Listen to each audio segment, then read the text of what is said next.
Wait. Main Street.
unless you invite I was going to get you.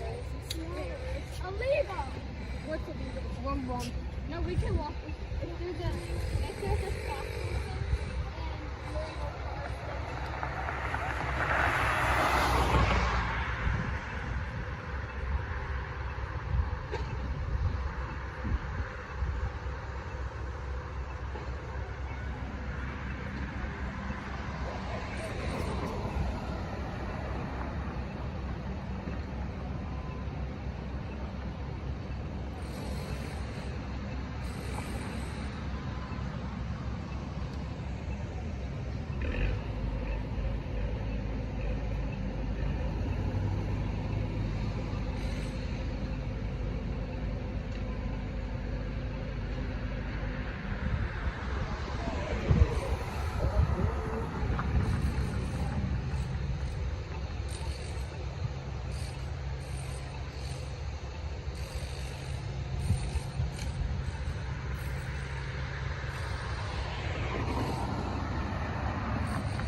Hey everybody, it is nostalgia time once again, and we have just finished the Acer G series, and this time we're going to be taking a look at the Timeline series of laptops that Acer produced. So, in this episode, we're going to be taking a look at the Timeline 3810 TG, the 3830 TG, and the 5820 TG. All of these computers actually came with Windows 7 Home Premium. Two of them came with 764, the other came with 732, 32-bit. Now, considering that this is going to be Windows 7, all of the restore screens are going to be the exact same and the process is going to be very similar. So, with that being considered, let's just skip right to the time lapse and see which one gets to the out of box first.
Alright, so the 3810 is now on the out-of-box experience, and I was actually completely wrong on the addition of Windows that it was going to come with. It actually comes with the Home Premium Edition of Windows Vista and not Windows 7. So, I guess we can only continue with this kind of setup, but let's see if I can set it to English US.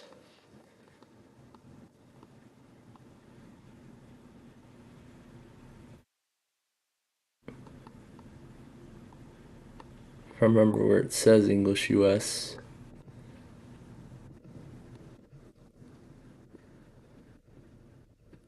Yeah, let's just continue like that.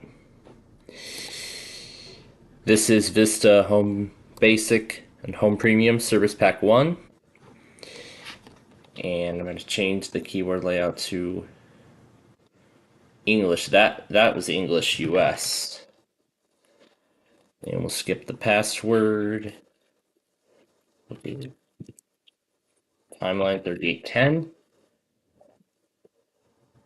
I guess that's as far as it'll let me go. Okay. So I see we have some custom backgrounds already. So here's the first one. This is actually what the computer looked like. Here's what it looks like with it open. And then here's a backside view. Let's do this one. Why not? We'll use recommended settings even though it doesn't even work. And this is the offer about McAfee. Yeah, sure. Why not? Let's activate it. Let's activate McAfee anyway. So, because this is Vista, it's going to check the system performance, and then we will be at the desktop.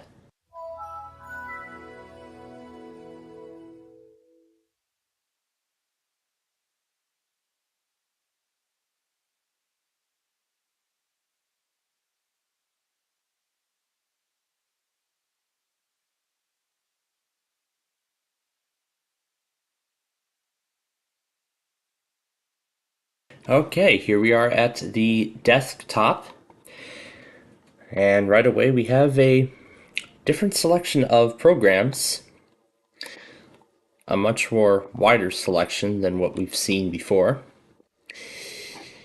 And also exclusive, we have something called Yoda Access, which in Russia there was a Yoda brand of, well, not really a brand, but a line of smartphones, one that had a standard glass screen in the front, and then on the back there was an e-ink display, the ones that you see on Amazon's Kindles and other things like that. We also have Orion. It's already lagging, but this should be a 32-bit copy of Windows Vista. And yep, 32-bit Vista Home Service Pack 1. So now if we look through all the programs here, we've got Acer's recovery utilities. And then here are all the games it's got. Now, Puzzle Express, I haven't actually checked that game out yet. I want to see what that is. So, let's see what Puzzle Express is. And while that starts, there's all the usual stuff included in Vista. There's their default games. And here's the Yoda Access tool. It's got Live Essentials. And because Vista already has a movie maker built in, which would be dropped with Windows 7, the Live Essentials doesn't need it.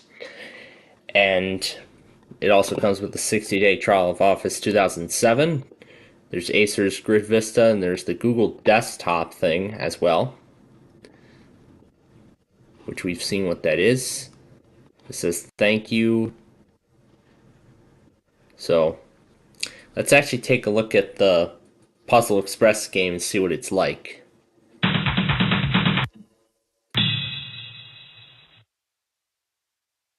Well, that's an interesting animation for a logo. You can add custom pictures to this. Wow.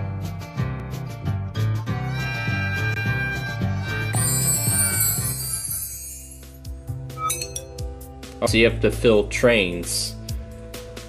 Pick pieces from the conveyor belt by left clicking and then rotate into the desired position. This reminds me of Tetris already.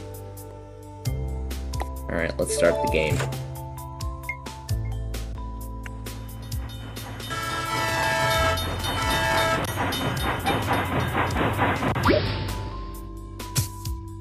So I suppose this is like Tetris.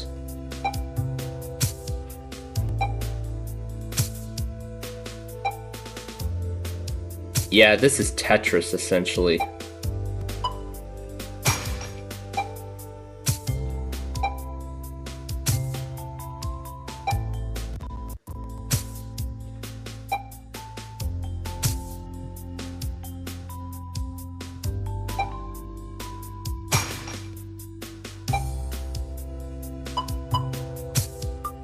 Yeah, this essentially is Tetris.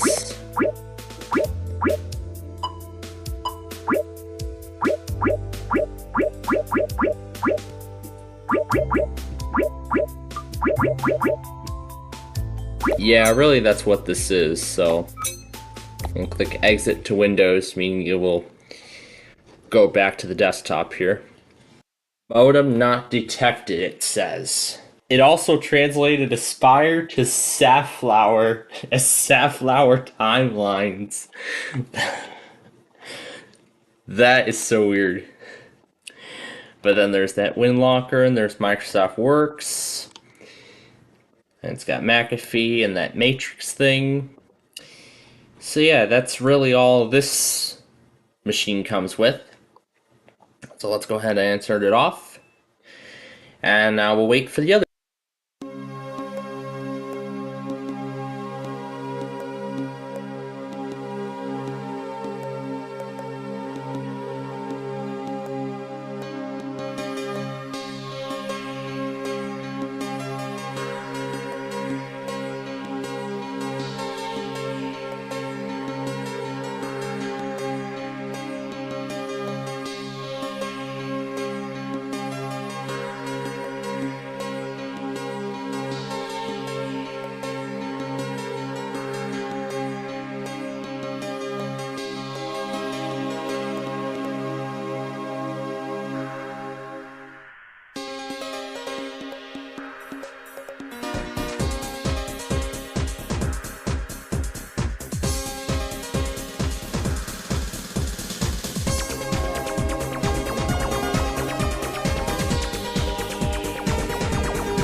5820 is done.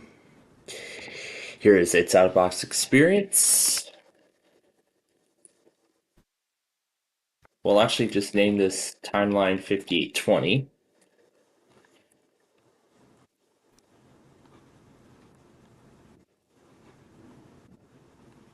We'll skip the password. And this is the agreement for both Home Premium, RTM with no service packs, and Acer. We'll use the recommended coordinated universal time. We want central. And to a home network. And now off to the desktop. And the other timeline is now in its out-of-box experience. It's just the same as the other one. It'll be interesting seeing what both of these look like together. So once again, RTM Home Premium, no service packs, Central Time Zone, and this is on a home network, and now that one is off to the desktop. However, interestingly, on the 5820, the registration card is not showing up, which usually appears right after the out-of-box experience. And we can see by default, it has set the background to what the actual computer looks like when open from an angle. Alright, so I had to shut down the other machine because it was very unresponsive. So we'll get back to that in just a moment. But anyway, here we are at the desktop of the Aspire timeline, and right away we see we've got some very familiar looking apps. We've seen these before. Got Adobe Reader 9, Media Maker 8, and the Game Zone. Of course, we have the 60-day trial of Office 2007. Here's all the accessories in Windows 7. And here's all the games that Acer included with this one, including that Spelljam. There's the WinLocker, Esabi. This is the complete game lineup. There's the Intel stuff, McAfee, that Trial of Office, Norton Online Backup, Media Maker 5 for Backup Now 5, and then Media Maker 8, the Skype installer, and then VCM in the startup folder.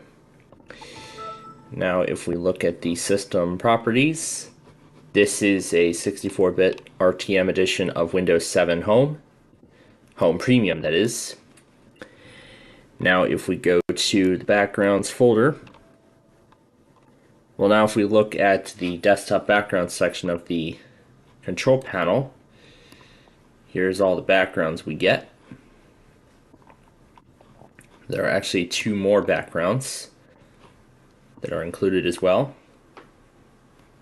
Here's another model. This one looks to be in black. And here it is with the lid closed. And this, I believe, is that same model, but yet all these backgrounds are actually the same model and they show different angles.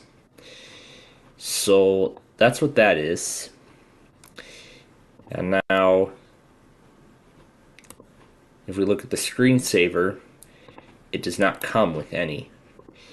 However, if it does end up coming with a screensaver, then it'll most likely be the one with the slideshows of all these images that we just saw.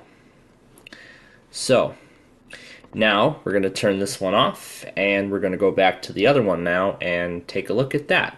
Here we are at the desktop of the 3830, and we again have some very similar programs. We have the Acer Games tool, and then we have that registration card. But this is something I have not seen before. Yeah, so I actually created a second account so that way I can let one do the software installation, then let the other one is so I can take a look at it. So here's Acer's USB Charge Manager tool that's exclusive to this specific computer. When the notebook is actually plugged into power, you can actually charge your phone or tablet from the computer even when it's turned off. That's very revolutionary. I do not think any other computers even have this technology. If they do have this technology, then I don't think even the manufacturer wants to tell the consumer about it. So you can tell it to have this feature on only when it's plugged in or when the notebook is plugged in or on battery power. And you can set the threshold for when the charging should be stopped. By default, it's at 10%. It can't go less than that. And the wake up function doesn't work, well, because it's a virtual machine. So that's it. So yeah, that's actually a neat thing that they included in this.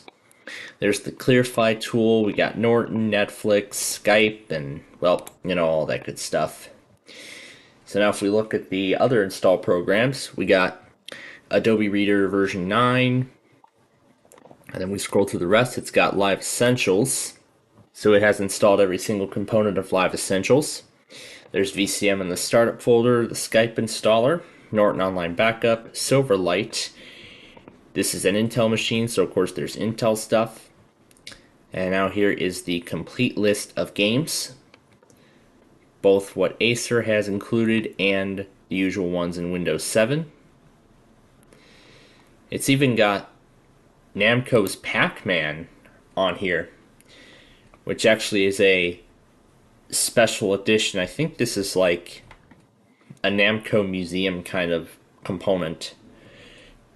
Yes, because there is actually a Namco museum game for the Nintendo DS. I don't know if there's one for the Nintendo Wii or on any other platform, but that's all I know of right now. In fact, I've had that game for a long time. I haven't touched my Nintendo DS since, but I do still have the game. So anyway, here's the rest of it. The user's guide. We haven't looked at the user's guide, haven't we? Yeah, let's take a look. So, of course, this is where you back up your files. So here's all the games it's got. So of course those files will be extracted for the first time. And here is the user's guide for the Acer notebook from 2011. It says it's from 2011, so this is actually an early 2011 machine because this was just before the release of Windows 7 Service Pack 1.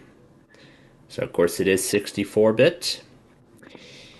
And now if we go to the background settings, we can actually see what kind of backgrounds it includes. But what I find interesting about this is that it actually has the default background from the starter edition. So now let's look at the screensavers and see if it comes with any. And it does not look like it does. However, it has included a special Windows Live Photo Gallery slideshow screensaver. However, there are no pictures, so, well, no pictures other than the default ones. If we go to there, yep, there's the sample photos. So yeah, no other pictures other than the sample photos. So I guess it usually looks in the root of the pictures folder in order for the slideshow to work. So let's move the sample photos out of that folder, and now when I go to screensaver and go to the photo gallery, there we go. So now the pictures display. So it's looking in the root of the pictures folder and not in the sample photos. So that's what this is like. So yeah, with that said, that's it then for the Acer Timeline series of laptops. So in the next episode, we're going to be taking a look at a pair of Veriton machines that were released during this time, as it was more suited towards businesses. So it's going to be interesting to see what that looks like. But until then, thanks for watching, and we'll see you in the next episode.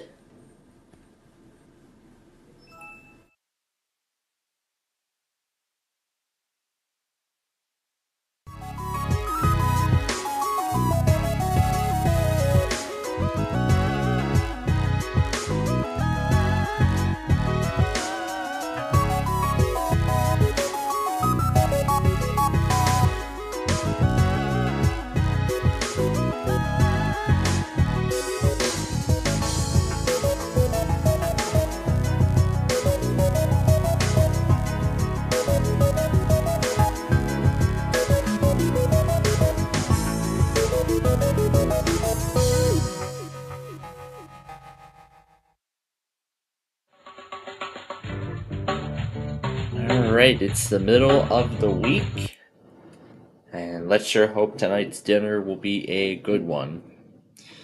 17. Let's hope you've got something good for me.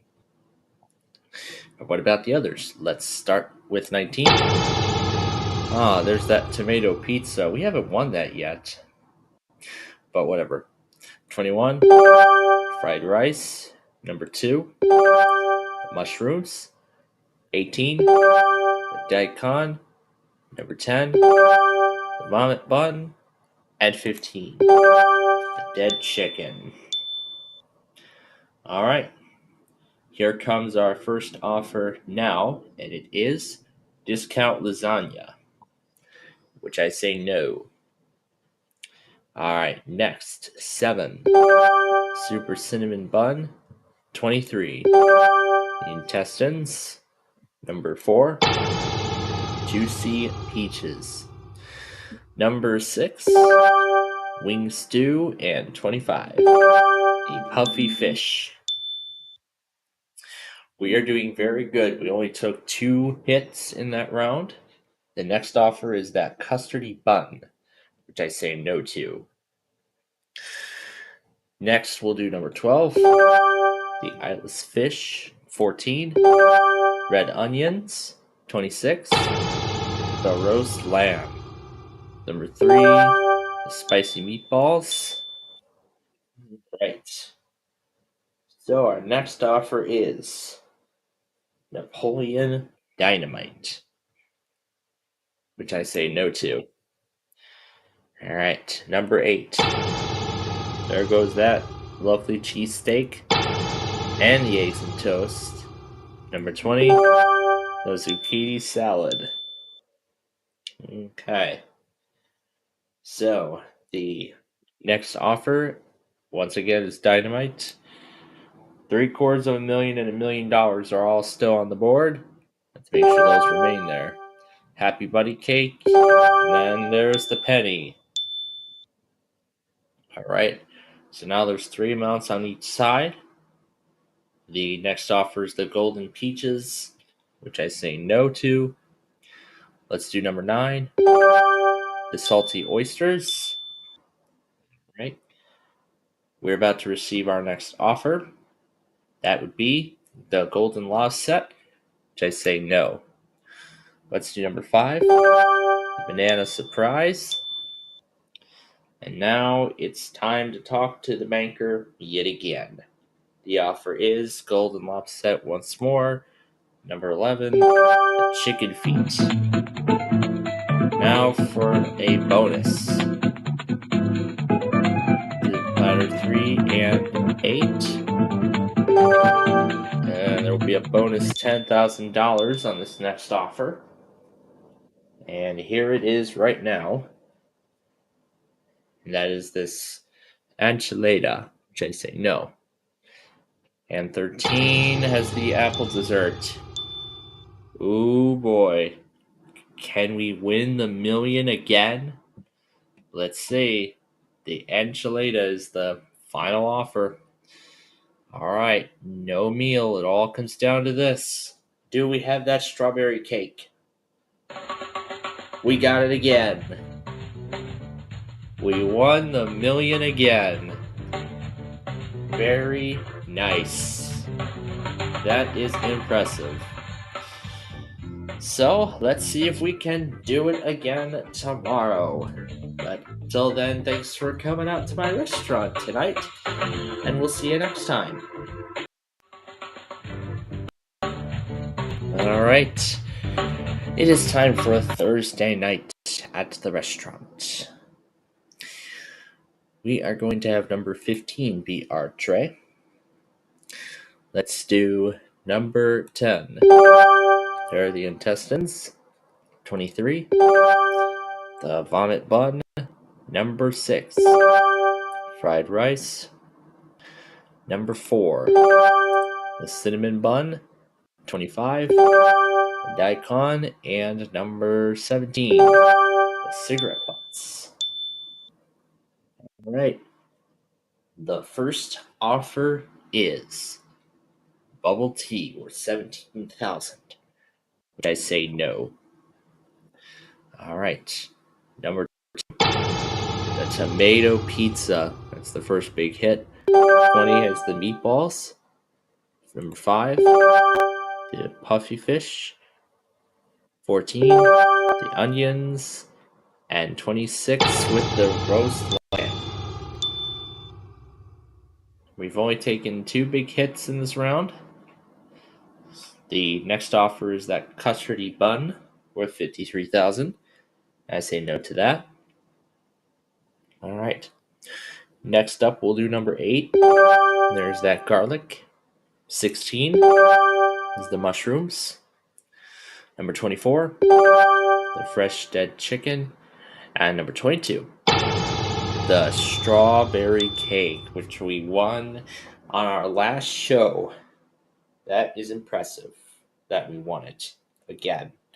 The honey semifredo is our next offer. I say no. Let's do 11. The eyeless fish. Now it's time for a bonus. Let's do number 4 and we'll do number 6. The next offer will be given a bonus of $70,000. 13 is the bunny cake and 3 is the banana surprise. Right. Let's take a look at our next offer, and it is the golden peaches worth $227,000. I say no. Next, number 12, the juicy peaches, and 1, zucchini salad. All right. The next offer is golden peaches yet again. I say no. That $750,000 is still up there, but not that Philly cheesesteak. Oh man, I've been looking forward to that cheesesteak. The next offer is the golden peaches, which I say no. Let's do 19. Chicken feet. Okay. The next offer coming up is golden peaches yet again, and I say no. All right, 7. Eggs and toast. All right. The offer is golden peaches again, which I say no. 18. The salty oysters. All right. The next offer is the golden lobster, which I say no to. All right, what does our tray have? It has that wing stew, which this is now the 4th time I've won this. So, we'll be back tomorrow with another exciting meal, so hopefully it's a good one. So until then, thanks for coming out to my restaurant today, and we will see you next time.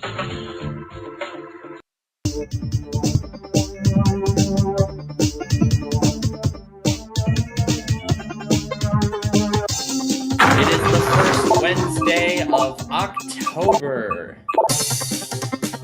And of course we're going to start with number 2 and see if we can win more than that $680,000 we won yesterday.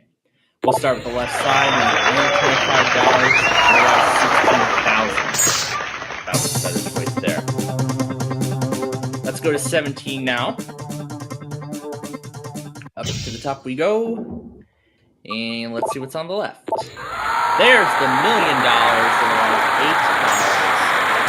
Now, all we gotta do is avoid those deduction cards. Now, we'll certainly win more than yesterday. Well, we gotta build on from that first. Right side 12 is 2,000, otherwise $500,000. That would have done me good. Let's go to number 4. And what is on the left side? $500, otherwise we would have lost half. Going up to number 20. Last floor of the first round. And we're gonna see what's on the left. $1,000, otherwise $4,000. So we've already gotten well over $1 million. Now let's try to build on top of that. We gotta avoid the 3 other deduction cards that are still left on the board. Let's go to the left side, number 6, and there's random 4. The other side might be 50. So let's go to 15. And left, lose 75. Otherwise, nothing.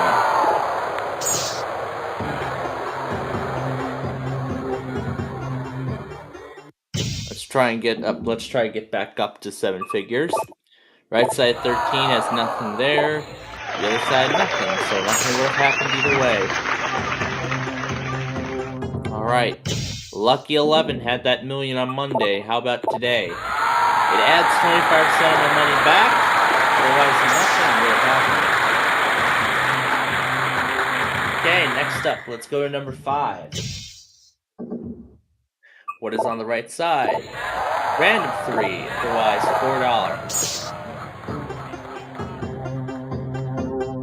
Alright, number 9, be good. Let's go to the left. There goes floor number 1, and there was the game over card. At least we avoided that. That lose everything card is still out there. And then we still have that lose quarter out there still as well. There's $125,000, and we would have doubled our money.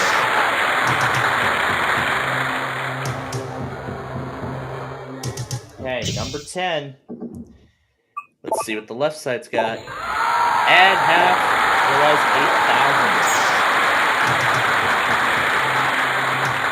$8,000. Okay, now to number 7. What's on the right side? There's the add of 0, and there's $32. I mean, look at the total we have right now. $7 million. We've already got over $7 million. $7,134,150 to be exact. But you know what? I'm not gonna take the chance any longer. I'm gonna take the money and walk away.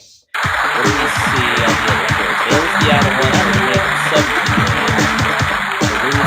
was at number 3. There's where the other deduction cards were. Well, that was great. So, well, we'll see what tomorrow holds. Maybe even better. But until then, have a great day.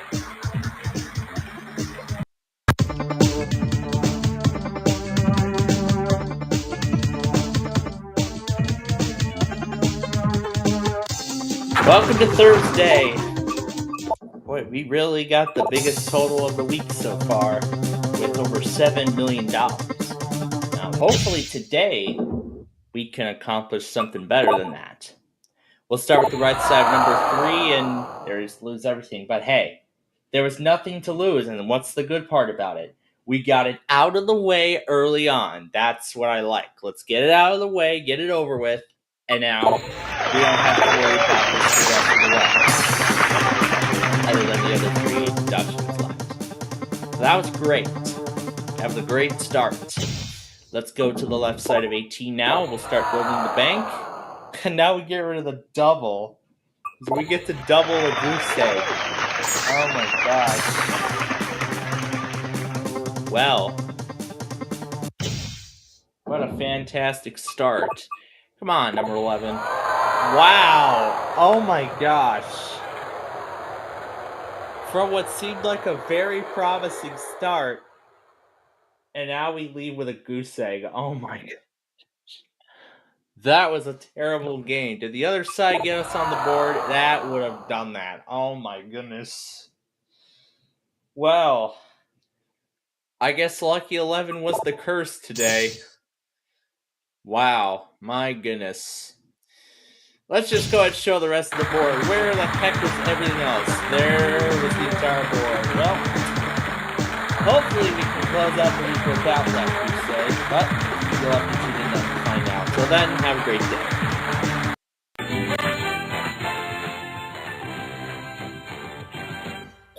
Alright, hump day has come.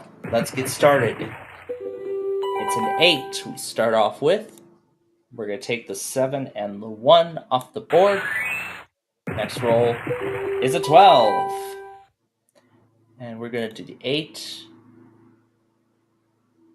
and 4 to those two. Okay, there they go, off the board. Next roll is a 9. And we will do the 6 and the 3. And there they both go. Next roll is a 5. And we'll do it naturally. Alright, let's see an 11 for $10,000, and it's a 12. We were so close. We got 3 chances, though. There's a 10. Let's see an 11. Show me an 11. There's a 9. Okay. Snake Eyes shooting for 10,000. There's a 5. Oh, man. So close. Just that last number. Alright. Well, we're going to try again in game number 2. Here we go. First roll is a 12. And we start with a double right away. I like the sound of that. We'll do 6, 4, and 2. Get those big ones off the board. Next roll is a 6. We can only do the 5 and the 1. Yeah, sure. Let's do the 7 naturally. Once it listens to me here. Yeah, let's do 5 and 1. There we go. Alright, next one is a 6. Yeah, probably should have done the 7 naturally. Yeah. Doing the 7 naturally would have been a better choice, but that 6 coming up again would have been a bad roll, and the game would have been over anyway. Well, that's unfortunate. That's how it goes. Well, we'll be back tomorrow, and we will try again for the 10,000. But until then, thanks for joining us, and we will see you tomorrow.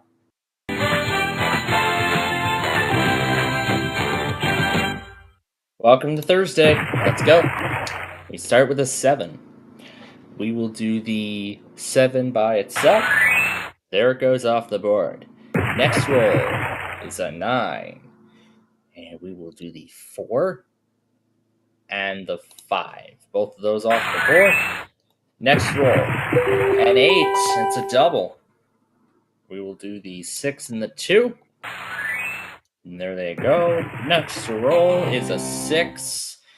That's an insurance marker there, since that was a double, and it's a 5, the next roll. Unfortunately. Alright, let's move on to game number 2. Okay, first roll up. We have an 11. We'll do the 8 and the 3. I take those 2 off the board. Next roll is a 5. We will do the 4 and the 1. There they both go. Next roll is a 6. And we will do that naturally. Okay, next up, a 9. We'll do that. Alright. 2, 7, and 5 are the only numbers left on the board. There's the 5. Alright. Only chance here. Show me a 9 for $10,000. There's a 7. Alright. Here we go again. Is it going to give me the snake eyes this time around? No. Sadly. Oh, man. That's a shame. Well, we'll be back tomorrow to close out the week, but until then, thank you for joining us, and we will see you next time.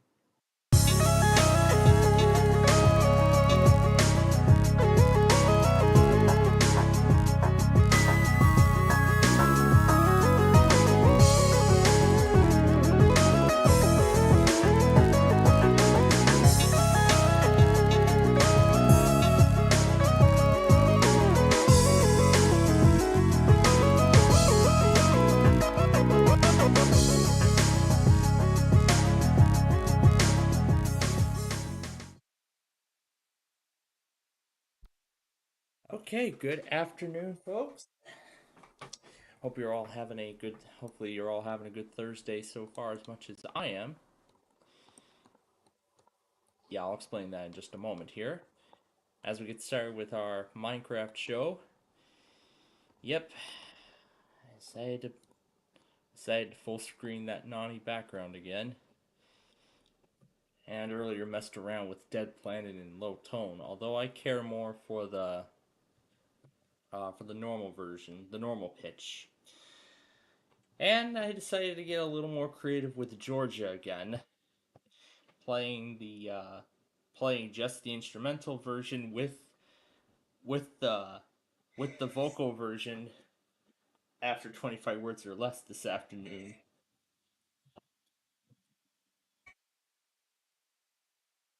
That was great playing it was great playing the two together, I must say. It really was great. Okay. Well, anyway, we got to get to our main feature here.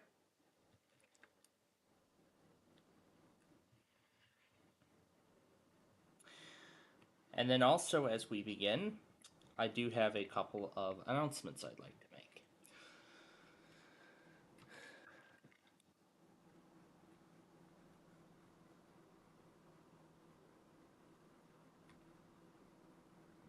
Okay, we're getting there.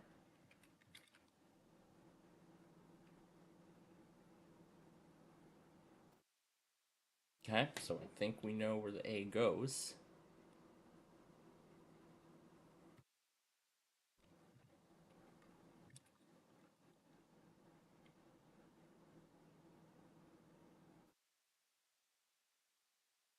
Oh,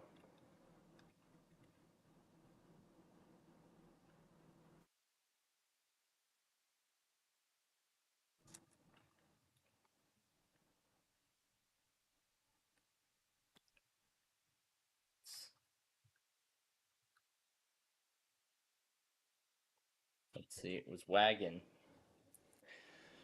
The word today was wagon. All right. So, how did everything go last night, you may ask? Of course, I got our CH as usual. VHO 14 went.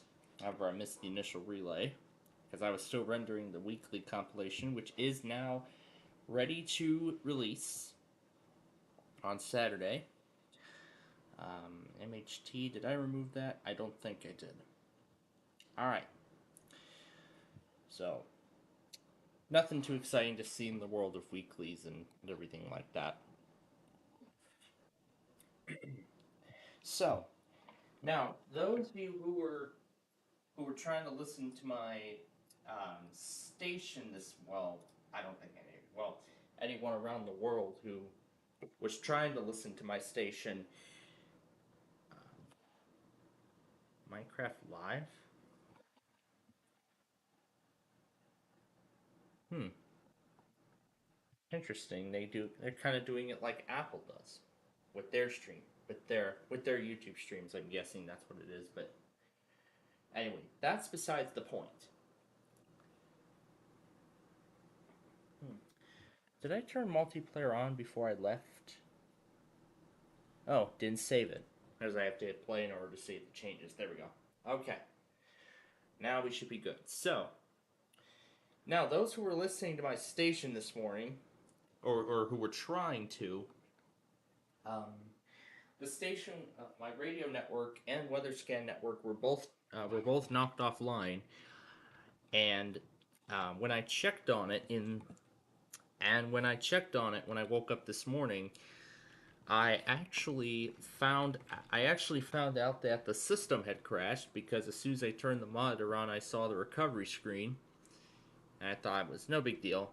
And then clicked restart, and then it crashed again during the boot sequence with the inaccessible boot device error, and that kind of threw me into a panic for a moment, thinking that the built-in solid-state drive might have finally died, might have finally bit the dust from on a 2019 machine.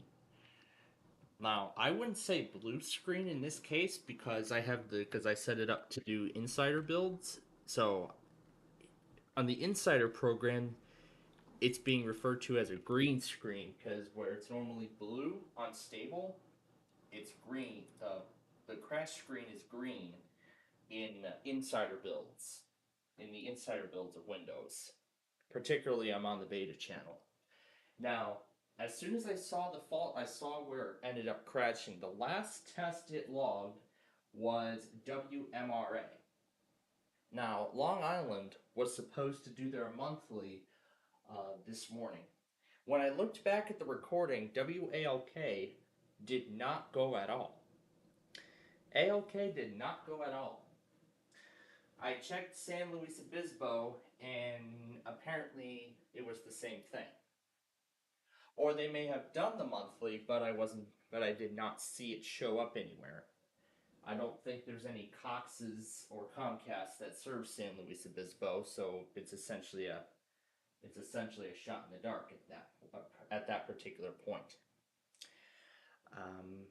I saw there was an incorrect link on the automation list, so I ended up correcting that. Now, considering why the weather scan is not on, I thought, you know what? If the crash, I wasn't planning on it, but if the crash was going to take the weather scan network offline, I might as well just end it there. But looking at the current network chart on the old desktop on the task manager, I mean, with all the intense graphics that the weather scan network is processing, to me, I kind of have a feeling that this desktop from 2019 might not be able to handle OBS streaming anymore, considering that it's an 8th gen processor, and considering how bad it was for us in the past. So, with that being said, I am looking into the possibility of decommissioning the WeatherScan network entirely. In fact, I actually had that idea brought up from the first time it crashed, or mainly something to do with the display adapter and all that stuff. So, decommissioning the WeatherScan network on Plainfield TV unfortunately appears to be a possibility at this point. As of right now, that decision is not final. The decision as of right now is not yet final. But, however, though, now that we're mentioning graphics, Highland Weather offered up some suggestions to maybe spice up our graphical interface a little bit on Plainfield TV, and so I happily accepted the offer. I also told them about the comments that on some graphical improvements that could be made to the info center side. However, we haven't heard back from him on that as of yet. So, anyway, oh boy, how are we going to split this up? All right. So, let's see.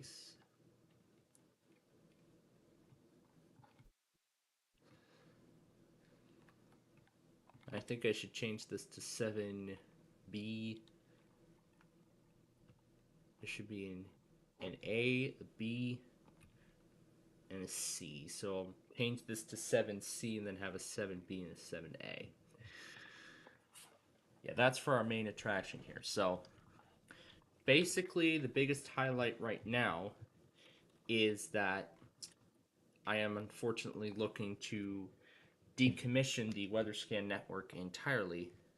However, I do have this weekend to make that official decision, as I know I really would like to keep it running, but with all this hardware that I have right now, I don't think continuing the WeatherScan network would be a viable option, considering it's going to take up a lot of bandwidth, a lot more bandwidth, because my desktop has to handle both WPLD radio and the WeatherScan network both simultaneously. So, I mean, considering that we do have, considering that we do Info Center 24/7 when we're away from home, which will not be the case this weekend. That's what led me to the conclusion to discontinue the weather scan network on our service, on our services.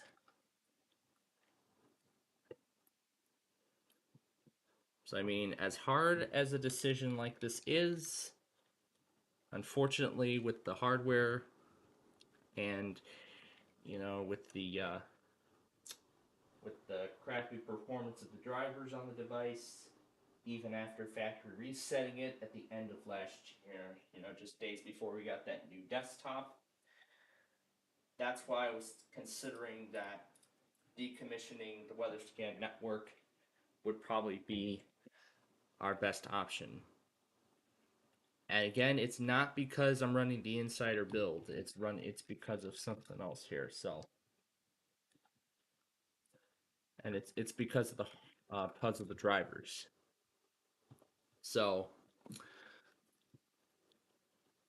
this is the only way I can get the signs to properly. I could do a hanging sign too. That could work. Let's see if it will.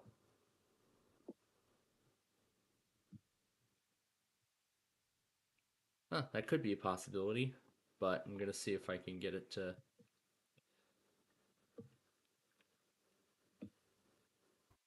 Oh, perfect. Sure, let's make use of that. So yeah, we're gonna try something new.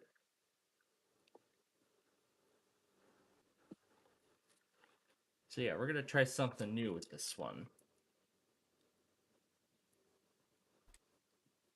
I mean, there won't be enough space, you know.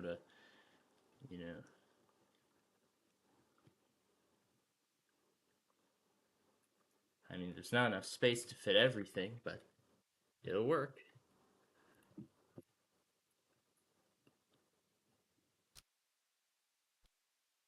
I mean, there won't be everything to fit, but hey, it'll at least get the job done. So, but hey, at least with this kind of configuration being tried out for the first time, at least it'll get the work done.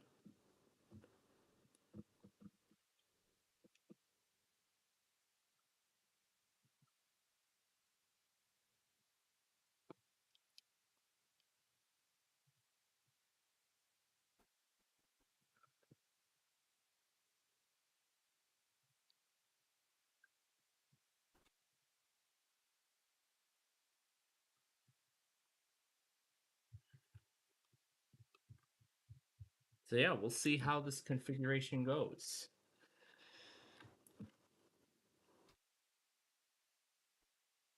So yeah, I offered Highland Weather, to send me over some new graphics for our main station. I mean, I do like them. However, I feel like maybe he should widen those two smaller boxes. Those two small boxes. I think he should extend those a bit. I think that would make better sense. And furthermore, now that I think about now that I think about this, we can sort of make Plainfield TV a whole 24/7 network. However, it won't be 24/7 in terms of programming, because right after our sign off song would play, um, those watching on Highland Now could get like a little control center, sort of all the Verizons and everything. Verizon will become a Comcast, Verizon, Cox hub essentially. So it'll be like a hub for Comcast, Cox, and Verizon when we're off the air. But however, I do still have to organize some programming that will fit right in between. Because considering there is going to be a lot of catching up to do, so it'll essentially be like a live control feed of the main system, even before the main programming starts. So if I do go ahead with that move, then of course we'll still do sign-ons and sign-offs for our YouTube channel, and then after the YouTube feed ends, we would then start it up again for our Highland people, and they will be seeing the control center of Cox and Verizon. We'll probably do a test run of it next week, Oh, that's right, because then there's the info center. I don't have to take out all the sites and such. I don't know if it's gonna work, but it might fail, but we'll see. We'll see how it goes. If I do choose to go forward with it. So anyway, um, so yeah, that's pretty much the main highlight.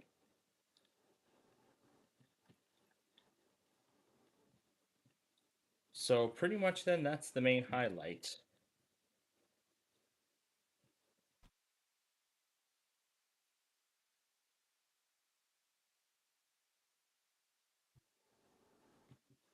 So yeah, pretty much then that's the main highlight of. Yeah, that's pretty much then the main highlight of what's to come. Now, right here, however, we don't have any set exit numbers. So I'm just going to assign them without numbers right now.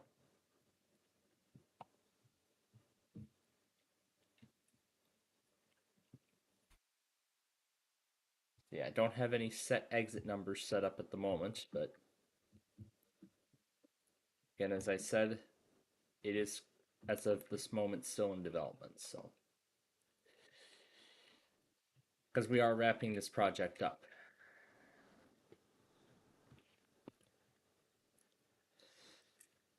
Let me see. 3B.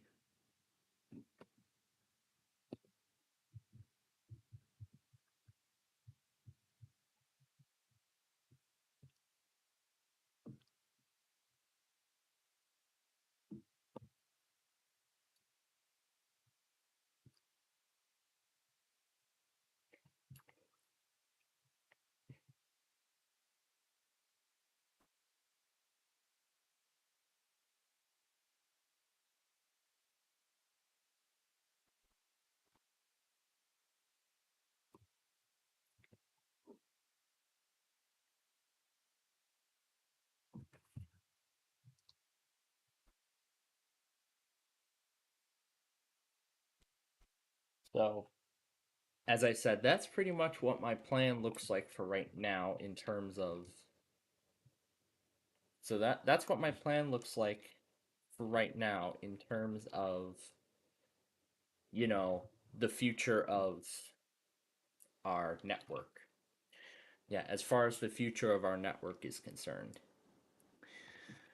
So, anyway, with that talk out of the way, let's get on now with our Minecraft program, and I'm already doing all of the work. So, now, last time we were here was a couple Sundays ago. Once again, it felt like an eternity, for sure. Now, that was because we were not able to do Minecraft that previous Thursday. Well, last Thursday we were not able to do Minecraft because we were following Hurricane Helene and her destructive rage across Florida and the Carolinas. As a result of that, we had made the decision to delay Minecraft until the following week. So this is the following week, so here we are. So let's see what this one is. Yeah.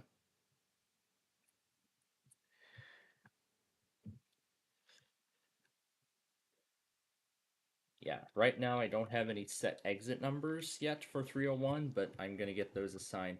But I'm gonna get those assigned very soon. So yeah, as I said, I'm gonna get all this. I'm gonna get all of these exit numbers assigned and everything like that later. So that's our main feature today. That is to complete the signage of Interstate 301 and all of this, all the other good stuff. Now, in regards to these barrier walls, I'm actually considering removing them entirely.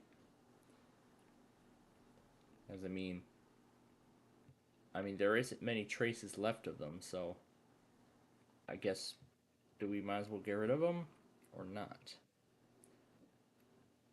I mean, it's 301. 302 is not the same anymore, so if that's the case, then we might as well get rid of it.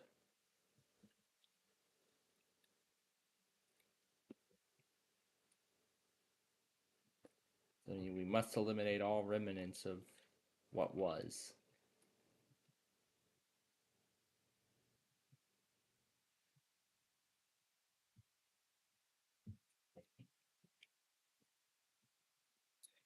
But anyway, I am looking forward to returning to Apt in Glenview as I've been talking about over the past couple of nights. And furthermore, I'm looking forward to having Minecraft back on the Monday time slot. Well, back on the Monday slot as we've had before. And I see Highland Weather just got back. Just got back to me about most likely to comment about the improvements that I could make to the info center. Now, like I said, we will be taking the day off tomorrow. Not only because of considering it, we'll be heading out early tomorrow. Considering we'll be heading out on the same night, we won't be able to do our Friday show. But also, I'll use this. I might also use this time to make graphical enhancements to the main station. I might end up going ahead and making the graphical enhancements. So let's see what he replied back with. So probably not going to use those graphics. I am actually planning on using them. However, not right away. Because I got to make sure that there, let me just tell him.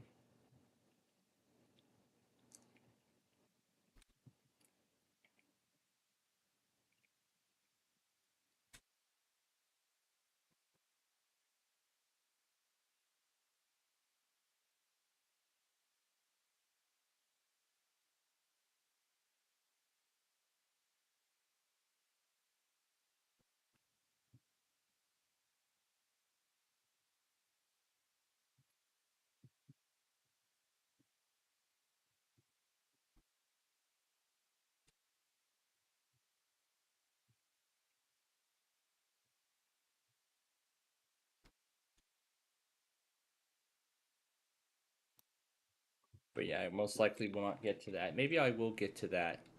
I'll probably do some more testing tonight after. Yeah, I'll probably do some more testing tonight after the show, after our Minecraft show here tonight. Because, like I said, there are a lot of graphical enhancements that need to be made. So we're going to start with the southbound direction, and then we're going to work our way northbound.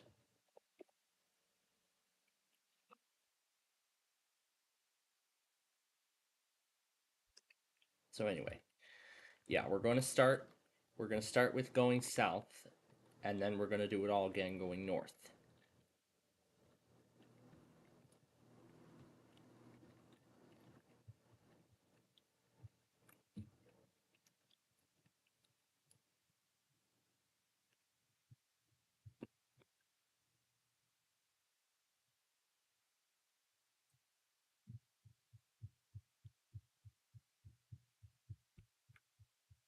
But this is looking like a pretty good design roadway.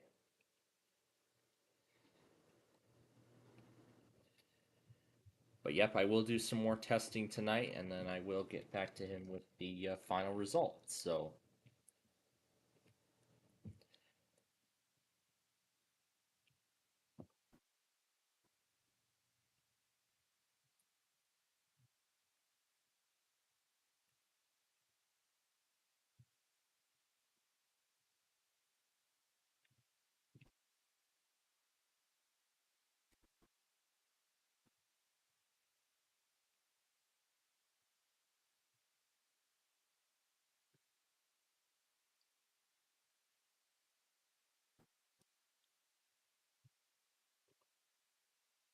yeah, I probably wasn't more specific when I told him about that I wanted ideas for graphical improvements on the info center side. So we'll see what kind of suggestions he offers up on that. In the meantime, though, we're going to remove all remaining remnants of the former 302, but I want to make sure that this is going.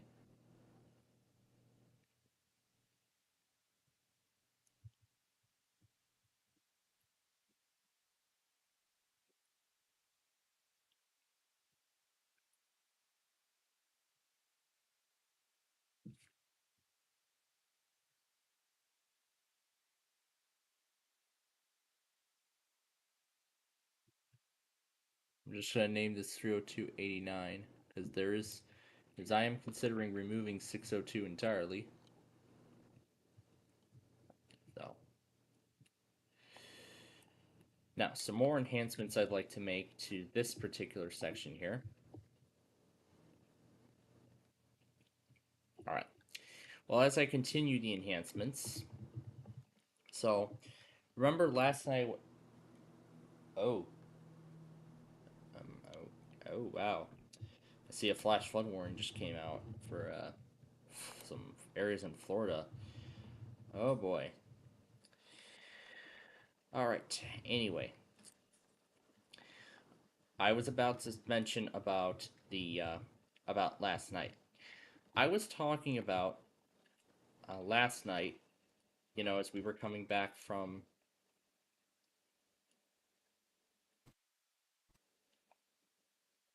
as I was returning from from a evening class last night.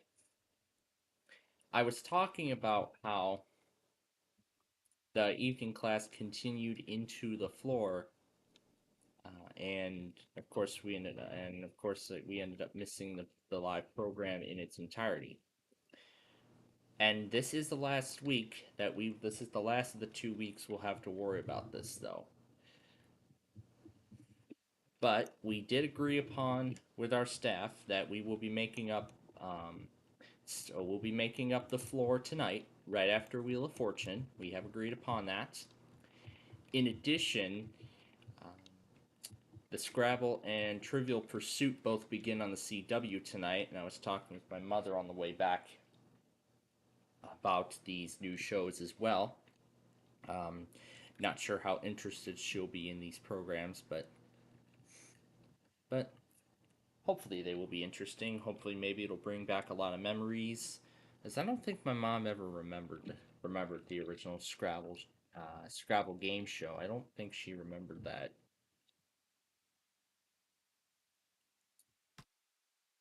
Yeah, I don't think she ever remembers the original, but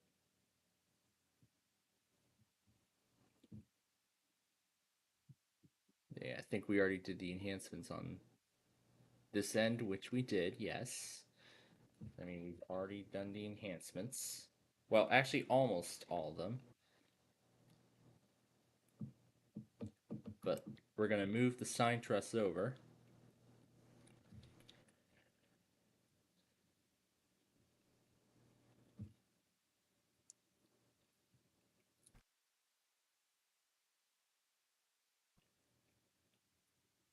But we're going to move over the sign truss.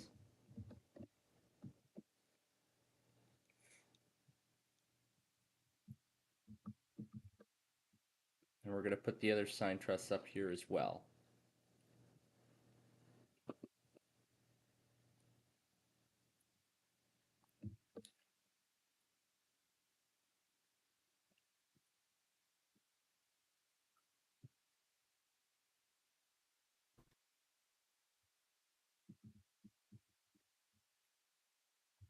That will be replacing that sign truss altogether.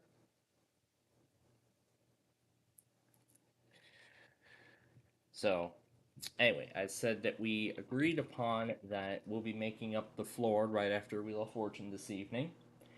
And I also did warn about the possibly long gap that will be in between all our shows this evening, and also,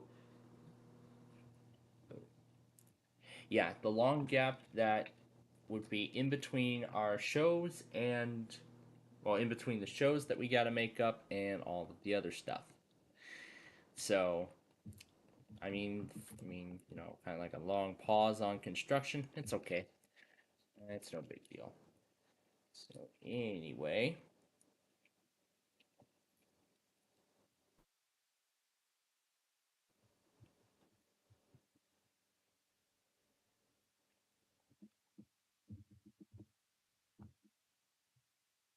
And we've remembered to keep exit 14 here.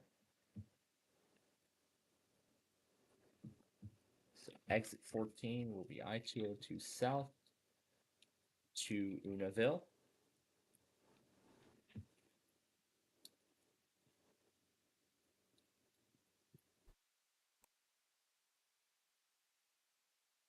So this is our first objective today. And boy, now all those now all the workers of person, place, or thing were finally made aware of how good that guy was doing on the show. It's just quite impressive. So anyway, this will be exit 14 still, but now we're going to make this exit 16.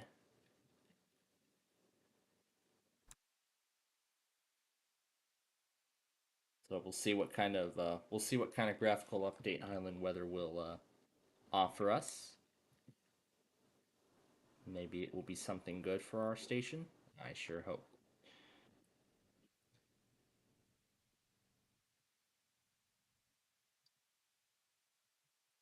I think New Hampshire Public Radio might have a pattern. It could have a pattern of sorts, so I will be taking a look and we'll see if that's the case. So anyway, the old truss is gone.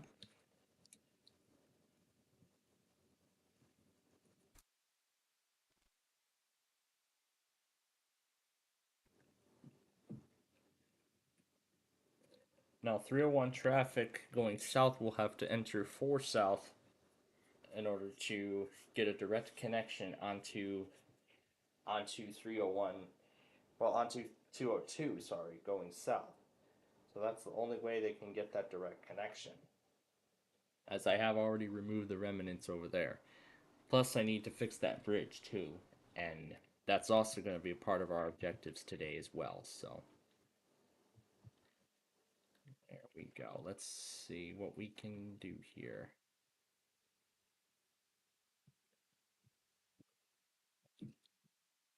Now, again, we don't have a set exit number yet.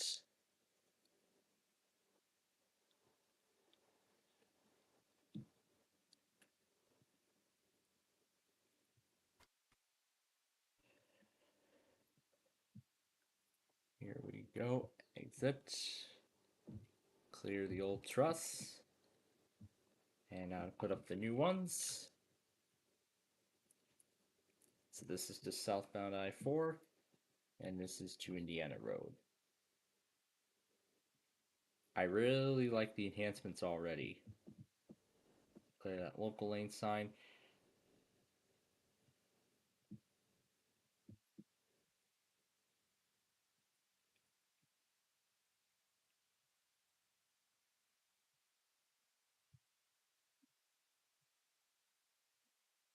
This one was to 602. Now what's the exit here? This is Cleveland Street, so.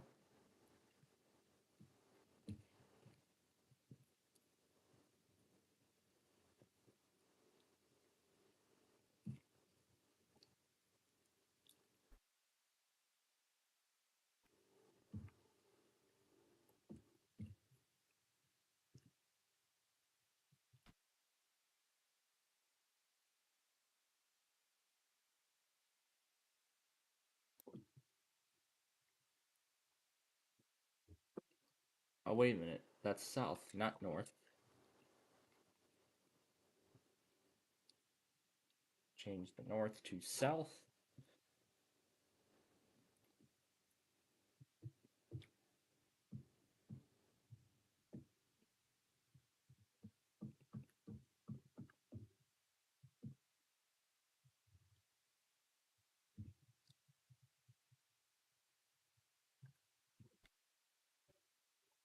Now, in terms of these sign trusses, I don't know if I'm gonna, well, not sign trusses, but I'm gonna also keep the,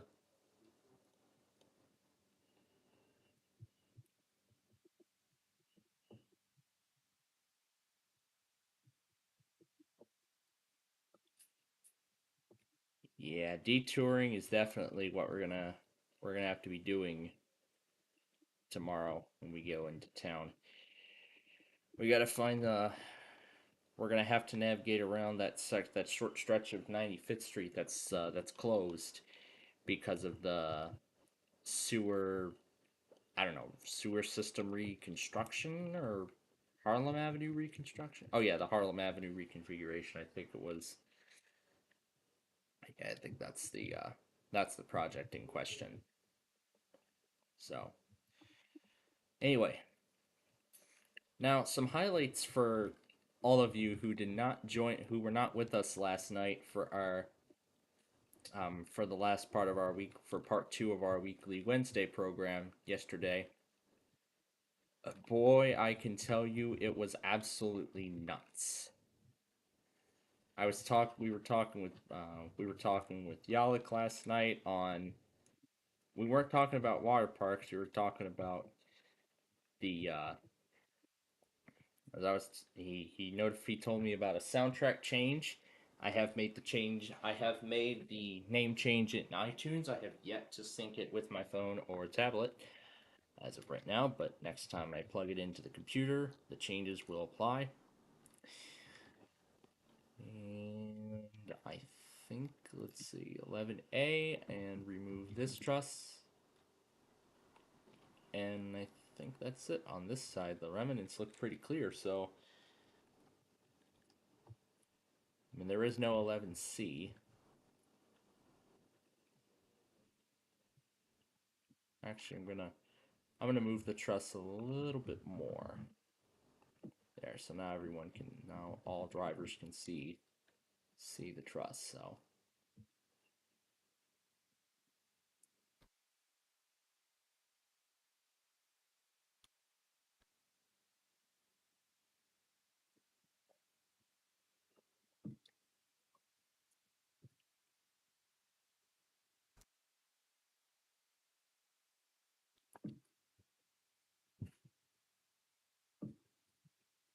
So this will be the end of the lane. Now let's make some changes on 602.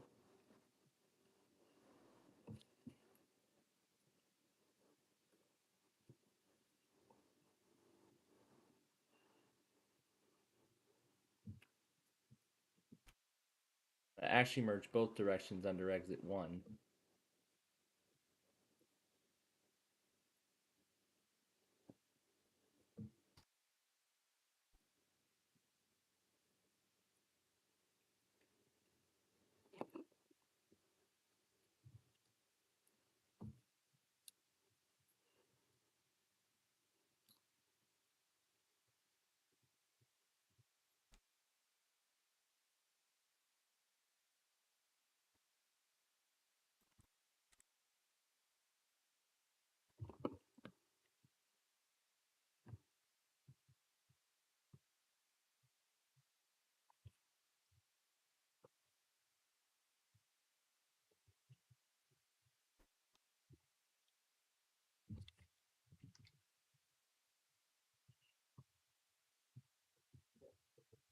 And we're also making it absolutely official that 602 now has a start and end point. So that will be the start, that will be the end point of 602.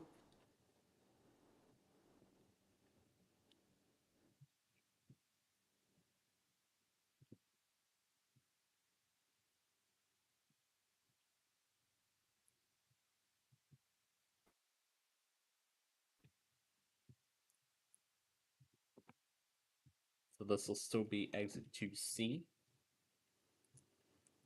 Actually, it won't be called 2C anymore. It'll just be called, it'll just now go under exit 2.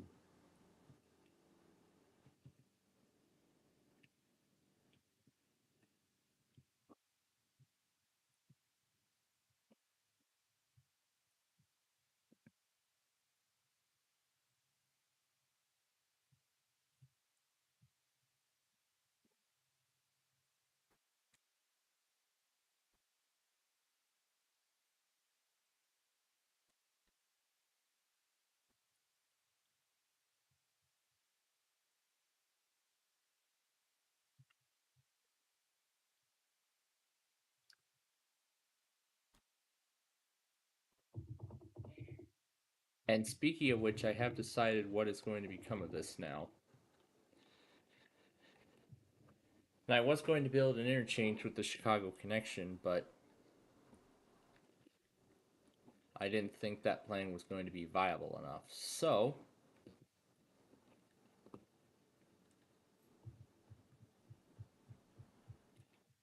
we're going to add a new ramp. This will be where 602 will enter and exit from. So during this time here, this is where 602 is going to gain an extra lane.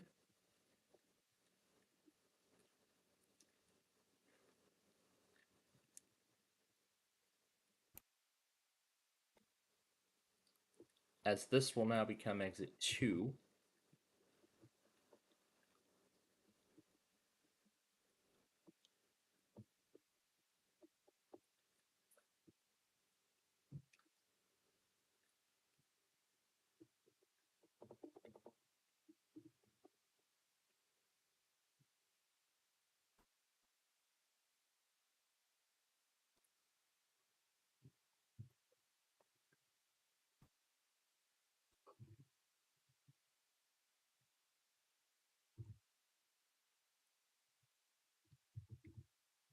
Meaning that we will be restoring the original ramp that was previously here.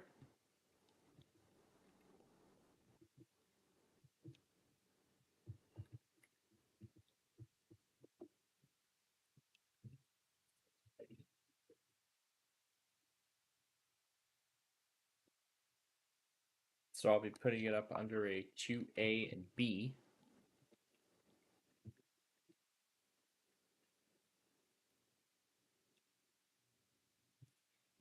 With a configuration like this, it's kind of hard to do a sort of viable interchange that would be able to link up both interstates together. So I've decided that we're going to do the configuration as it is. Just make an expansion to this part here. That's really the only change that will be coming out of this. So let's see how this goes. And see, there's even still some traces of the original construction left in place. So we're going to fill those gaps in. That's our main goal. So let's fill in these gaps.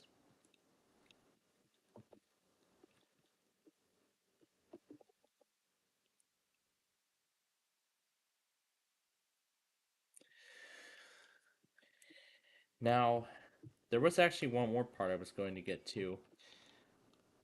What else did I get done today? Of course, I took care of the uh, the required pieces for Module 4 of CIS. I got those done today. Um, I did take care of the other. There was another piece of the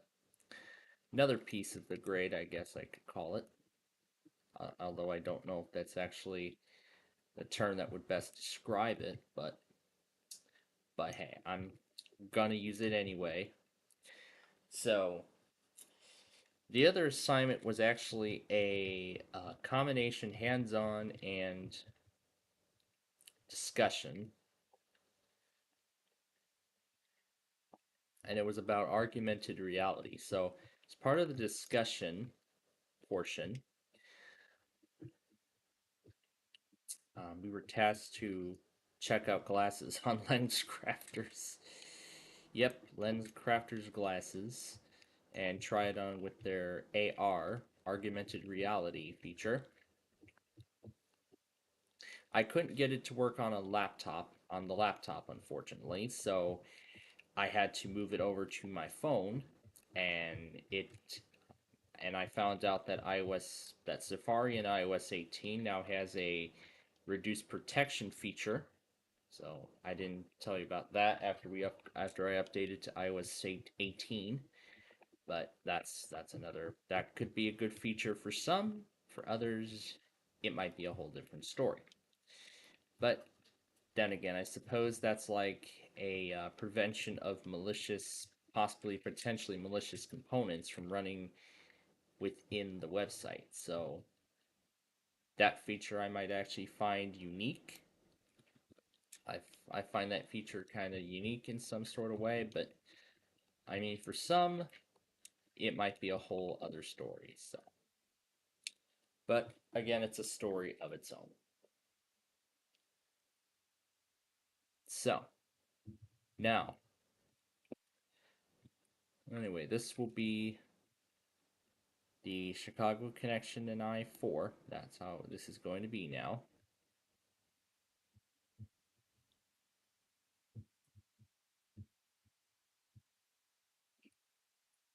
Oh, right, we need to keep it in alignment with the rest of the road.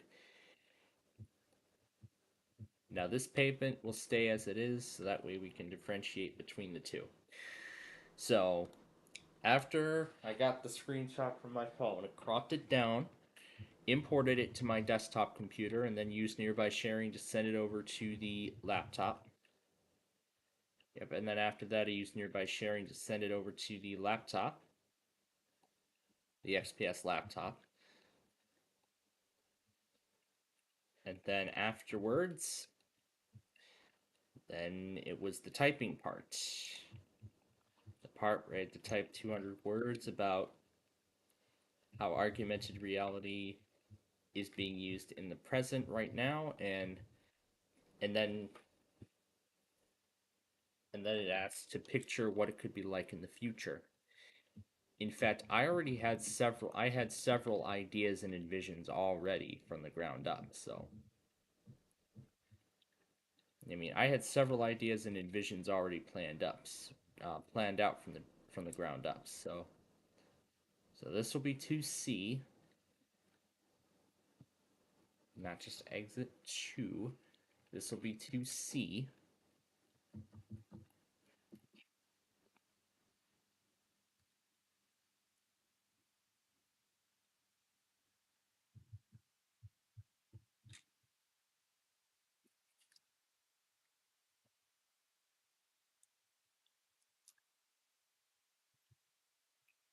We're going to change this to Chicago Connect. I'm just going to call it Chicago Connect because. All right, and then this will be exit 2B to I3.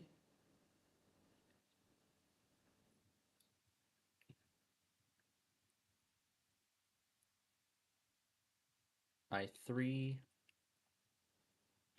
or I-202 Chicago Univille.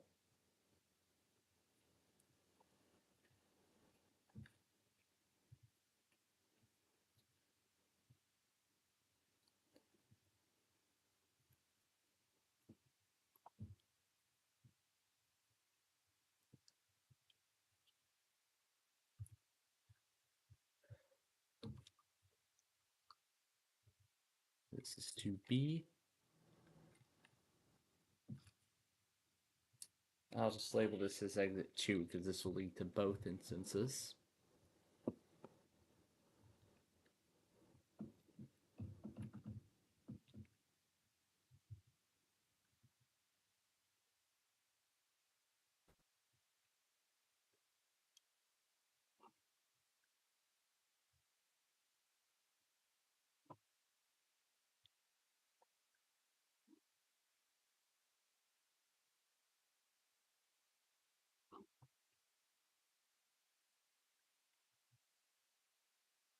I'm actually going to change the name of this exit from 2202 to Railroad Park Road. So this will be a new name.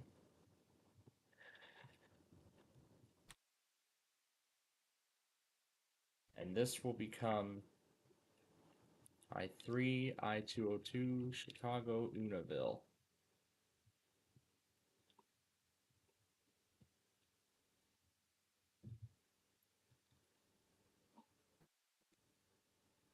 So that'll be the new label of this. Oh, is it already almost Pictionary time? Oh, yes it is. All right.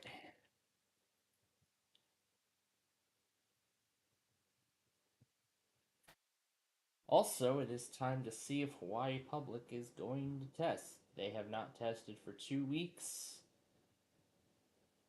So either they do their weekly this week or they counted the monthly as their weekly.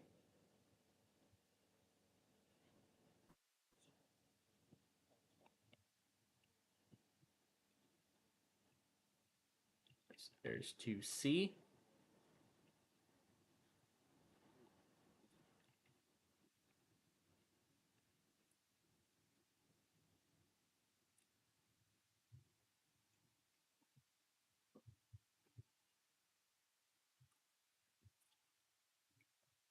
We're going to change this to Chicago Connect.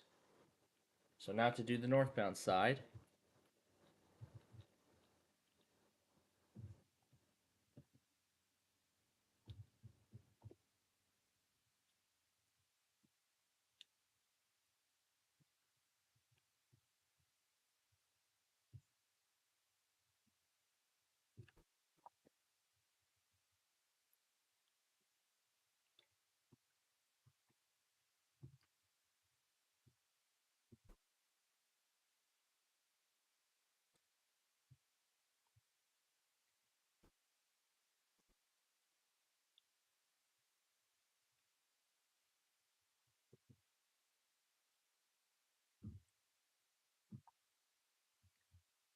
And also this will become Railroad Park Road.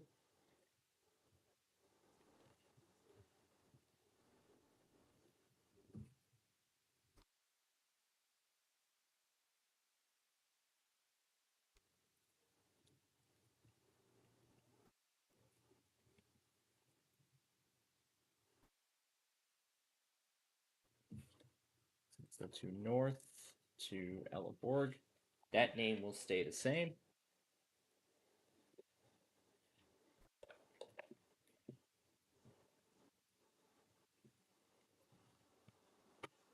There we go. All right. So that's going to stay the same there.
Take the two north.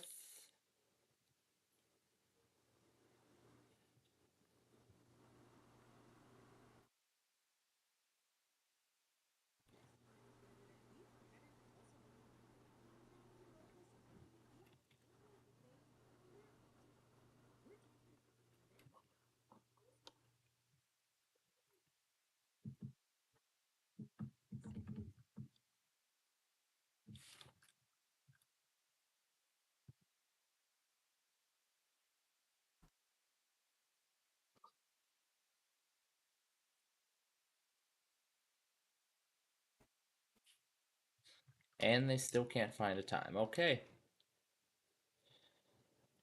All right then. And lastly, I-89 east, I-302 north to Elleborg as before. And we're going to change this to I-602 ends ahead. Add left lane. Clear the sign truss.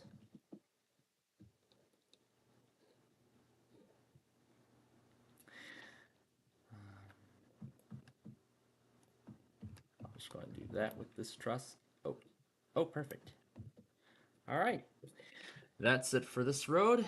We're going to do the northbound direction in just a little bit, but for right now, it is time for Pictionary.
Alright, Pictionary's on its first break.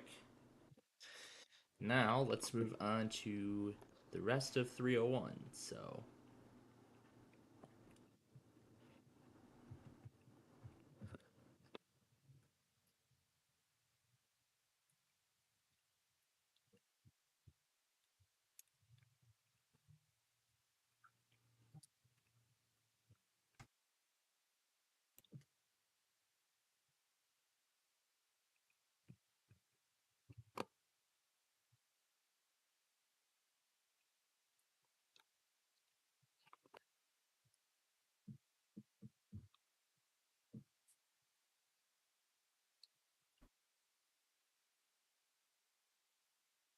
now we'll deal with the northbound side.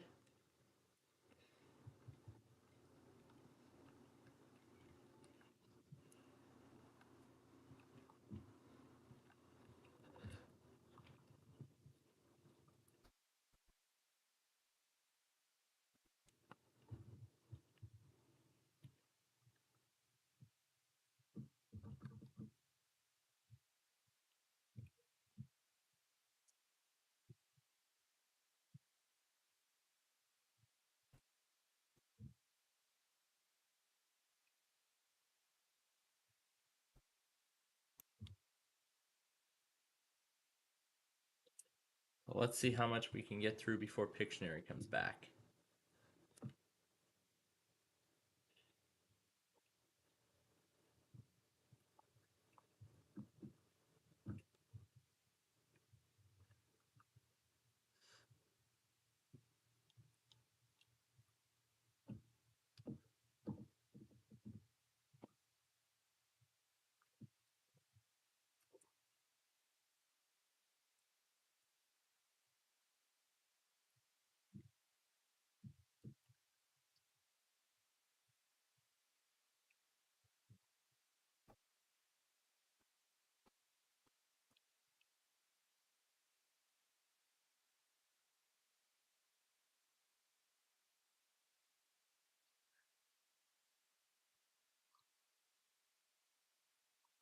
Oh yeah, and I still love that Talking Ginger recording of Georgia.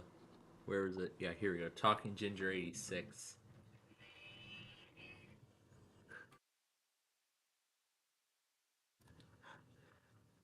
Oh gosh.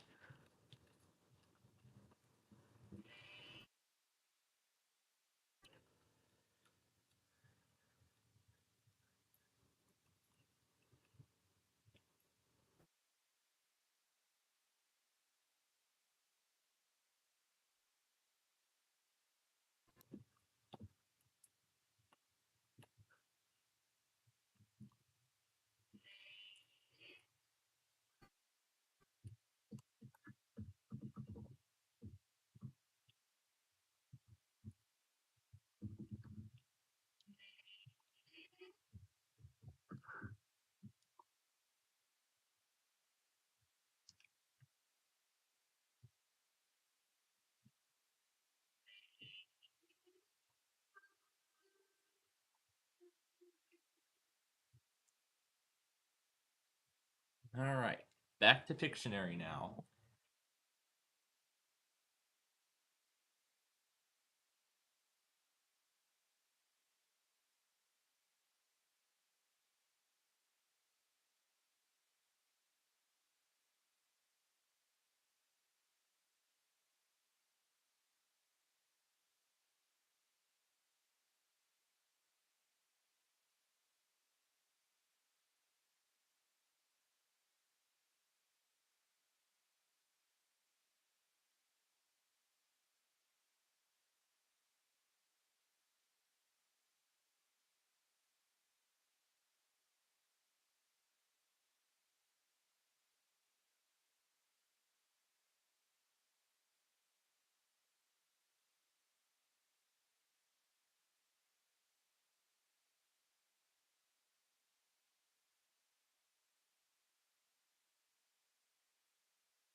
All right.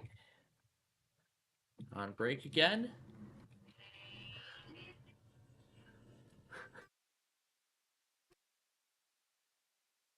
I love how that turned out.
Oh my gosh.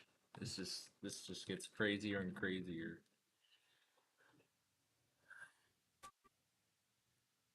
All right, back to Pictionary again.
All right, Ginger, you've been okay. You've been singing that. All right, Ginger, you've been singing that for way too long now. Anyway, now in fact, it looks like this part's actually going to be a little easier because a lot of this is already going to seamlessly carry over.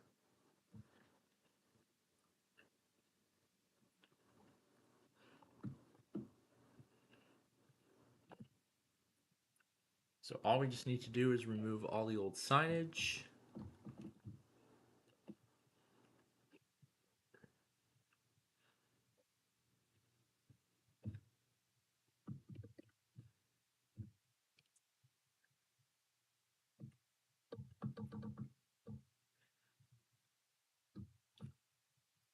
And some of the existing sign trusses we're going to go ahead and reuse.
And we're doing that.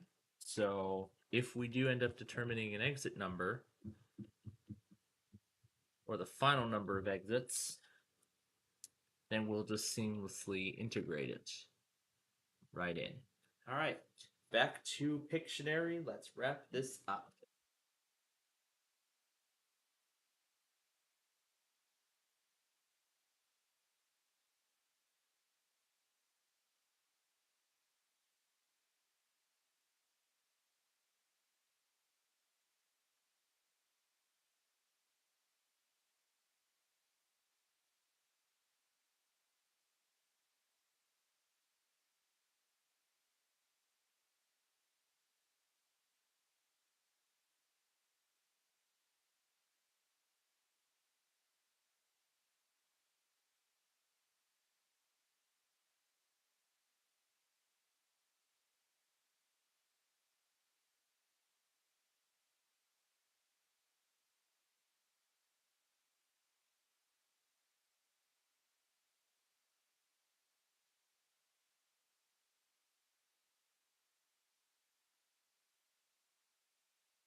And this is the first Thursday of the month, so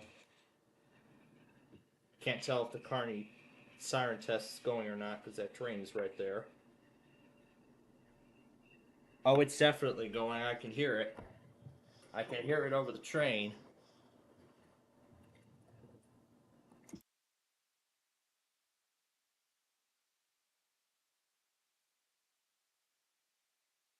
I can mostly hear it over the train, so.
Yep, and the siren test completed before the train did, so.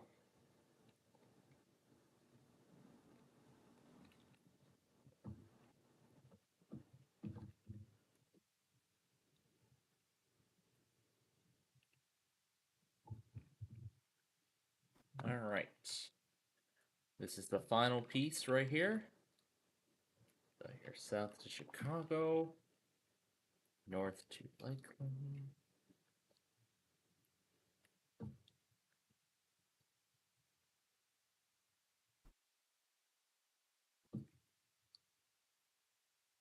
Now they're just going to get standard exit numbers. They're not getting any sort of anything else special otherwise, so. And there we go. At this point, what currently is as of now, the project is done. Just need to fix this sign truss.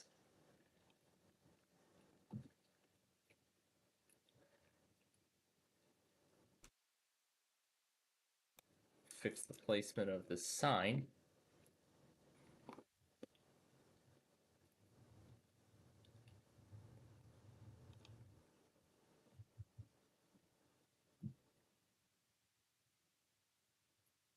Now we just need to put the proper signage in.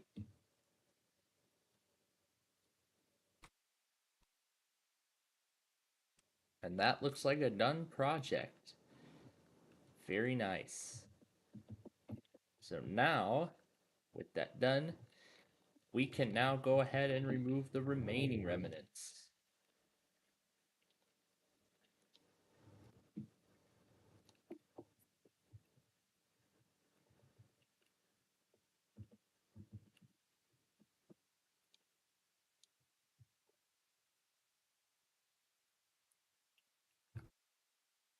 So maybe this is what we should have done before, but good thing I found out about the hanging signs. So that's pretty neat. We can do this now with all of our. We could do this with some of our curved signs. So that's pretty cool.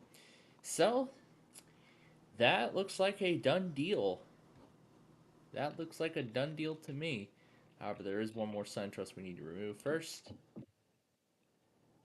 or modify, whatever.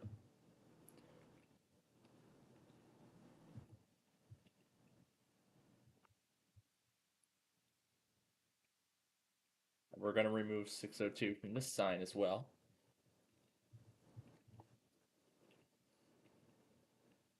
And I mean, there will still be some traces of I-402 in here, but we are planning on removing those.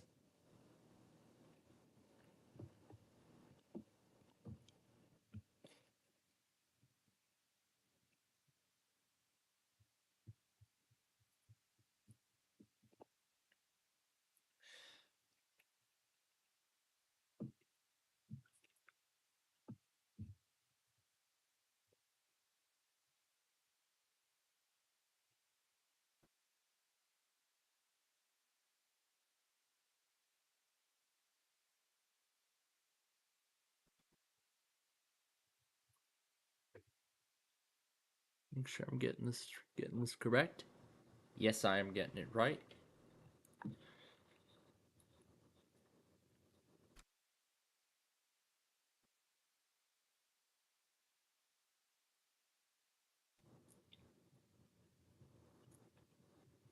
So right lane will be I-89 East. And we're going to remove all mentions of 602 from the sign. And now that looks like a perfectly complete corridor. So there we go. So here it is. Interstate 301 in its final state.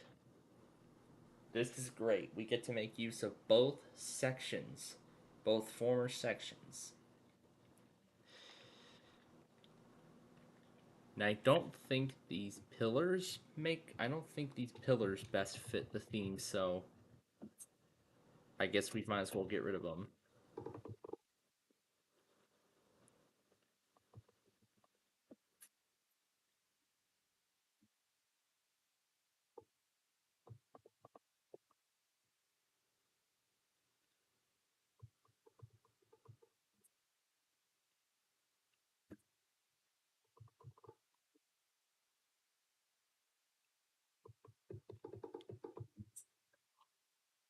And there we go. Now it looks like a fully completed section. But, of course, we made sure to preserve the original in every way possible. So there you go. You can see we still have the classic swings. We kept 202's legendary bridge up. We're still keeping it up and we're keeping it maintained. I don't know about maintained though. But then across where the playground formerly was is now this splash park. Pretty neat, huh? Yeah, pretty neat indeed. Because you got a giant splash bucket, and then I've taken over a lot of the features and structures from the original playground. So this is like the original splash park turned into a whole new way.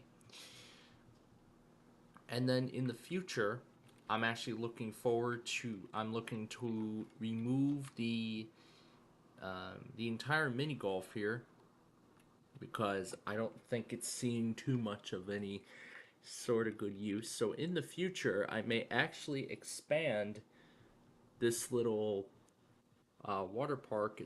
I may expand it at some point, maybe to accommodate more water features, or maybe even potentially bring back the splash pad idea from one of my original. I think that was like one of my original worlds. So I'll kind of merge the splash pad idea, or maybe potentially I could try my luck again at building a McDonald's play place, like I did in another one of my original worlds. However, that is yet to come. Anyway, now where is my notes? So we can get ideas here. That's my test postpone card. All right. We have yet to do 301. But I actually now have another idea in mind for another project. So we're going to go ahead and get to it right now. So right here is I-202 is I-302. This is on the other side. Now this here is where 301 comes in. No, not 301. I was originally debating between 256. Was there a two? Did I ever make a 256? I don't think I did. I don't think I ever made a 256, but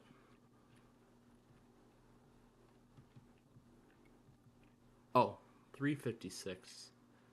Where did I make a 256?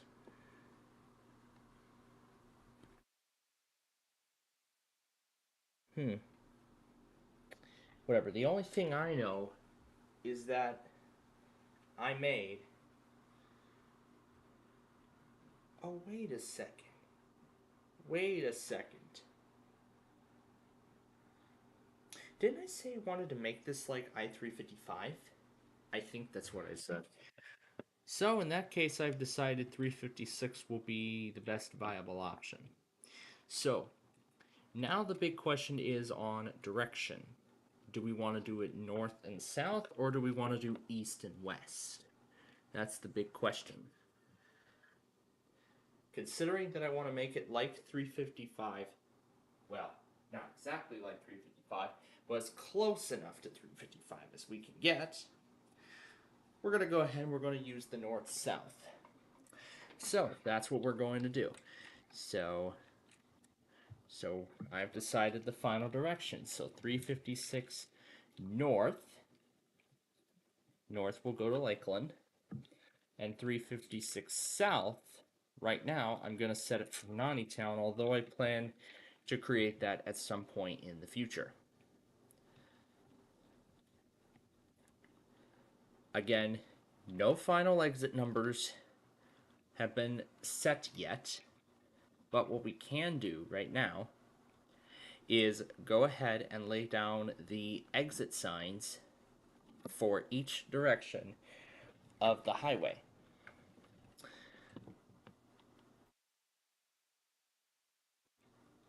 Now, this is part of a bridge that will be going up. So I gotta remember how I did this in this spaghetti of an interchange. In the spaghetti interchange, as I like to call it. So this ramp goes to eastbound I-56. So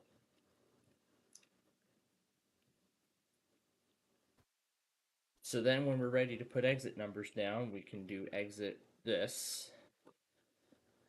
So we're going to start with 356 north, and we will also be making changes on 302 as well.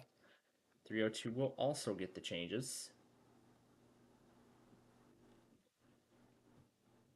Now, northbound, now I-356 northbound only has access, will only have access to 56 east.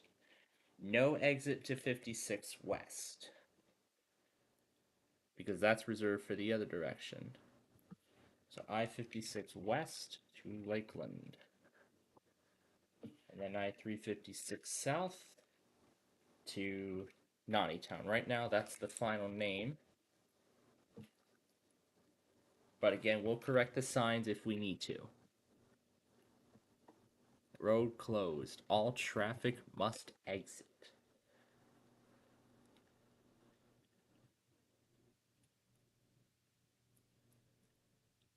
So like I said, we're going to start with northbound, and then we're going to work our way, back around south. So that's what we will do.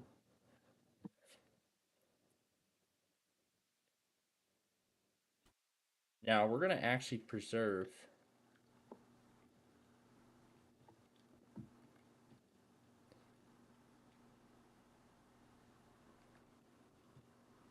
oh yeah, we have yet to remove this section, or even put up these lights, in fact, if we were even going to get that far. So the road here is Subway Road.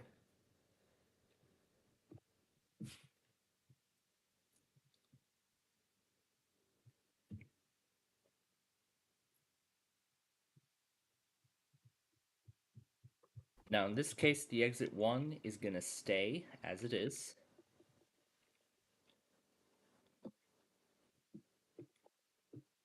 So now to remove what's left of the old section.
And there we go. The old section has finally been removed.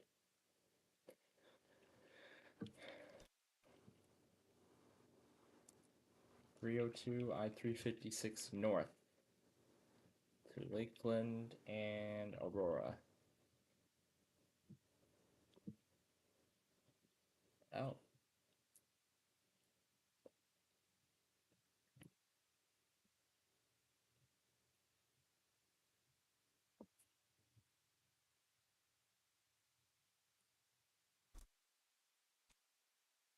This is south.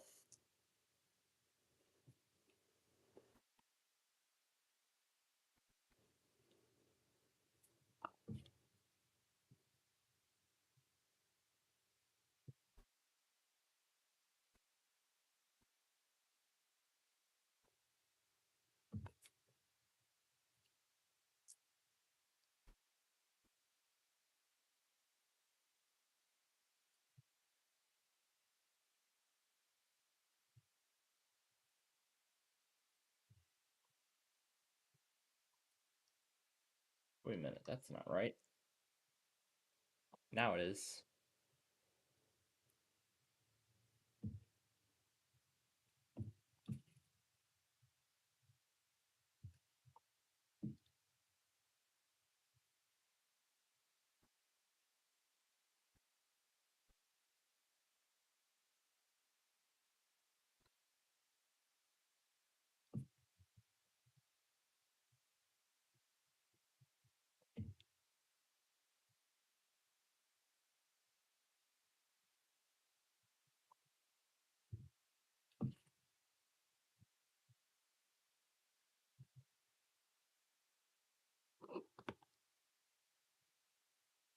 All right.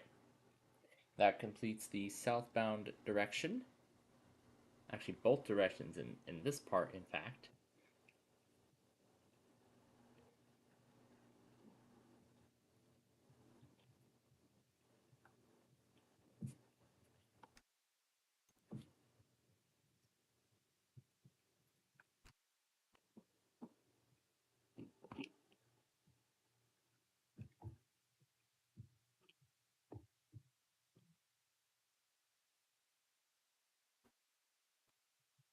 Now, I don't have the lights to fulfill that request, but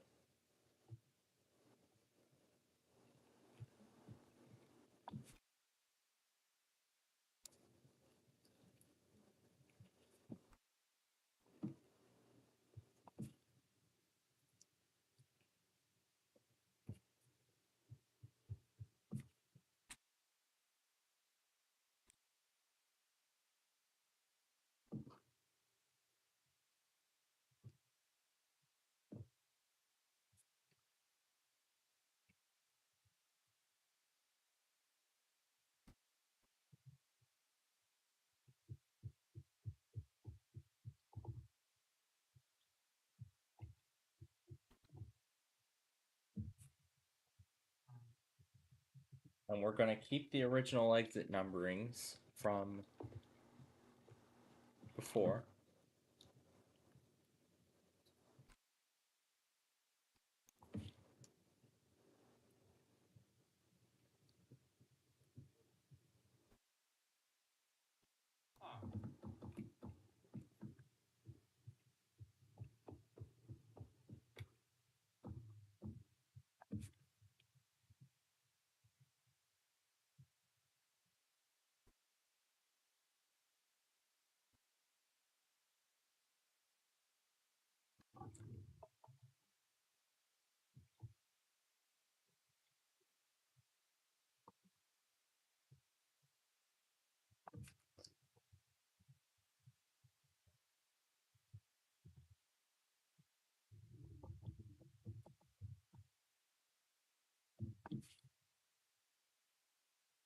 Go to I-356 north.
While we're at it, let's go ahead and prepare this section for the recoding project.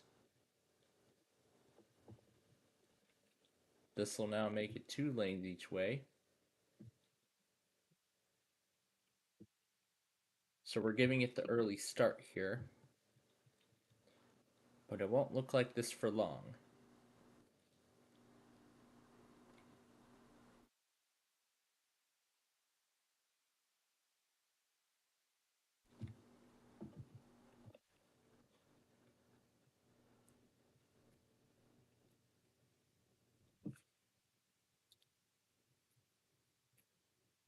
Lakeside on exit 24.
As the two directions of traffic split,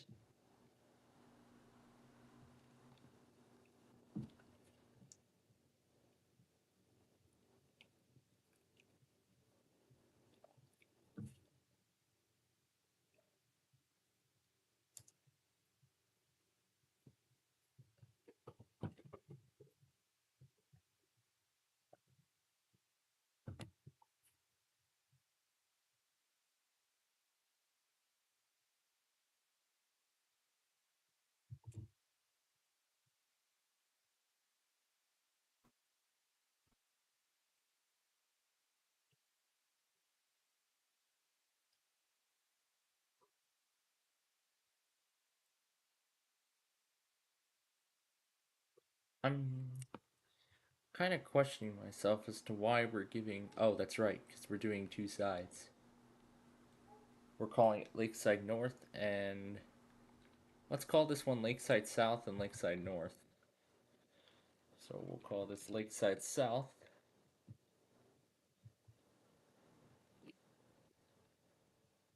That's how I'm going to rephrase this as now. So this will be called Lakeside South, and the other side will be called Lakeside North.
And this should be Napa Boulevard if I remember correctly.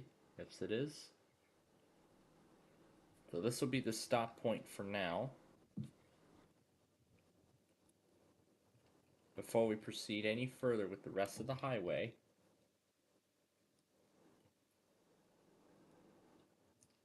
Wait a minute. I'm messing this up. Why is it going north to Lakeland? It doesn't connect to Lakeland. Oh, am I planning on this being a sort of extension or bypass of I-21? No, that can't be the case. Or is this going to be connecting to I-67?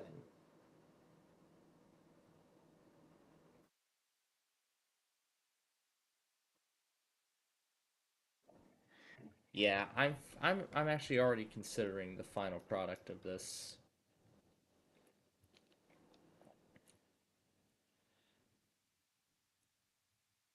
But let me actually get this straight.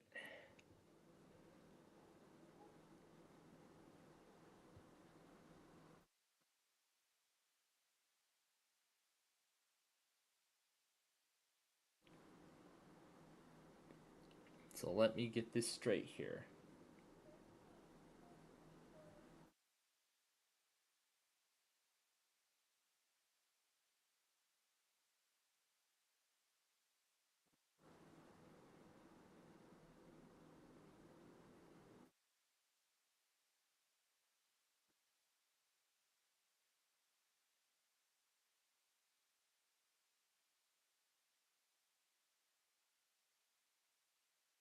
And furthermore, it won't be that big of an expansion either.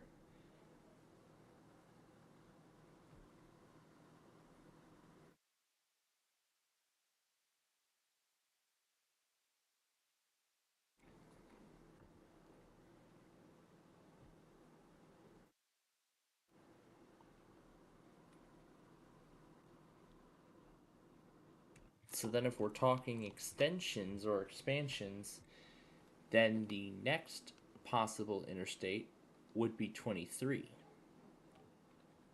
And it would look like a seamless fit. It would look like a seamless fit if that's so. And if that's so, it would look like a seamless fit. So, you know what? I think we could give it a try.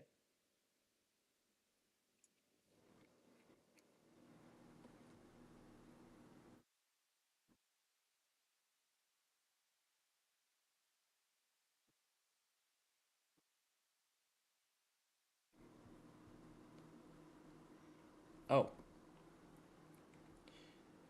so we could do that. But as I said, we have a problem. Yeah, I said that. Yeah, I don't know why I said that. Because we have a problem. There's a problem that we need to address. 356 is going to go in sort of a loop if we do that. If we go that route, then 356 is going to ultimately end up in a loop back, sort of in a loop back. So it'll essentially be like a little bit of ways away, almost going back the way it came.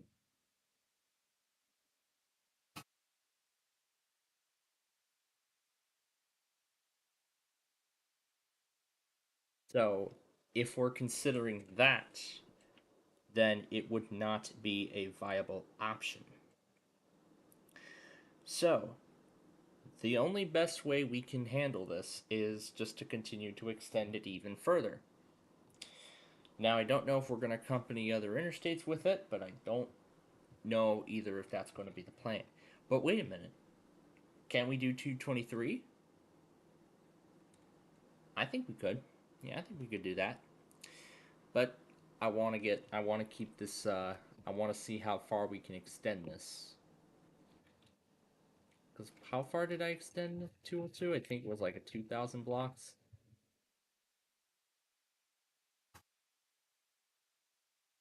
Let's take this until we get to 3,000. So let's keep going in a straight line until we reach 3,000. And that would then be its terminus. I think we can do that.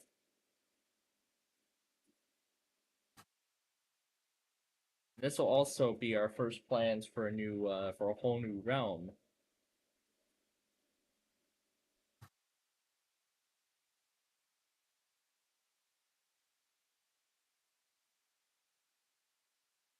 All right, we're at 2,000. We're gonna keep going until we get to 3,000.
All right.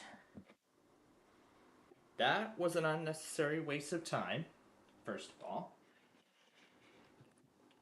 Second of all, I have been informed of change in plans. So unfortunately, Nana is not feeling well, so the app plans for this weekend have been scrapped.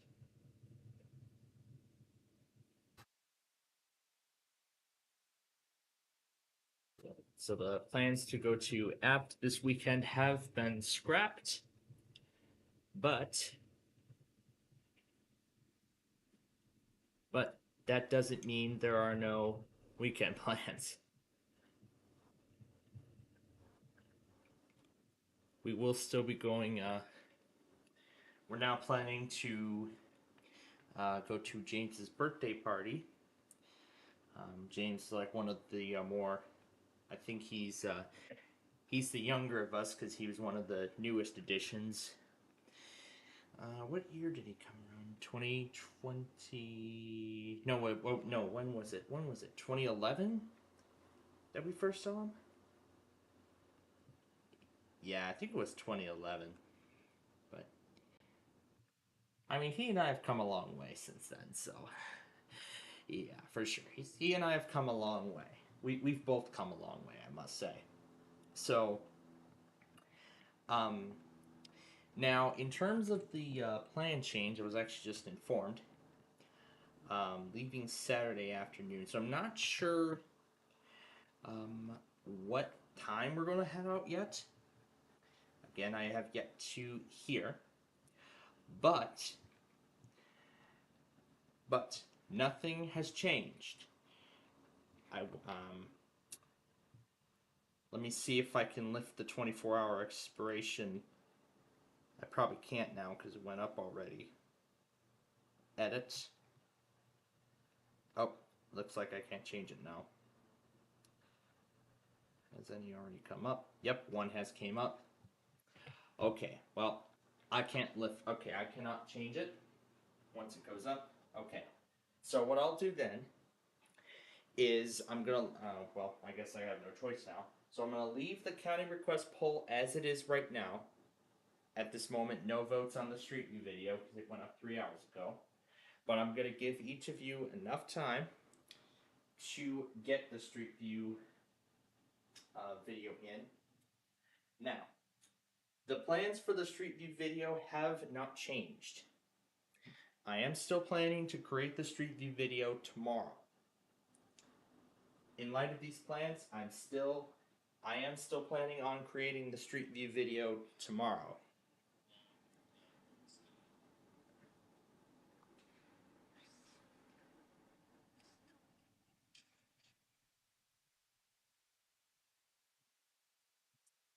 So, so I'll have one county request poll, and maybe I'll just start a second one so I can get additional requests if we need them. So right now that looks to be part of the plan.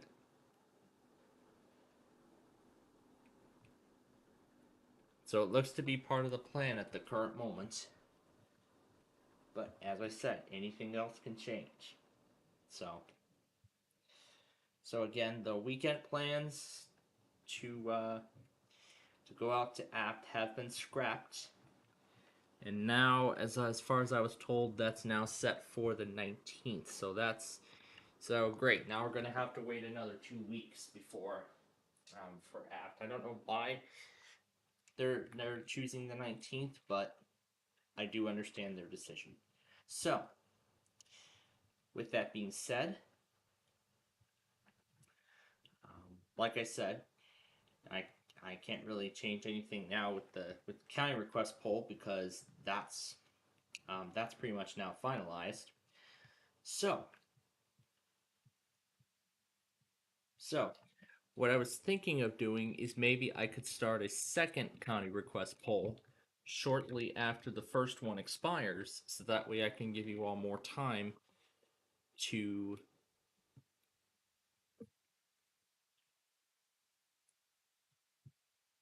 so that way I can give you all more time to send in your requests. So that's actually what I'm considering doing. So for the county request poll, here, because now we're not going on Friday.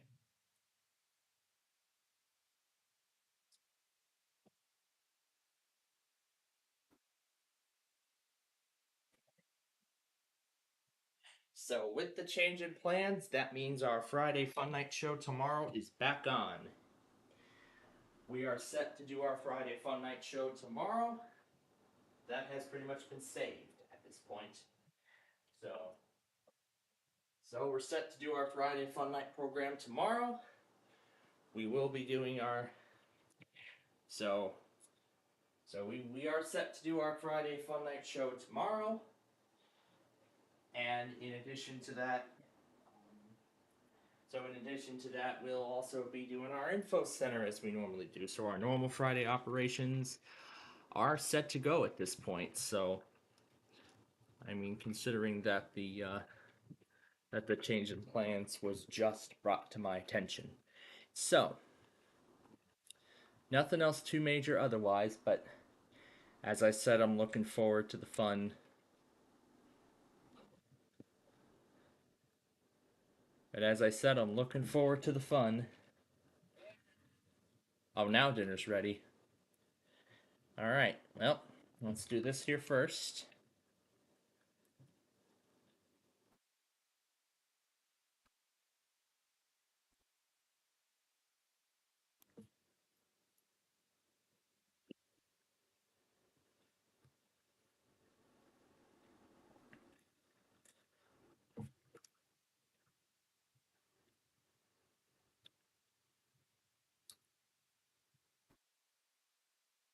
$356 South.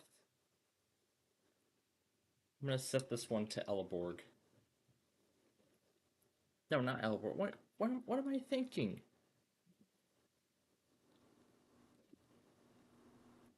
What am I thinking?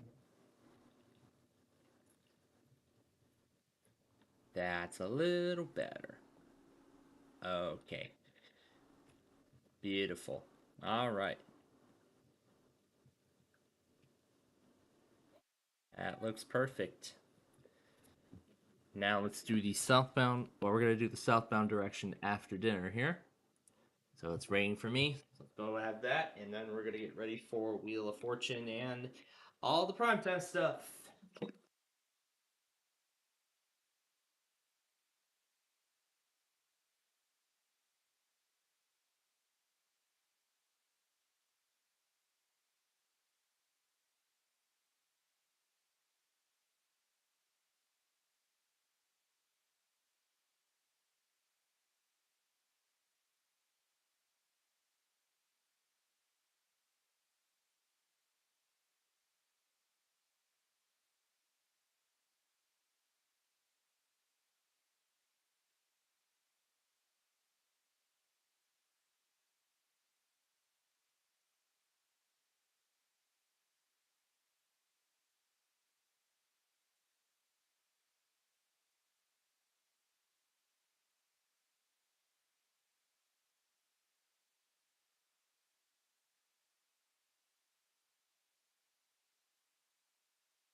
Okay, so dinner is done. Now let's get back to work here.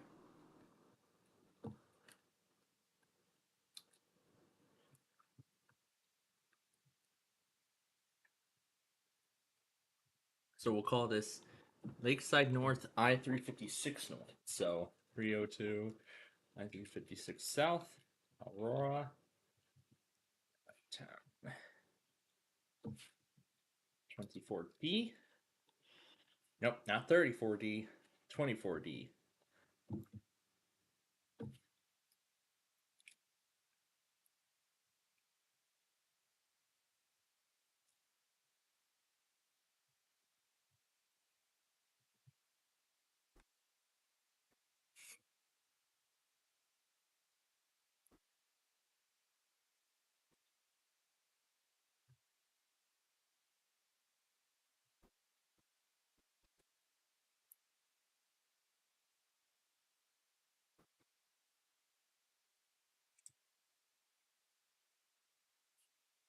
Now that we've determined the final placement, now we gotta give this area a new name. I really don't know what else to call it.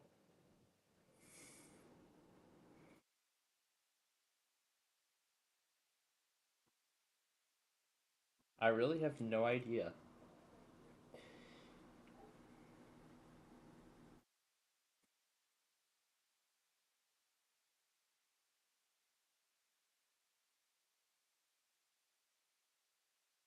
Well, I'll call it Okieville. That's gonna be the other new area. So it'll be called Okieville.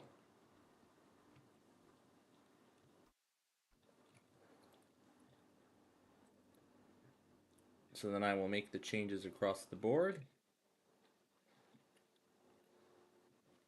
So I'm gonna swap Oakville. I could call it Oakville, but I'm gonna call it Okieville. I think Okieville might be a good name. A great name at that. So let's go over now and make the adjustments here. So exit 24D, Lakeside North, my 356 North. We'll make the changes to the rest of 356 as we go the other way. That's how we're going to do this. So, all right, so that has been done.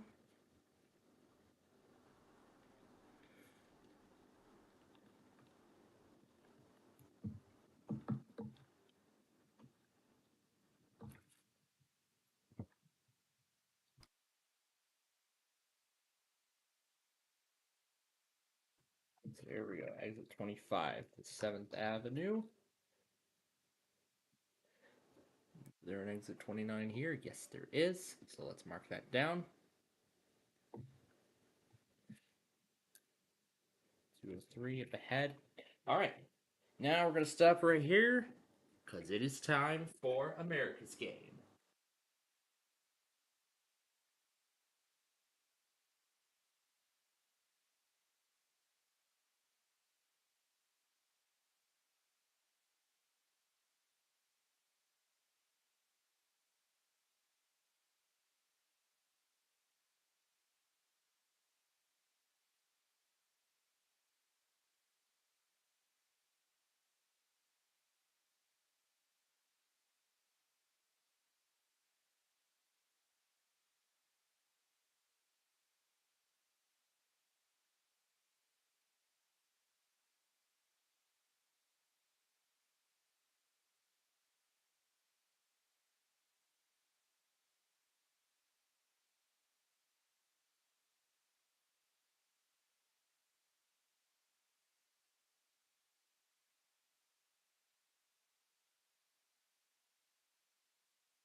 Alright, we'll be at the prize puzzle in a couple of minutes.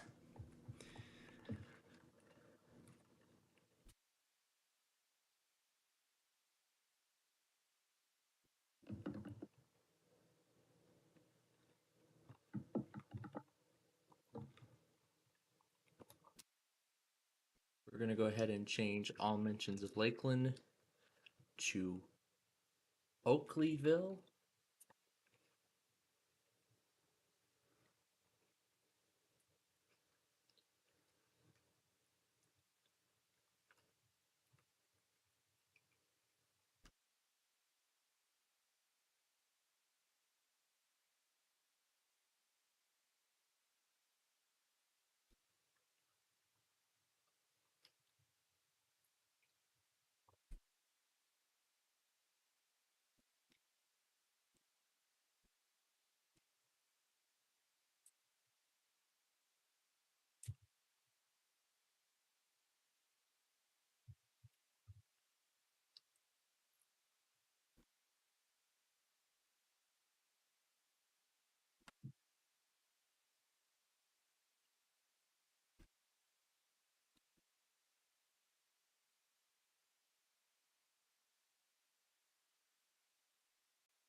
And we'll do the same thing on this side too.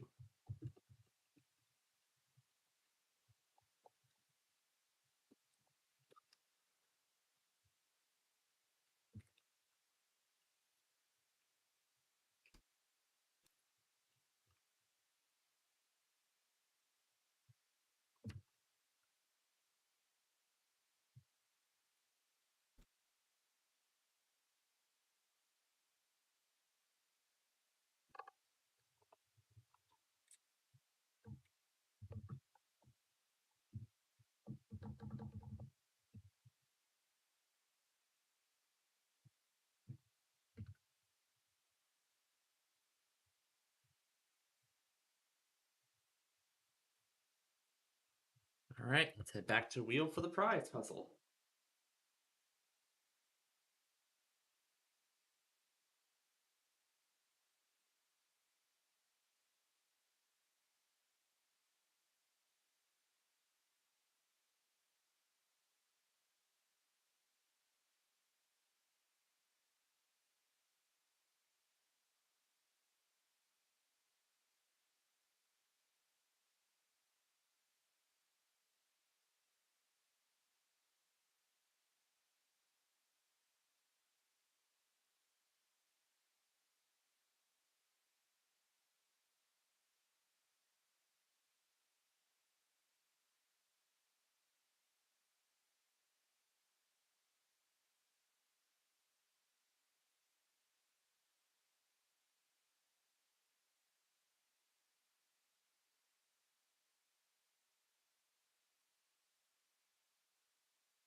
All right, it's on break again.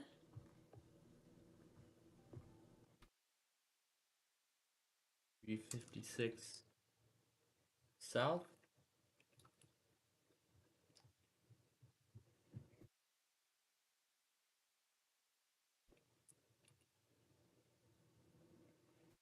All right.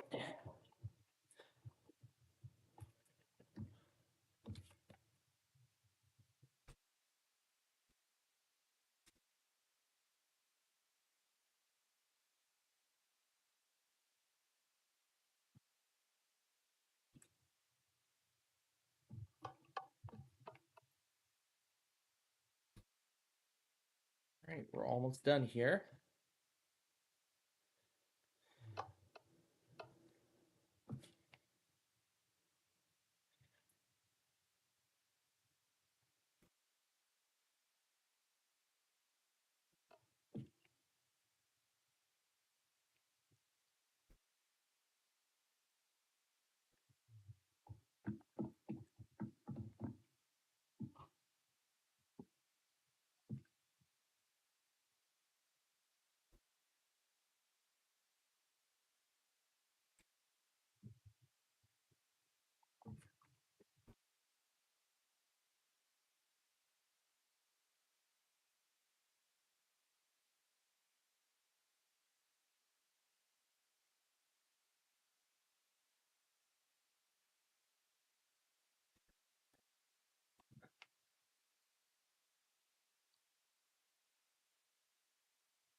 All right.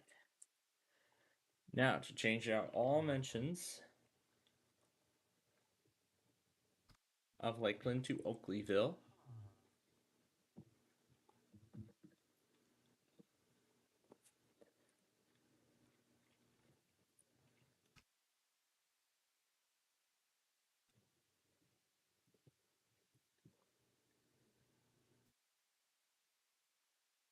Good. There's one more.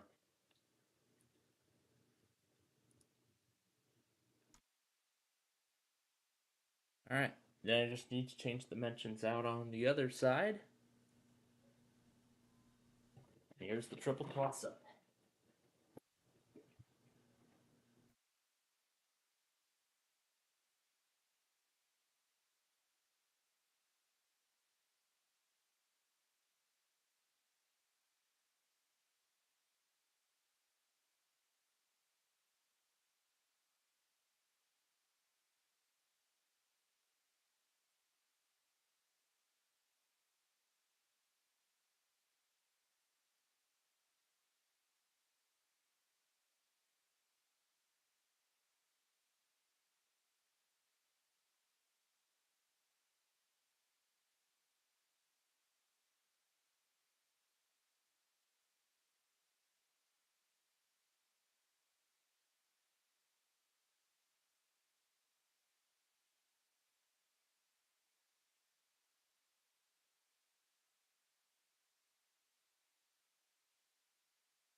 Let's see if they can finally give away the big 100K.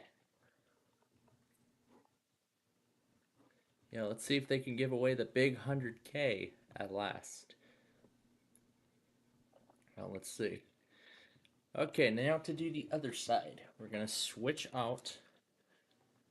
We're going to change out all mentions of Lakeland with Oakleyville, which will be the name of the new new area.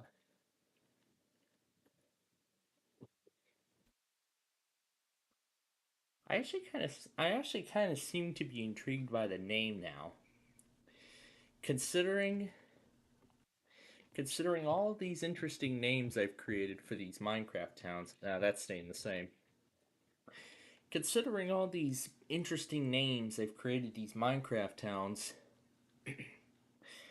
we have Unaville further south there. We have Nani Town, which is still in development. And now we just started development on Oakleyville. I kind of seem like how putting the lawn of oaks and Nani's look together. Now that's one great combination, I must say. I mean, in my opinion, that's what I think. Alright, now after the Wheel of Fortune bonus round, we're going to get right to the floor. So this will be the final set of changes we will make for now. But then, after we are done with all of those shows, then we will come right back and we will continue. 356 South to Chicago. We are coming back around.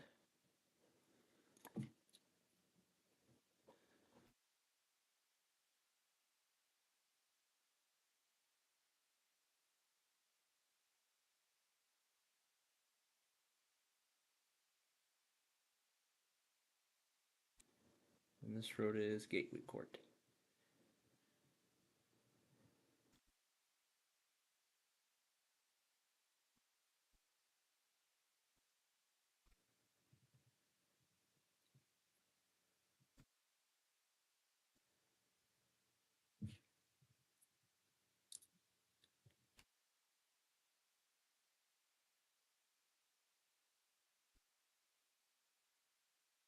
Alright. I believe it's time for the bonus round.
All right.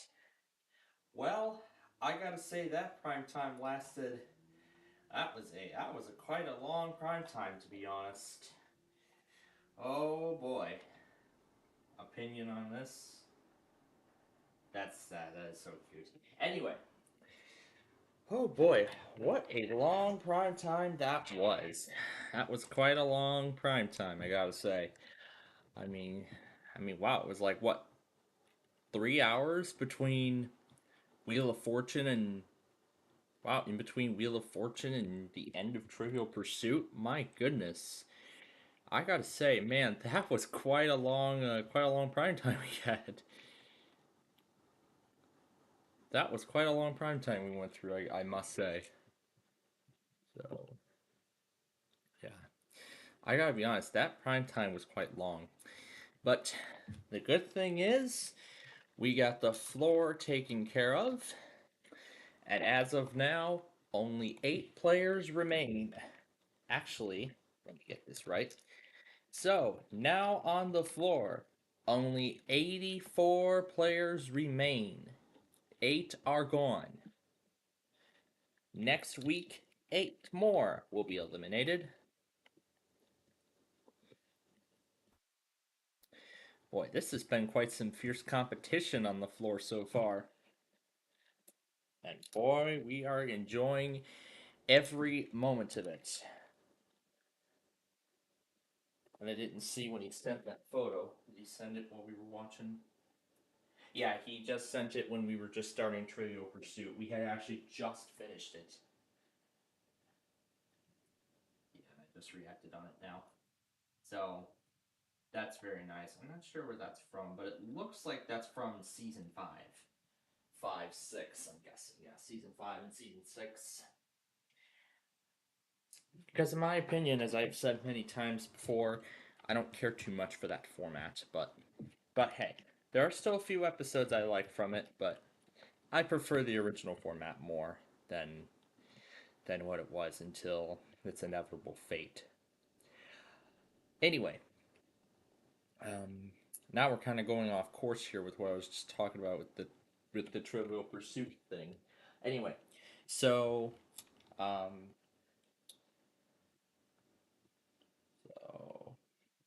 so it looks like the passenger special will be coming through Kearney tomorrow, but will be in 6 a.m. I don't know if that'll be in Mountain Time, but I am pretty sure that.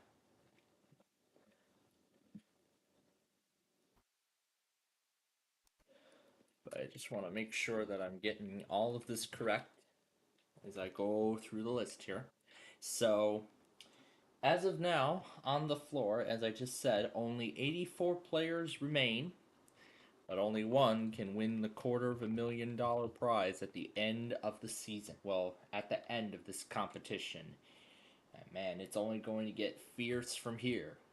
It is going to get absolutely fierce from here. Now, I was going to talk about the Scrabble game next. I was going to talk about that. Now, that game is hosted by Raven Simone. Yeah, Raven Simone, whatever it is. Um, but I'm sure many of you who've been,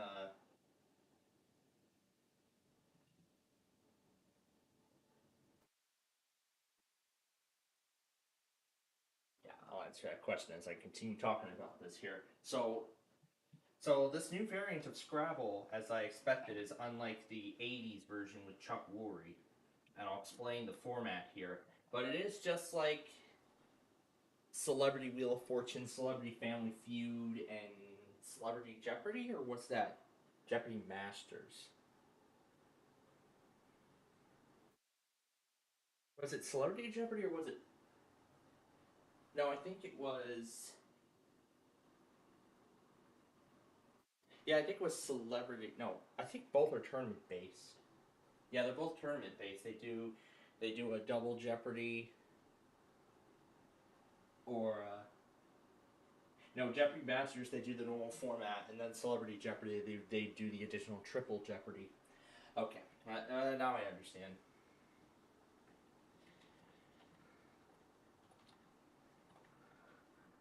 So basically, here's how this updated format of Scrabble works. So once again, we have that giant computer-generated Scrabble board. However, in round one, there are already some blank Scrabble tiles on the board. It'll pick one of the words at random. Raven will give them a clue, and then they will show the letters scrambled. So all the contestant has to do.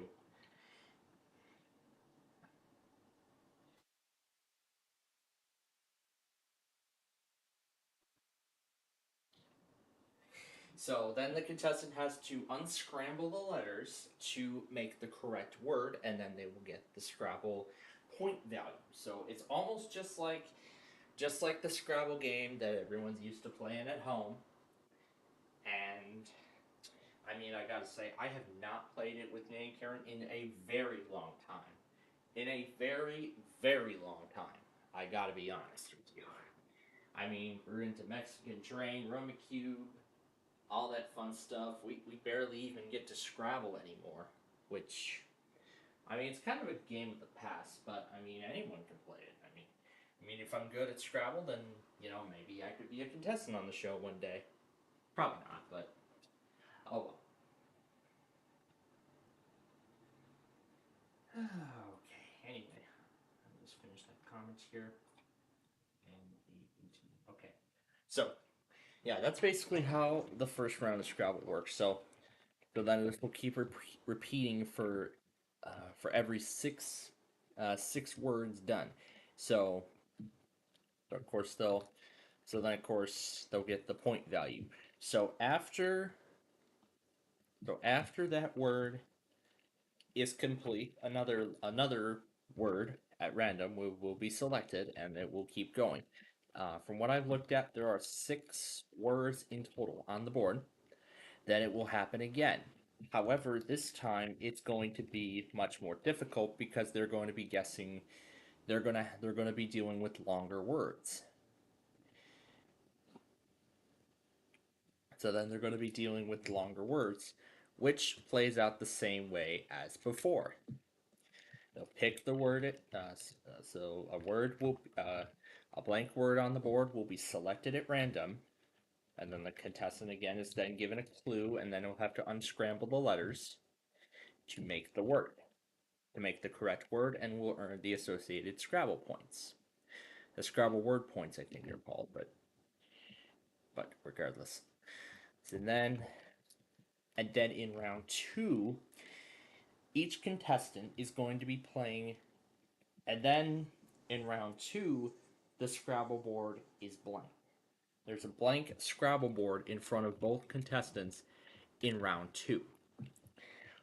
In this second round, what they have to do is they have to, well, basically just like how Scrabble's played at home. They're going to pick. They're going to try to make the best possible word and score as many points as possible. And they'll do it over a series of 4 separate racks. And both contestants are going to play off the exact same rack. They're going to play off the same rack. So, so of course, one contestant will. So of course, the first contestant will pick their word from the rack, and then the other contestant will do the same. There will be 4 separate racks throughout the round, and then the person with the most amount of points at the end will win the game and move on to the Scrabble bonus game for the chance to win up to ten grand.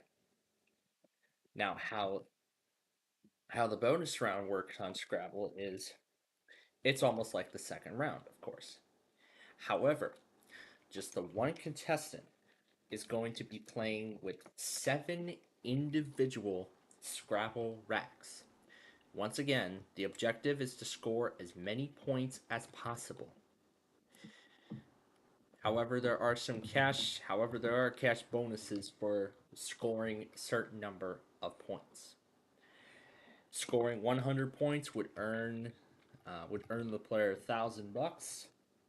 Up to 150 points would win them $5,000. This is already reminding me of the money ladder on Catch 21. But anyway, if the player can get up to 200 points, this is like Catch 21 and Family Feud's Fast Money. This is like the bonus game of Catch 21 and Fast and Family Feud's Fast Money all combined into one.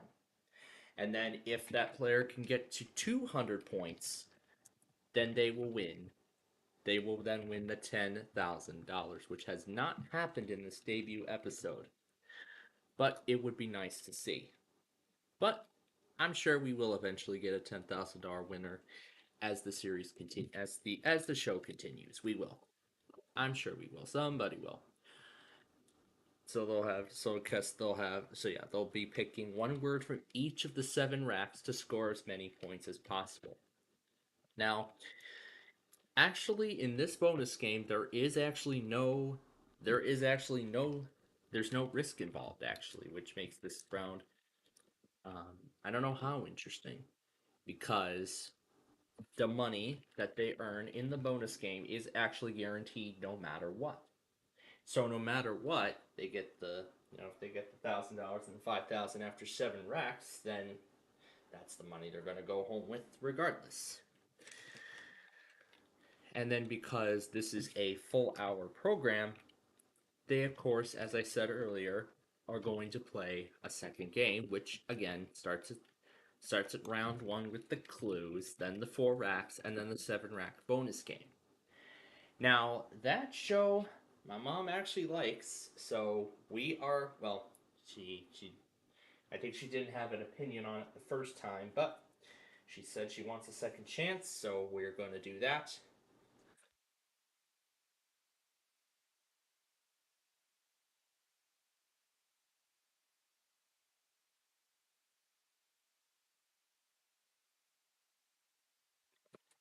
Okay. So then the other game, Trivial Pursuit. Yeah, Raven Simone, she of course is the star of her own Disney sitcom That's So Raven. Back in the day, I don't know if any of our viewers even remember that show. I'm pretty sure they don't, but regardless. So anyway, onto the trivia. So anyway, onto the Trivial Pursuit. So it's actually hosted by LeVar Burton, and from what I was told, he is actually. I'm not sure if he was a guest if he is the or if he was one of the hosts on one of the on Reading Rainbow, which was one of PBS's hit shows back in the day.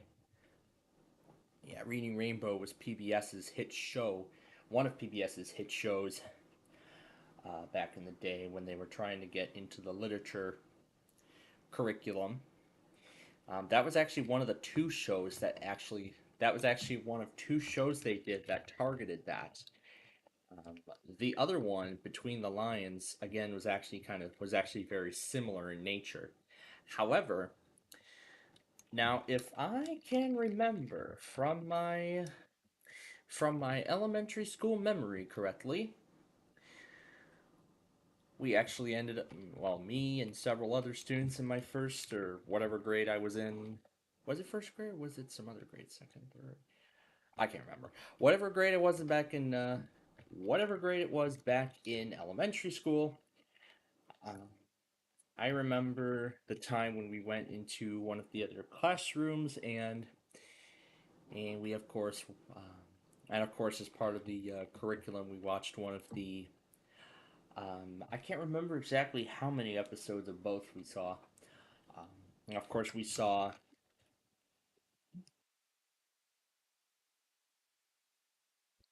Okay. Well, as I was about to say that I can't remember the exact number of episodes that we saw, but from back in my elementary school day, we did watch both Reading Rainbow and Between the Lines. However, both of them were we did them both interchangeably. So one time it would be an episode between the lions, and another time it would be reading Rainbow. But either way, both of them. But again, as I just mentioned, both of them, both fall within the same curriculum subject. So they both fall within the same curriculum subject. So, and in fact, I actually already do. And in fact, I actually just recently learned on the history behind Between the Lions from Defunct Land's Defunct TV series, which he does. So just like his main Defunct Land show that he does, he also dives into the history of several television programs, some of which I may remember from back in the day, and others I may not. I mean, a few of the programs that he has done, I actually remember. Let's see. Let's see. So I got a little more. I got a little more knowledge on a bunch of these television programs from back in the day. Yeah, Bear in the Big Blue. Let's see. There's a few of them I can name right off the bat. Yeah, Bear in the Big Blue House. That one was a hit by Disney back in the day. He did a defunct episode on that. He did Between the Lions, Dragon Tales. Oh my God, that was a great show back in. I mean, oh my gosh, back in the day. I mean, Dragon Tales was a great show back in the back. I mean, I remember Dragon Tales a lot back in the day. I remember it, but at least I learned. At least I learned the full history of that program, and of course some of the other PBS and other programs. And another show I don't even remember at all, but I actually learned the history of, was actually a was actually sort of a I guess it was Nickelodeon's failed attempt. Let's see.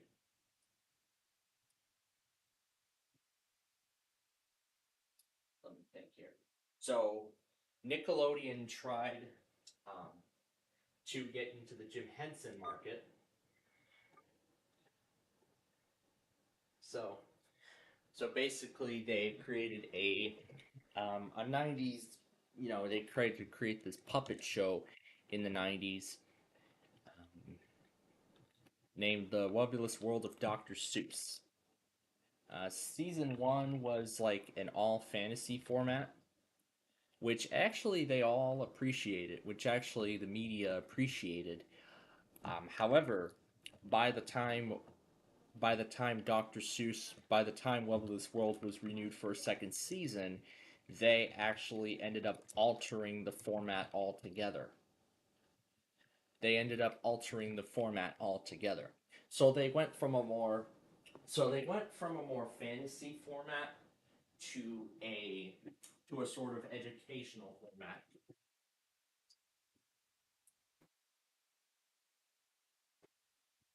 And after they saw the incredible, and then after they saw the, and then after, and then after everyone saw the incredible, after they saw how altered the format incredibly was. I mean, it was just absolutely insane, and that was what sent the show downhill after 2 seasons. Now, I did talk about my favorite program, that it kind of went the same way a little bit. However, it lasted a little longer with the updated format, I like to say. However, the order on that end was reversed. However, in the case of the Bubble Guppies, the order was actually reversed. I mean, you remember the education format. They kept the format from the they kept the format from the start.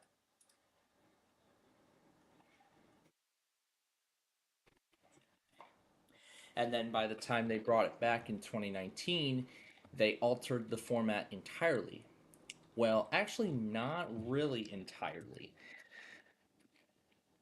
As I mean, the education format aspect of the show was why it was so why the show was so popular back then.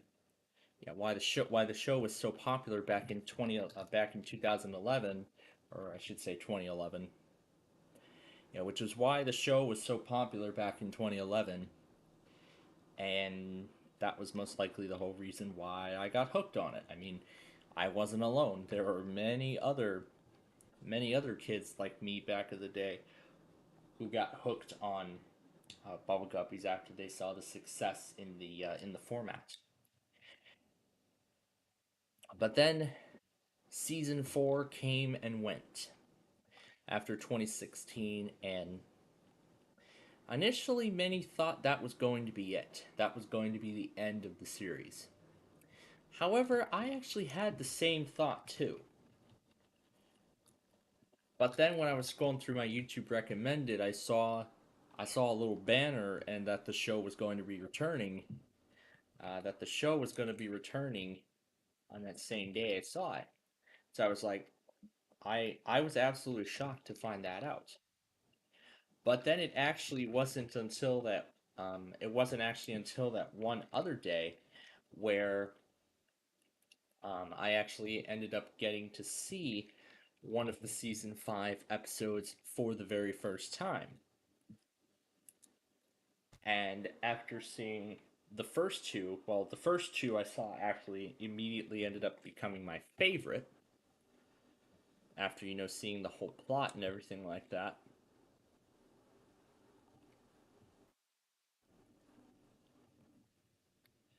And we're going to go ahead and change it to North, to Oakleyville.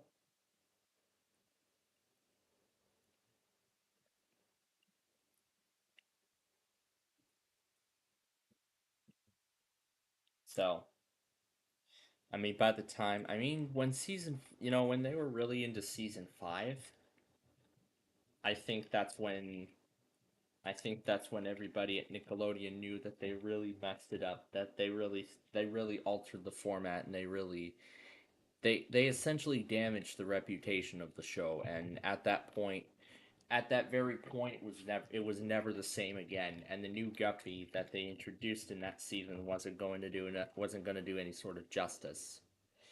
So at that particular point, that was pretty much it. That was pretty much the one thing that had to be altered to send the show into a death spiral at that point. So yeah, kind of sad it's no more. Well, kind of sad it's no more as of last year, but at least the good thing is that it's still going to be on in reruns for many years. It's still going to be on reruns for many years to come. I mean, heck, they've been airing that show for over a decade now. Yeah, actually almost 13 years. That's absolutely impressive how long that program. That is absolutely impressive how long a kids program from 2011. So I can't believe they kept the program running for that long of a time. I'm just absolutely shocked as to how long it actually lasted. I mean, my God, they started that thing in 2011, went on hiatus in 2016, came back in 2019, and it lasted until 2023. I am I am beyond speechless as to how long it ran. I mean, my God. I can't even believe myself how long the show actually, I mean, again, how long the program actually lasted. I mean, wow. I mean, wow. 12 years of episodes. My God. They're really going to air that show for many years to come. I mean, heck, I'm already 20 now, and my God, heck, that show is 13 years old now. That show is 13 years old as of January of this year. Next year, it's going to be 14. It's going to be 14 years old by next year. I mean, my God. I'm just, I'm, again, I'm just honestly amazed as to how long that show ran. But even though, even though I'm 20 now, I still like to, just observe the show like, just observe the show like one more time. You know, just get like a little. like a bit of a blast from the past. I mean, I sort of revisit it as like a blast from the past because because remember, like I just said, the thing is, I was obsessed with the show back in the day.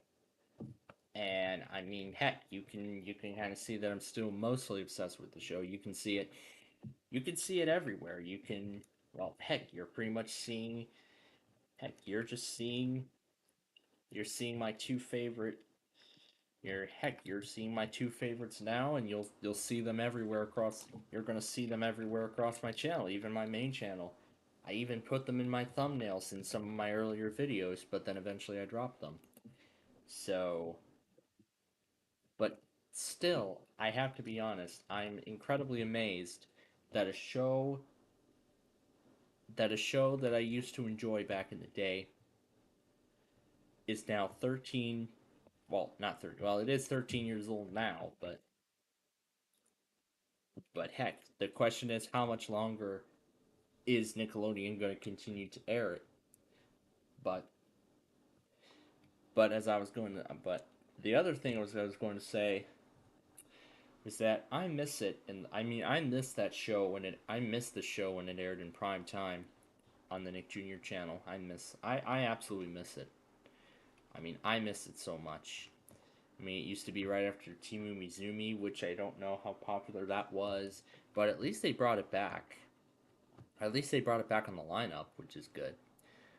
So, but man, I enjoyed that. I enjoyed when they were doing that whole like mega marathon.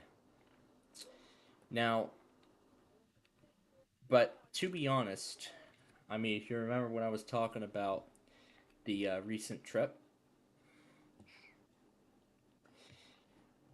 if they had not done that Possum August thing where they just aired or they just turned the whole thing into 24/7 Paw Patrol, maybe I would have seen the Bubble Guppies like I saw back. Like, heck, it could probably have been, I probably could have seen maybe an episode of two of the Bubble Guppies while having breakfast at the hotel while catching up on all that stuff from last night.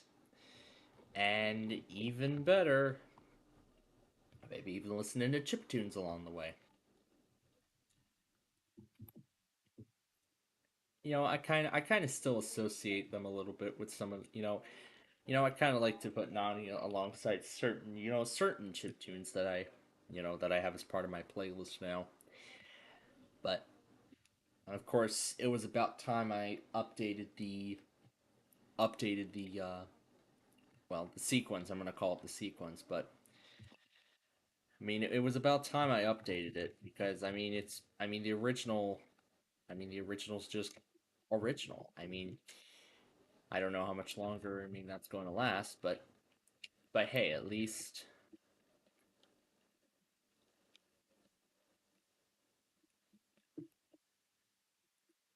but hey, the good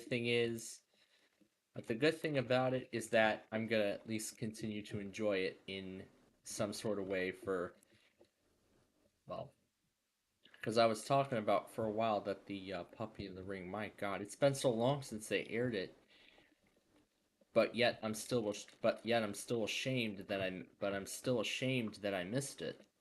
That I missed the airing of the special of that Puppy in the Ring special, which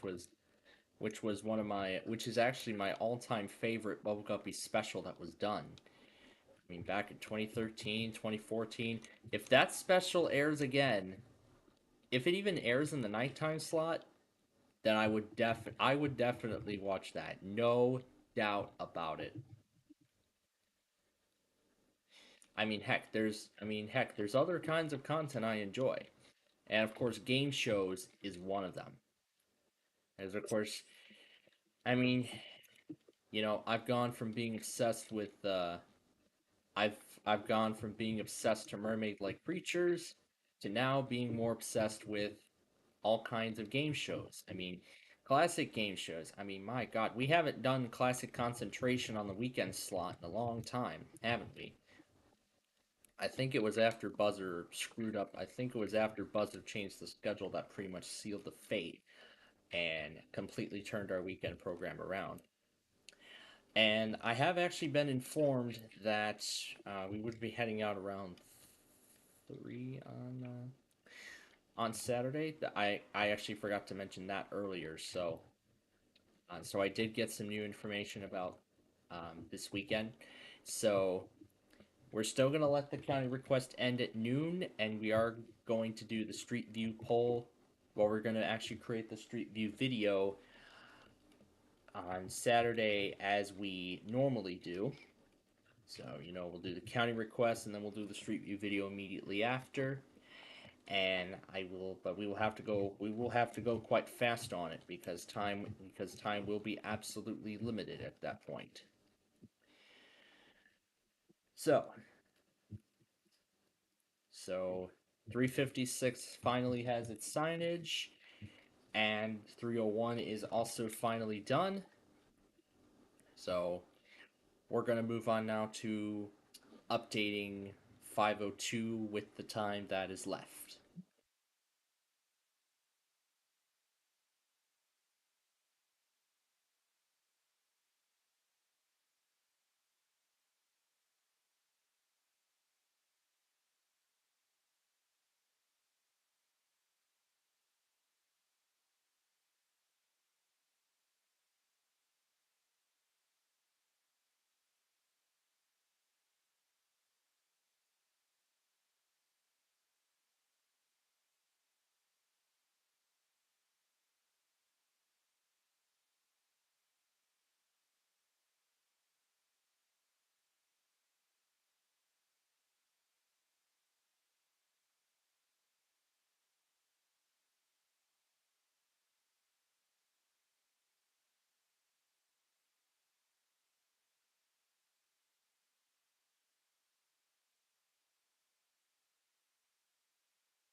mess around with my chiptunes. I love chiptunes. Okay, so like I said here, we are down to the final. We only have 1 hour left, so we're gonna go ahead now and get to work on 102, which is gonna be the next stage of our project here tonight. Well, this is going to be the next stage of our whole thing. So after this is done, that will essentially end. That's going to essentially end our show. So I'm going to alter this ramp for the new style.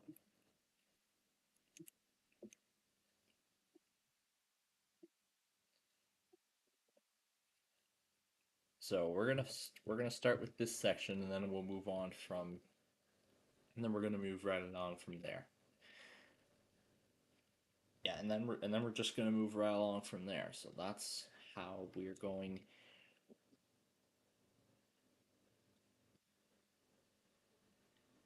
And actually, I believe I actually just got a clever idea. Why don't we kind of bring back an old-fashioned, why don't we bring back an old construction flaw that we had done, that I had done rather, um, well, within the first highway projects that I had done, where I had put fences instead of actual blocks. Now, this is because I actually want to raise the roadway so that way the road itself will stay flush with this short span. So that I think actually might be a clever idea. So let's try it and see how well it goes.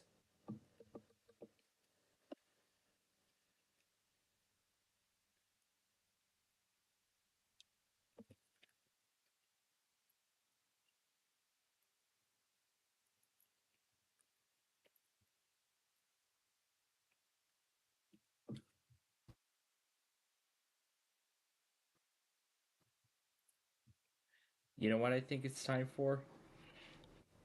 I think it's time to low pitch Big God. Where are you at? Where are you at? There you are.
I love that low tone version. I really do.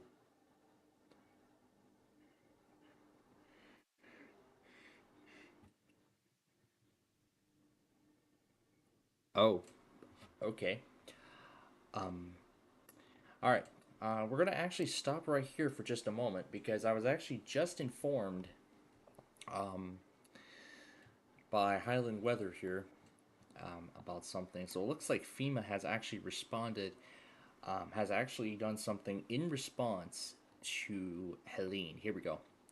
So, so right here, this is actually by Highland Weather here.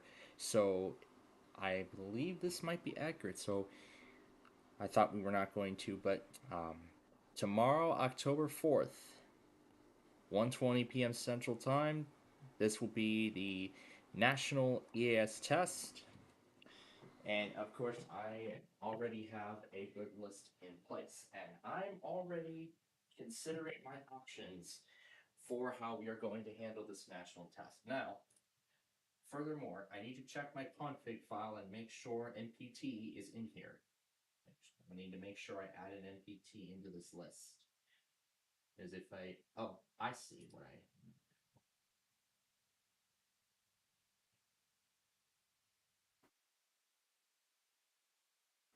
so I'm going to add a second filter into this, and this will be called, let's see, haven't messed around with the config file in a while, so I gotta remember how this was done. So I'm gonna call this one National Test, and we'll put it under NPT. Doesn't matter who's the originator, doesn't matter who. So let's see how this goes. So I'm gonna save the config file, and then I'm also going to remove who? Who else went last night? Um, I think I know who it was. I'm gonna go ahead and remove all of this. It was W. What was it? HT. That was the one. That was the one. HT. All right. I'm gonna have to. I'm gonna have to check and see if this is correct. Go back over here, and I'm going to add this into your list. Let me see. That is in there. Take that out, and we can save. All right. Whatever's left is being considered a fail. Okay. Now I'm gonna have to check FEMA's website and see if this is actually correct. So I'm gonna actually look at FEMA's website really quickly, and I want to actually see if this is correct. Because I want to see if this statement is actually accurate. So I'm gonna give it a moment or so. Maybe FEMA's website could be busy. But I'm gonna give it enough time to load. Here, maybe I can maybe just do a search for it, and then maybe I will get the result I need. There we go, FEMA.gov. I had it correct. There we go. All right, and then let's see. Hurricane rumor response. Yeah, this was that statement from earlier. This was the statement from earlier. Because I'm not sure if this is true, but if these are all the rumors from the hurricane. So these are all of the so these are all the disaster declarations. Here, let me see if this is right. I want to see if this is true or not because I thought it said there was no because I thought it said that because I thought it said that there was not going to be one this year. No, no, October 4th was last year. This is from 2023 right here. You see the release date October 3rd, 2023. Because if we go back to last year, October 2020, October 4th was a Wednesday. This was a Wednesday. I believe I heard that there was not going to be a national test this year. That's from what I heard. So I'll let him know and then I'll update Discord.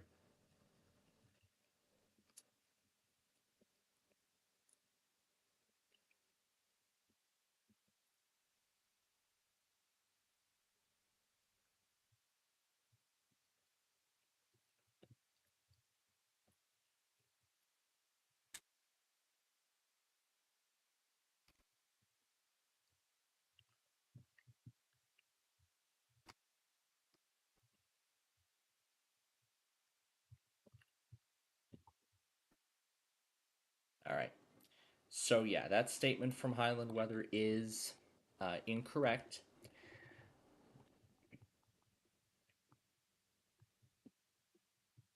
So that documentation that I just showed was last year.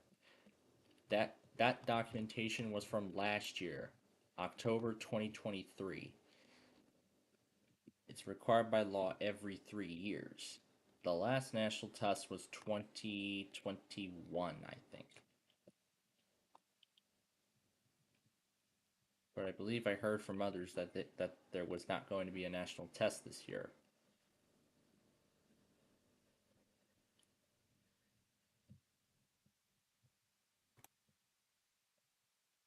It's a good thing I found out it was inaccurate. So, yeah, good thing I looked. Good thing I looked at the documentation, and that way no one's gonna go scrambling.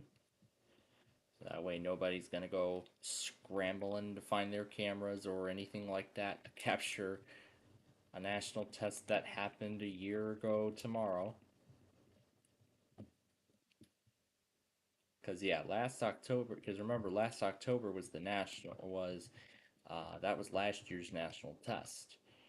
This is 2024, and I believe I heard that there was not going to be a national test this year. I think I was told that earlier in the year, but I believe that's what I heard. So again, that statement from Highland Weather is inaccurate. That national test documentation was from last year. FEMA did not update the documentation for 2024. Yeah, FEMA did not update the documentation for 2024, but I will look, but I'm going to look again and be, but I'm going to look and, but I'm going to look again and make sure. But I'm going to look and but I'm going to look again and make sure that's correct. So again, I don't want anybody going scrambling for their cameras for no reason at all.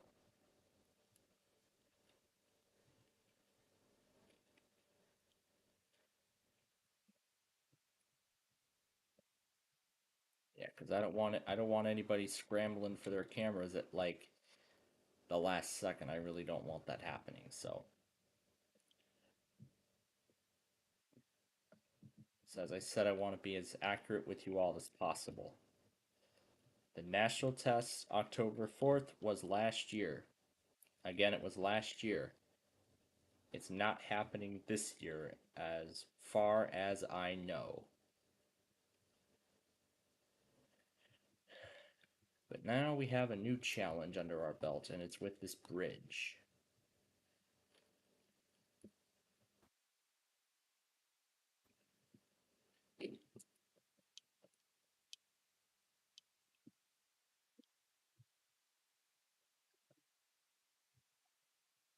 There we go. This will work.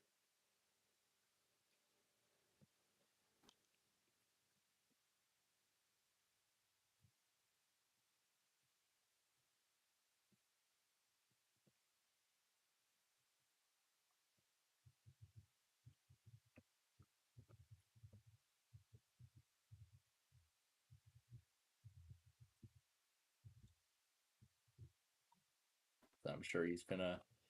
So I'm pretty sure everybody who saw that post is gonna say, "Hey, that was last year. That was last year. There wasn't going to be a national test. There isn't going to be a national test this year. That statement's false." I'm pretty sure that's what everybody who saw the post was going to say. So I will, I will be, I'm gonna be, I'm gonna But again, I'm going to check and be absolute. But again, I'm going to check and be absolutely sure. In fact, we can do that now. I don't.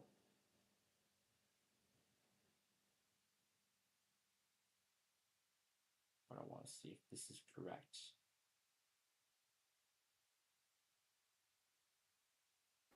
Yes, because according to Insider Radio, they say no national test this year. It does not plan a repeat. It is so. Now, the truth about this, October 4th was last year's national test.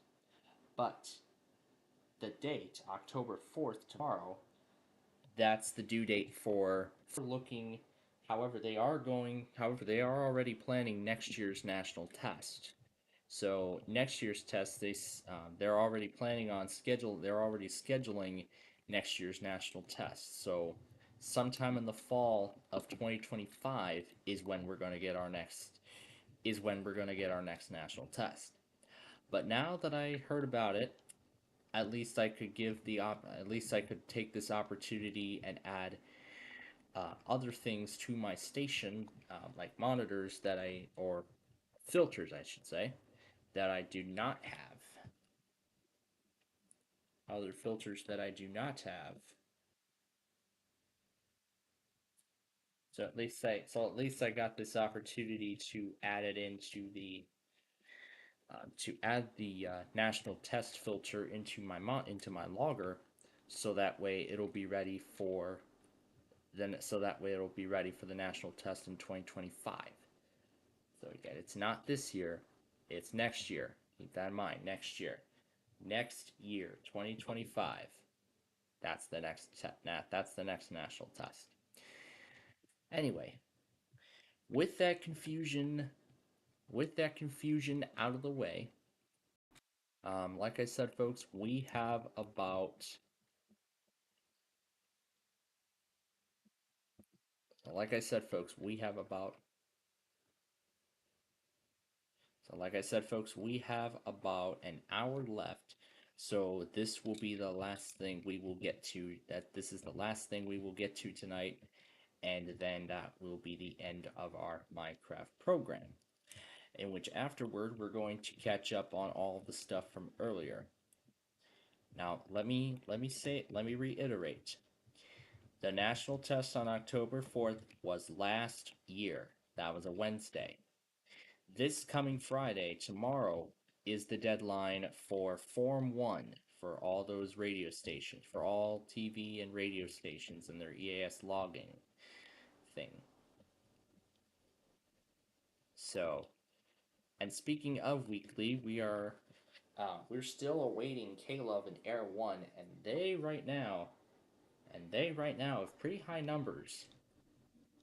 And now, for the amount of days that have passed since they haven't tested, it is large right now. Caleb is on They were on 4 on Wednesday, so they're on 5 today. They're going to be at 6 by midnight. So if they don't test before midnight, they're going to be on day 6. And as for Air 1, it's going to be day 9.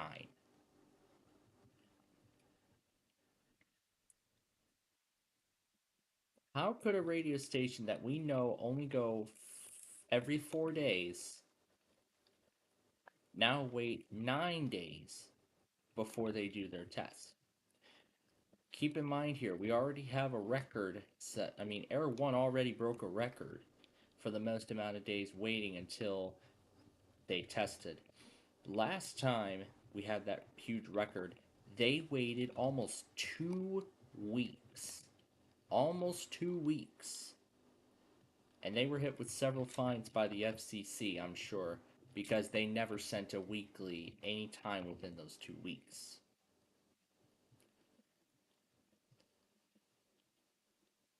And yet within those 2 weeks, they never fixed the issue with their stream.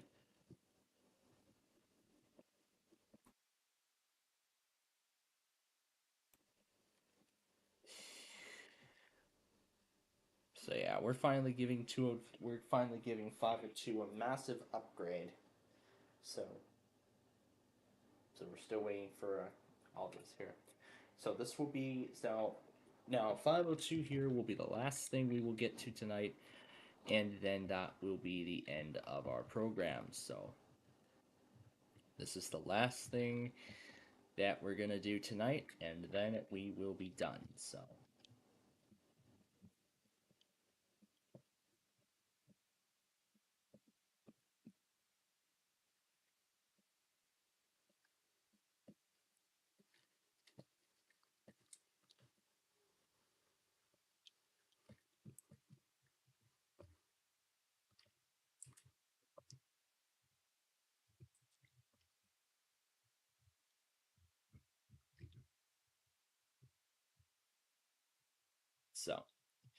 with that said, we are almost done here tonight, folks. As I said, so let's go ahead and wrap this up.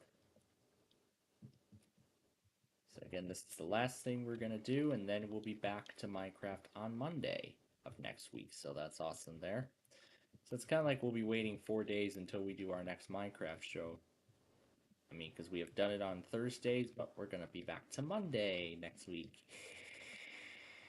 I mean, I'm happy about it. I hope you're all happy that we'll be bringing it back on Monday. So,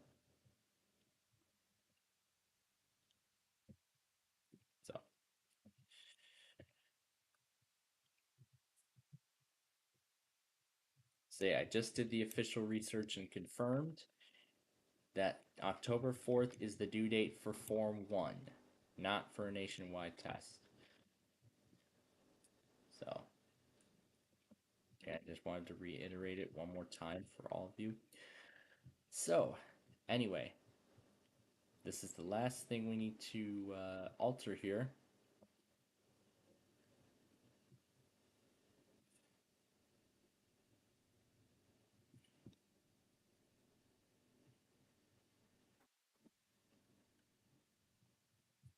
So,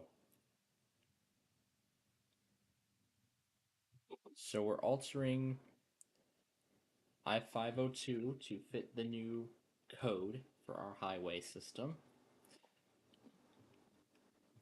So we're giving it the proper format. The way the highway system should.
This is the last thing we're going to do today, and that's to widen this bridge, and then we will be done for tonight after that.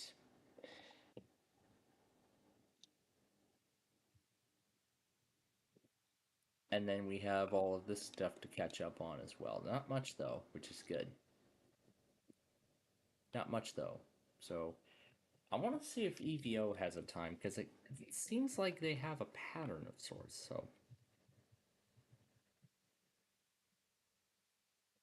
and as part of my tasks tomorrow, I I was going to say about those about that initial post from earlier.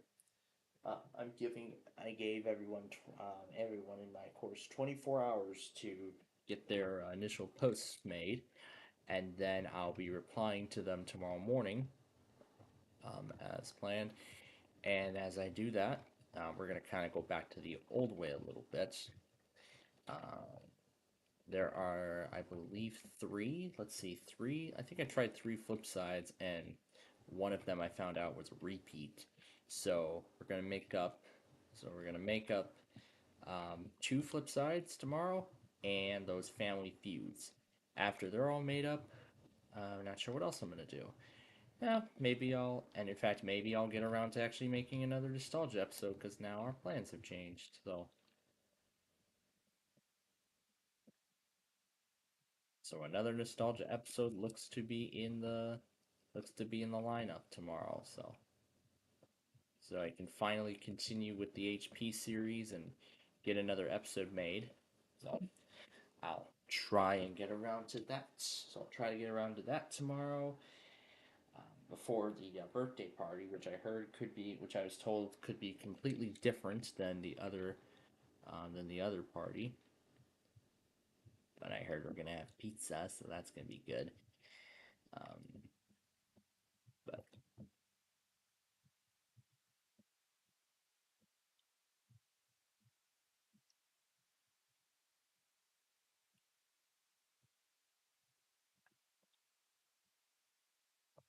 come on, okay, I love everybody in that group's asking you to test. You were supposed to test on Wednesday, you didn't do it.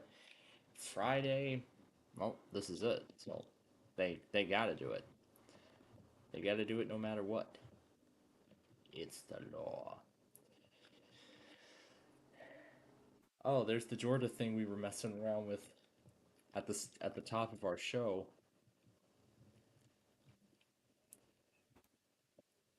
Or rather a little later on. My goodness, I still can't get enough of how my father reacted to the K thing. How my father reacted to the K.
We never went back on Amtrak. That also reminds me.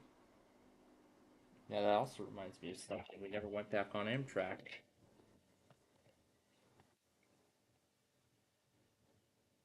Oh my god, the identical laptop race from, I think it was after Jeopardy. Battery full.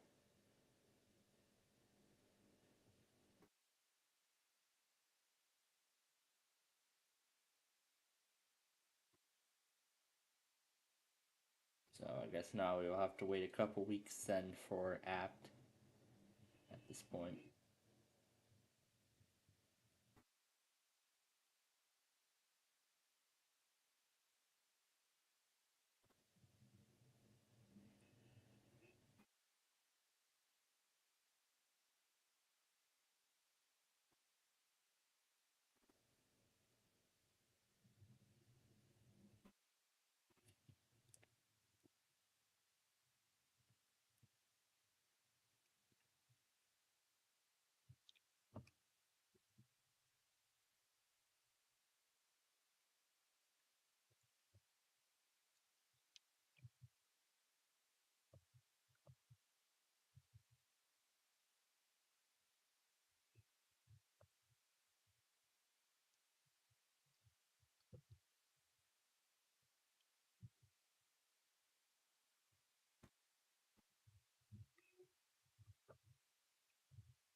this looks even nicer than before.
All right.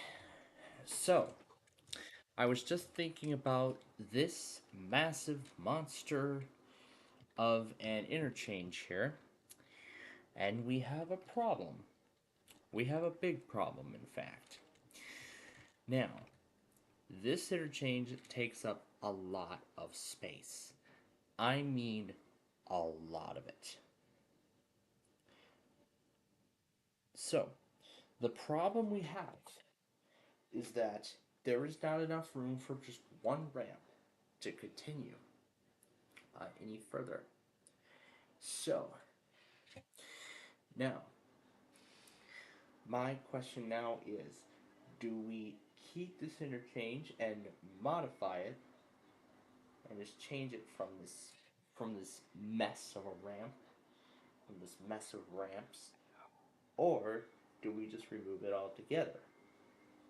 Or do we just go ahead and remove this interchange altogether? Now, I mean, look at it. I too already sort of has a connection to 502, but it's not direct. You have to take a local road to get there. So, two traffic will have to exit, cross over on that bridge, and then they would be able to access 502 from there via Evelyn Street. So, is that the way we want to go? Or furthermore, is that what we want to do? But to make matters even more interesting, I am considering adding 283 in here at some point.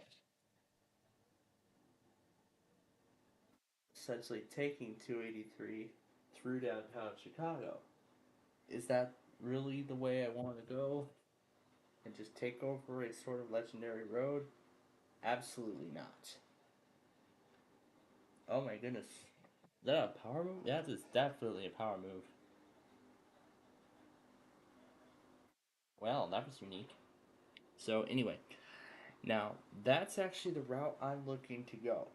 Remove this interchange entirely. Remove it all together. Just get rid of it, be done with it, and move on. But this would also, or do we just simplify it and just have I-5 do all the access? Because looking at it here, I-5 does not have a direct connection to 502. But considering how close the two are together, I think it would be in the best interest that we would just go ahead and remove. I think it would be in the best interest that we would go ahead and remove this interchange because it is already as complex as it looks. I mean, look at it. There's just a whole ton of sharp ramps and everything like that. It's just bad. It's just bad at the way it's designed. So, again, debating between removing and keeping and redesigning, remodifying, I think we have a clear winner right here.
So, again, we have a major roadblock that is preventing this project from continuing. Because, like I said, I was thinking it over further, but look at it. There is not much space between interstates 2, 3, and 5.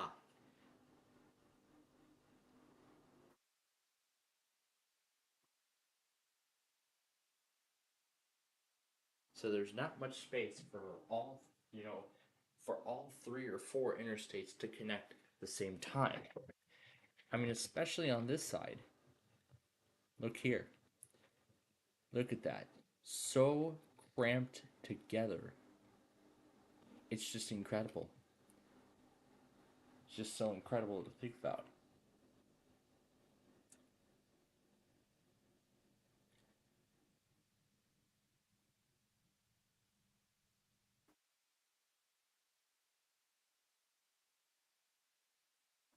So, as I said,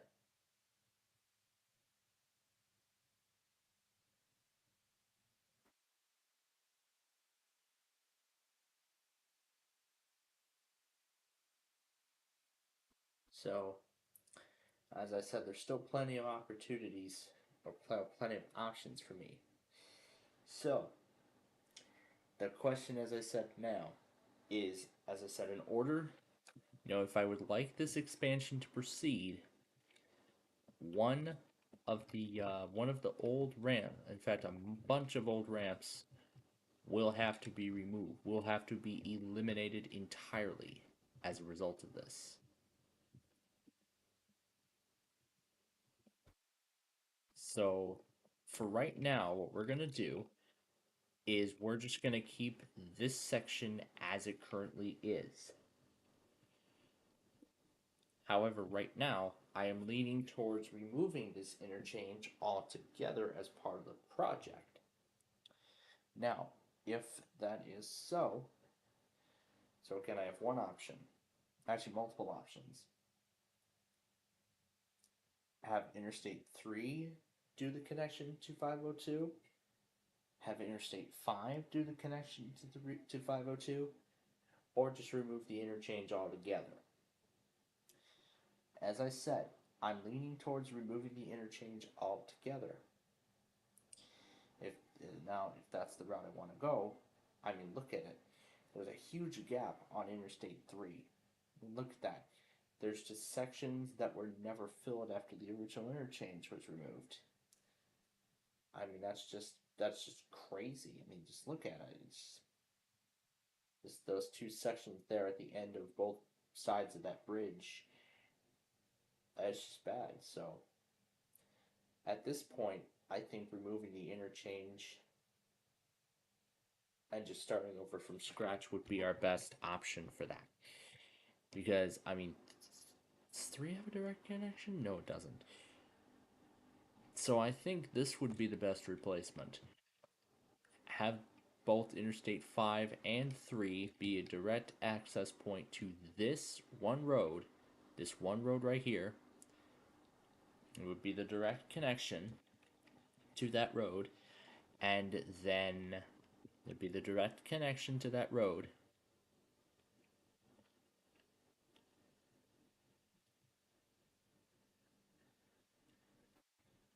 And maybe we could have this be in a double deck format. Although I don't know how good that's going to be. So, those are some of my ideas, but considering that we have ran into a roadblock that unfortunately prevents the expansion from continuing any further for right now, that is. So, in that case, we're going to end it here for this week's Minecraft show. So, on next week's Minecraft show, we're going to remove that interchange. We're going to remove the interchange completely altogether. We're going to essentially remove that interchange altogether, and then we can proceed with the rest of that project. So what we're going to do right now is we're going to go back on some of the other stuff I may have missed. So the first one being Alabama, this iPause, not iPause, but participant initiated weekly.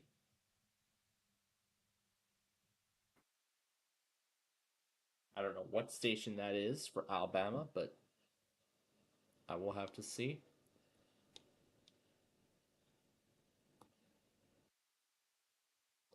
This looks like WP. It looks like BQ.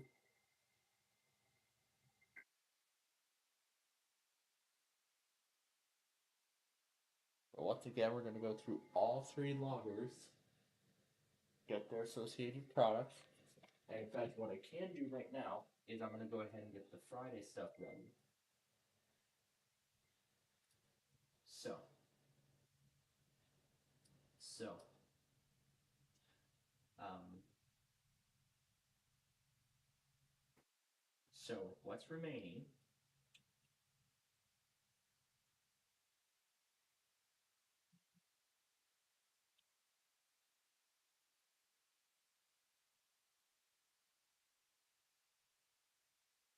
Then the Friday auto tests. It cannot be two. It should be just one. And we're going to that, and we'll hit save. All right, beautiful. All right, now we'll. There's that.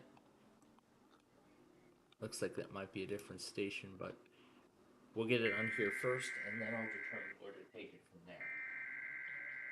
All right, in that case, let's restart my station here. I mean, wow, there's going to be a whole bunch of things to decide on next week. Whether we're going to continue with our weather scan network or not, and also whether we're going to be removing that interchange or not, because I was talking a lot about the uh, the crash with the desktop earlier in the show. Now at this point, I don't think there's really anything much to say here, so I'm just going to go ahead and take all this out.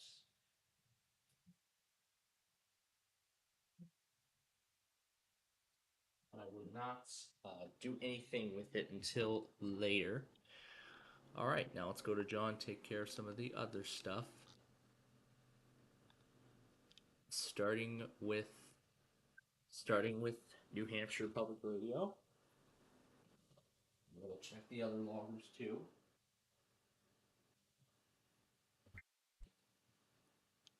Okay, next one is Vermont Public Classical.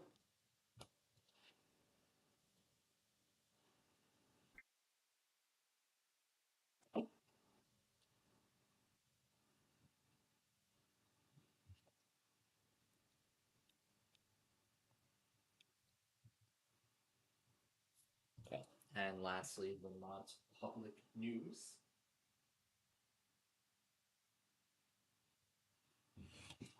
All right, let's check the other ones now. Nothing, nothing, nothing, nothing else. That we got live, of course.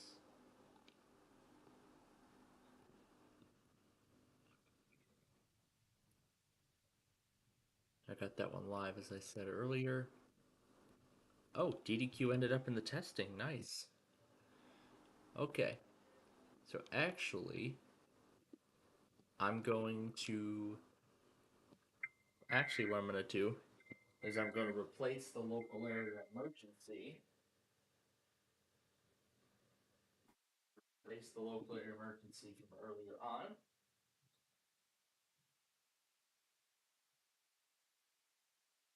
So in that case, within the last minutes we have here tonight, for the now within the last 5 minutes here, well, for the last few minutes that we have before we say goodnight or say goodbye with our Minecraft show for this evening.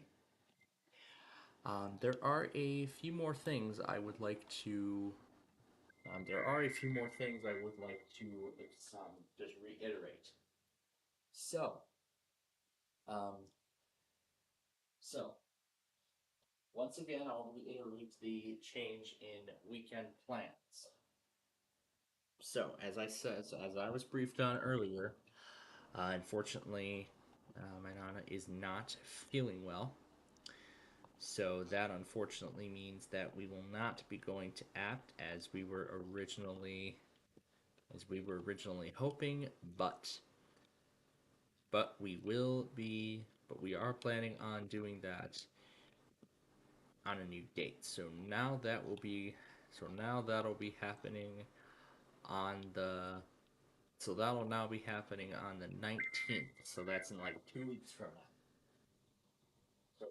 So as I said, our plan for what we were going to do this weekend, for the 19th, has not changed. So the 18th we'll still be heading out for one then, and we'll be spending the night there. Then going to App the next day, and all of that. So and then taking care of all that stuff. So that's what the plan currently holds. Well, that's for then the weekend of the 19th. So that's for the weekend of the 19th. As for this weekend, everything is mostly going to go back to their. So everything is mostly going to go back to their normal slots. So again, mostly everything will be back to their normal slots this week. Considering that the weekend plans have entirely changed, so so even though I had scheduled the county requests ahead of time and I had been briefed on the updates as soon as the county request poll was already up by that time, so I can't do anything about it now. So at that point, then, like I said, like I said, the the county request poll will be up till 12 midnight. Will be up till 12 noon tomorrow. So maybe I could allow additional time by setting up maybe I could set up one more county request poll, so that way I can give everyone another chance, give everyone an opportunity to send in county requests for this week. So right now, KCZ 47 is the only request I've got. I am planning on scheduling a second county request poll with extended time because the weekend plans have changed. Now, as far as I know, in terms of heading out, it would be sometime around 3 from what I was told. So, with that being the case, then we are going. Then, with that being the case, then we are going. Then, what we're gonna do is we are going. So, again, so now with the weekend plans being changed entirely this weekend. Alright, let's see. There was one more test. Alright, so there was one more weekly from Comcast. So I'll get that, and then that should be our catch up point. Assuming nothing is went through cops.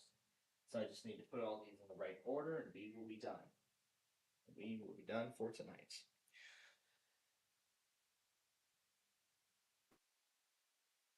Happened since the there was a civil emergency message for St. Charles, Louisiana. I did not add. Well, I'm going to go ahead and add it too, and then that will be the end of it. So, all right. So with that, then let me once again reiterate everything that is changing, everything that is going to change uh, this week. So as I said, Nana's not feeling well. We're not doing ACT. We are not doing ACT this weekend. It will now be on the weekend of the 19th. So that's in like 2 weeks from now. So we'll do it then. So our Friday Fun Night show is back. So our Friday Fun Night show is back on for tomorrow. So we are set for our Friday show tomorrow. So we're planning on that, of course. So we're gonna do that tomorrow night. So we hope you'll join us then. But then on Saturday, of course, our weekend program will also be as normal. So again, I was originally planning on doing the Street View video on. I was originally planning on getting the Street View video done tomorrow, but considering that we'd be leaving sometime after 3, I thought we might as well just go ahead and get the Street View video over. Just do it on Saturday and get it over with. So, like we normally do. So what I'll do. So actually, for the Street View video, I'm gonna take a little bit of a different approach. I'm gonna do a bit of a different approach this time around. This is my thoughts right now as to what I'm gonna do. So what I'm gonna do is I will film the footage in advance, do all the editing and stuff. Then on Saturday, what I would do, and then Saturday what would be done is then what we would do on Saturday is do the fun of editing and just editing the descriptions and everything like that. Everything of that sort of nature. Now let's see. What has so WMG 637 has went wireless.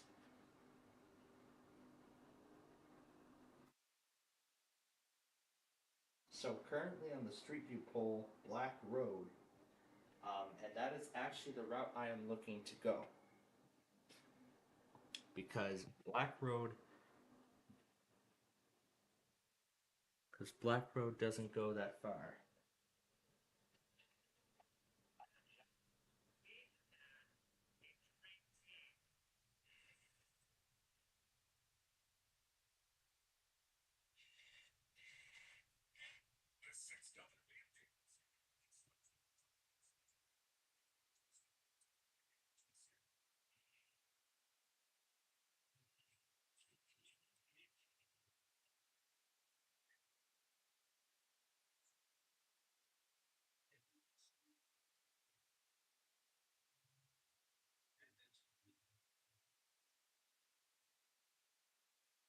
The final Sox sign off.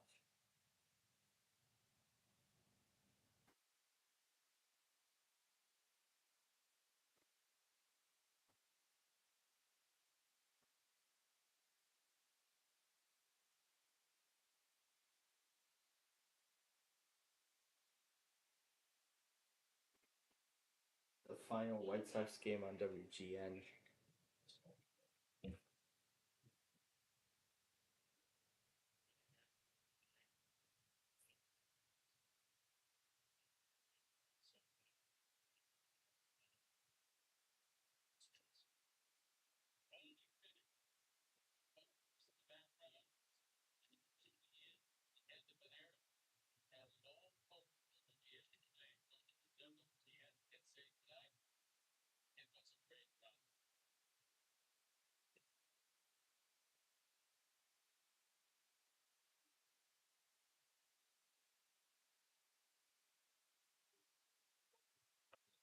Never forget watching White Sox baseball on WGN.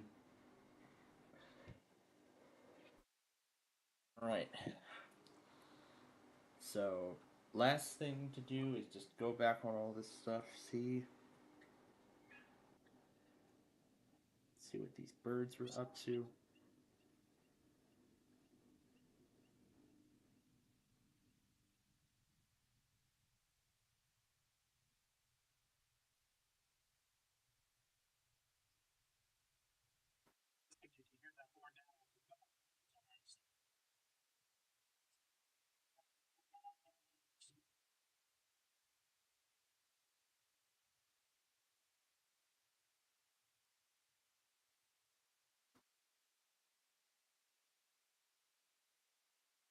That's great. Okay.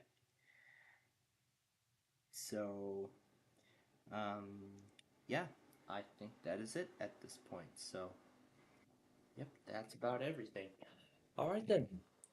So, with that being said, that is where we're going to end our show here tonight. So, again, want to thank you all very much for joining us here.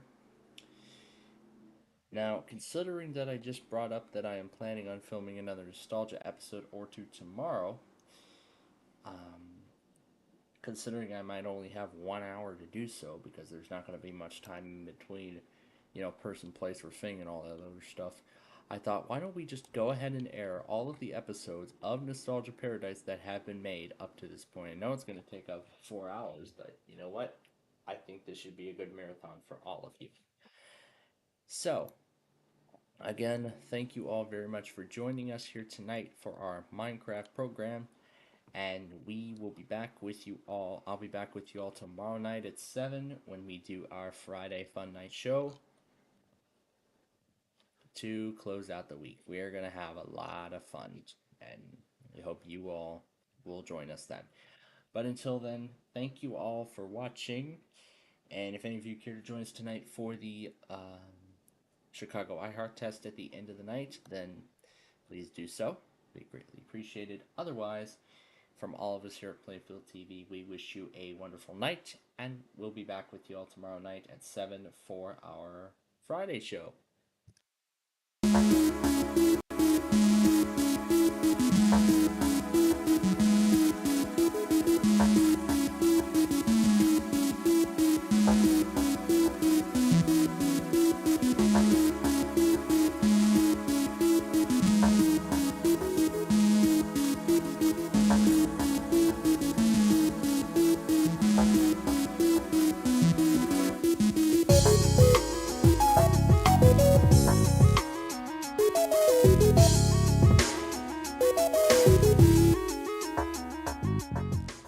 Hey everybody, it is nostalgia time once again.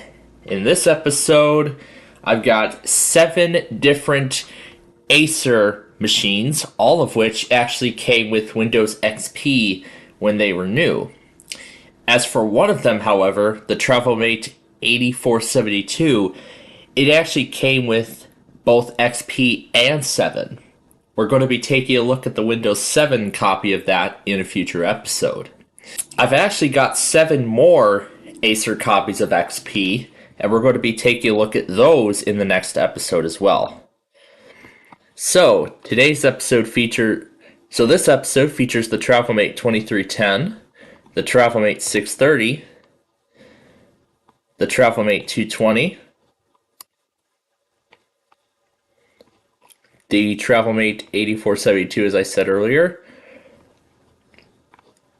the Aspire 9500, the TravelMate 800, and the Extensa 5220.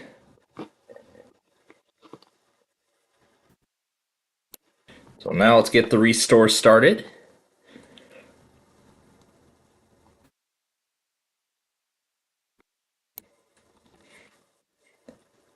Alright, so we'll go ahead and load the image.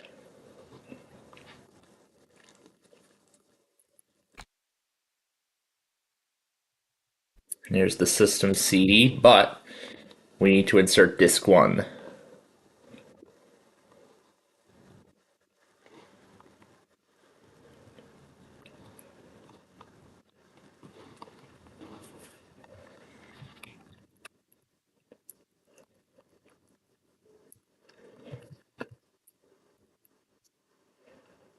There we go. We'll scan for images. We'll open the folder, and there it is.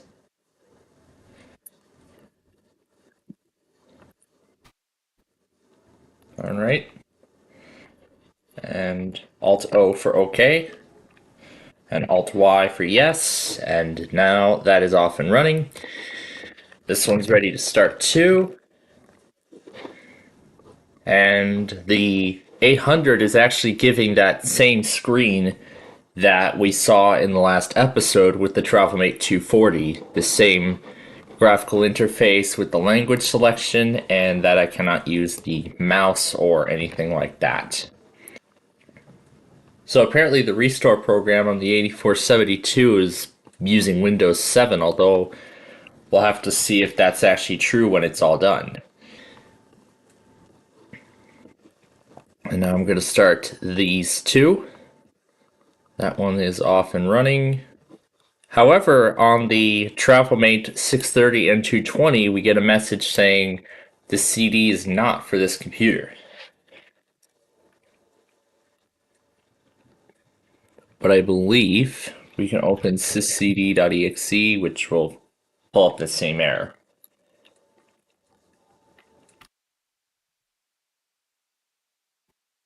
So let's see what we can do with this. Cannot access disk 1. Cannot read sector of disk 0.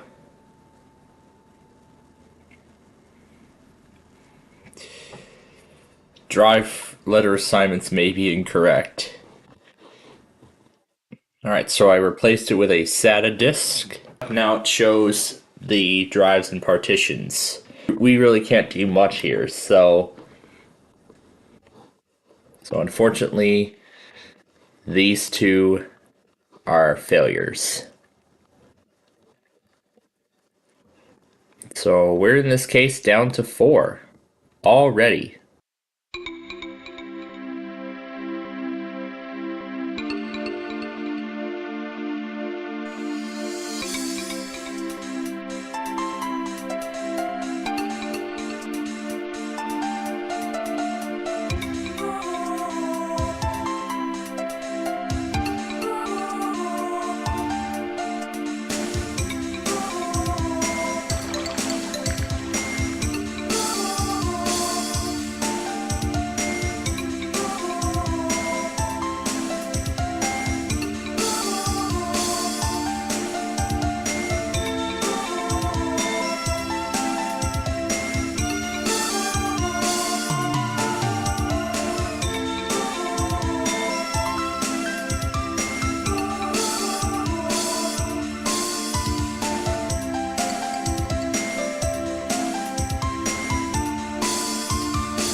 Alright, so there is the TravelMate wallpaper, and the 2310 is the first to reach the out-of-box experience.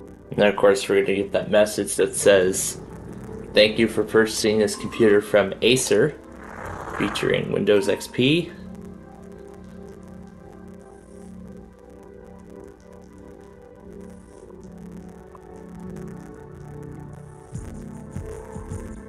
I'm going to assume this is United States.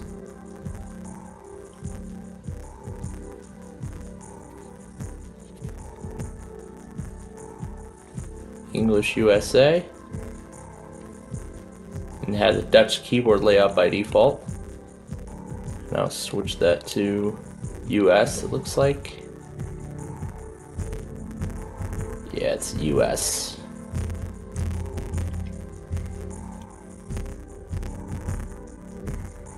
And it has mentions of some of the central cities.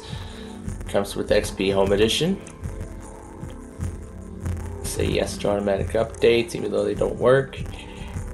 We will skip the computer name for now. We'll skip the internet connection. No, we will not register. We will use this machine. And we'll hit finish and head off to the desktop. Alright, here comes the TravelMate's desktop, as the 8472 is now restoring the system from the newly created recovery partition. The 9500 is almost done.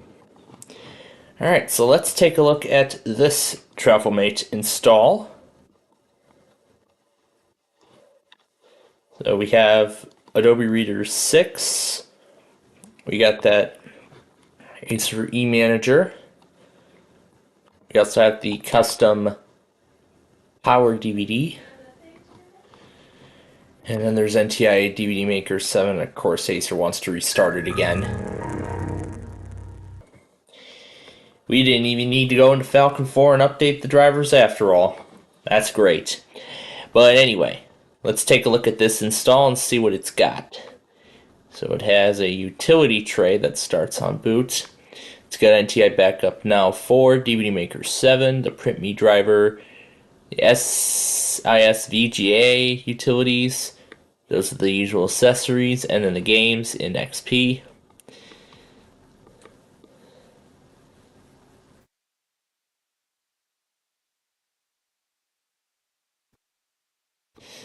Then we also have Adobe Reader 6, Norton Antivirus, which requires that separate CD.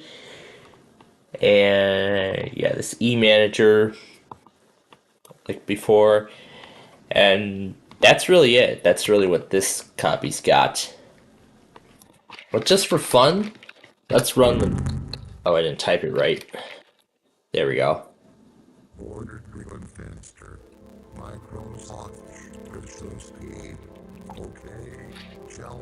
And this Acer is actually in English.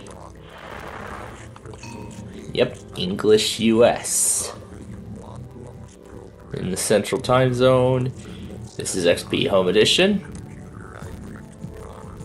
We'll set the PC by turning on those automatic updates, even though they don't work. And the 8472 is done, but let's verify that this is XP. And we'll hit no. And yep, that is indeed XP. Wow, this is lovely. AZ Mixer Cell.exe has closed unexpectedly. Well, that's lovely. So, I can already tell what it's got installed. It's got Adobe Reader 7. We have Acer Arcade, which of course was exclusive to these Aspire machines, which we know that it looks like a custom variation of Windows Media Center, which was included in XP Media Center Edition that we took a look at in the last episode on another Acer Aspire installation. We got CyberLink Power Producer, which we know what that is, NTI Backup Now 4 and CD DVD Maker 7.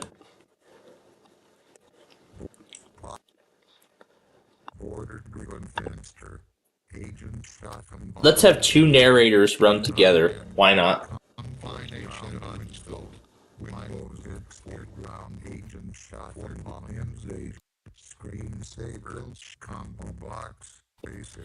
Yeah, here's the screensaver on both of them. They're both pretty much identical, except the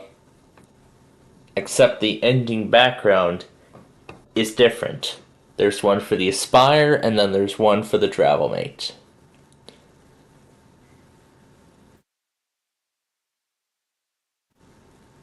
But otherwise, both are visually identical. So, that's really all there is to see for these two. So let's shut them both down.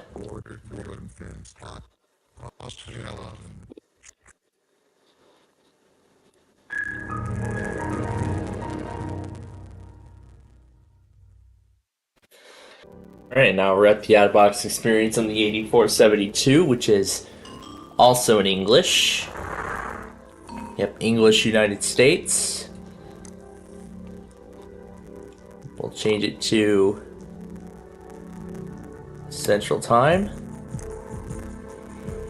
And this is actually XP Professional and Tablet PC Edition Service Pack 3, which is true for many of those netbooks at the time, because that's when both Service Pack 3 of Windows XP and Service Pack 2 of Windows Vista were released. They were both released in the same year. We'll skip the domain. We will not register. And of course I'll put my name in. And finish. And I can tell we actually get a custom background, a lot different than what we've seen before. And here we are at the desktop of Service Pack 3 of Windows XP, and of course it'll come with much newer software considering that this is a newer service pack. And we can already tell this by Acer's new launch tool. And if I open up the system properties, yep, XP Professional, Service Pack 3. And this actually does look like a very familiar system to me. So we'll open up the system properties, and if we look at the screensaver, it looks like we get the newer variant of the screensaver, specifically one that we have not seen before. So let's actually take a look at it. Which of course basically gives information about the computer and what it actually looks like from various angles. That's really what this is.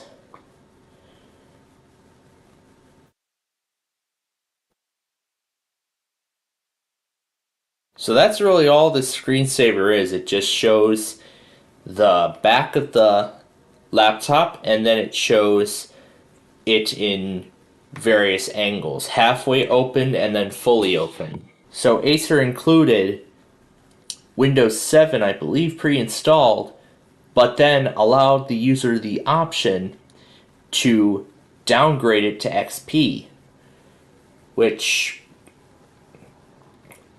I mean, I don't know why Acer would allow that, considering Windows 7 had received so much praise.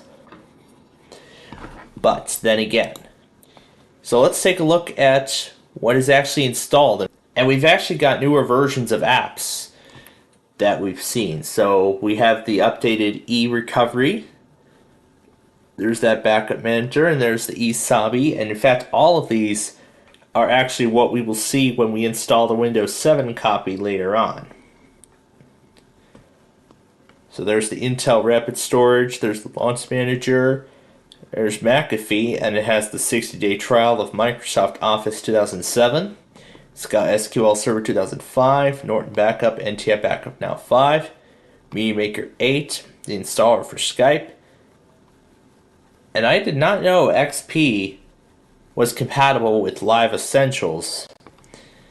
It doesn't have Movie Maker because Windows XP already has one. But we've also got an Acrobat Reader version 9, and we don't get any special games on this one because XP already has some preloaded. So this is Internet Explorer 8. We have Acer's Google Bar and this McAfee toolbar as well. So yeah, so that's really it for this TravelMate. And that's going to essentially do it for this round of Windows XP Acer OEM installs. As I mentioned, I've got 7 more of these, and we're going to do them all next time.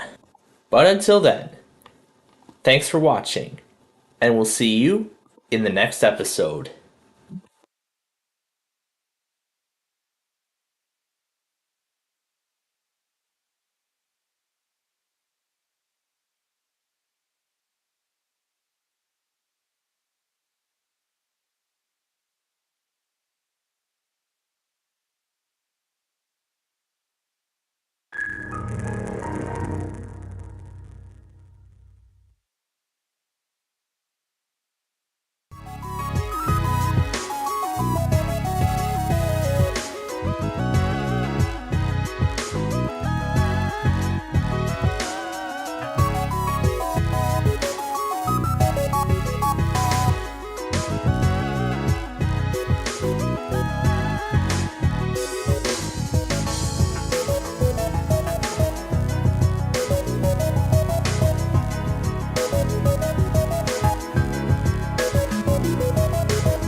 Hey everybody, it is nostalgia time once again, and rather than taking a look at the Aspire series, we'll actually get back to that hopefully in the next one. We're going to be actually focusing on the TravelMate series once again, and this time we're going to be taking a look at the OEM install of the Acer TravelMate 5510 laptop, which came with Windows XP Service Pack 3. Guessing that its manufacture date was around 2006 or so. And in fact, I can already tell that it is going to be 2006, judging by the updated Acer e-recovery management screen, because we've been used to Symantec Ghost on XP. And that's what's going to happen when it restores. And we are off right away.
Alright, it's finished. We'll restart.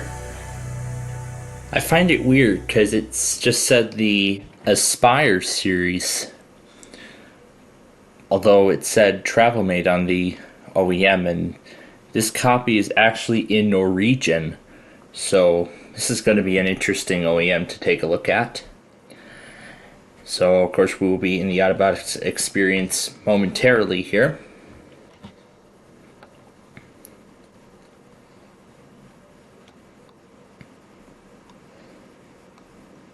After some display readjustments.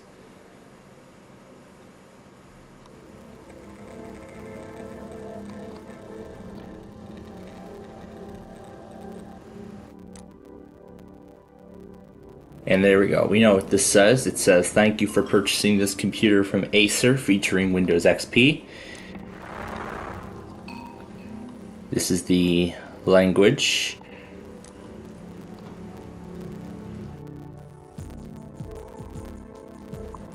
So it looks like everything is automatically set for us. But this is Midwestern USA. This is the license terms from, this is for XP Professional. We'll leave the computer as it is, the computer name, sorry.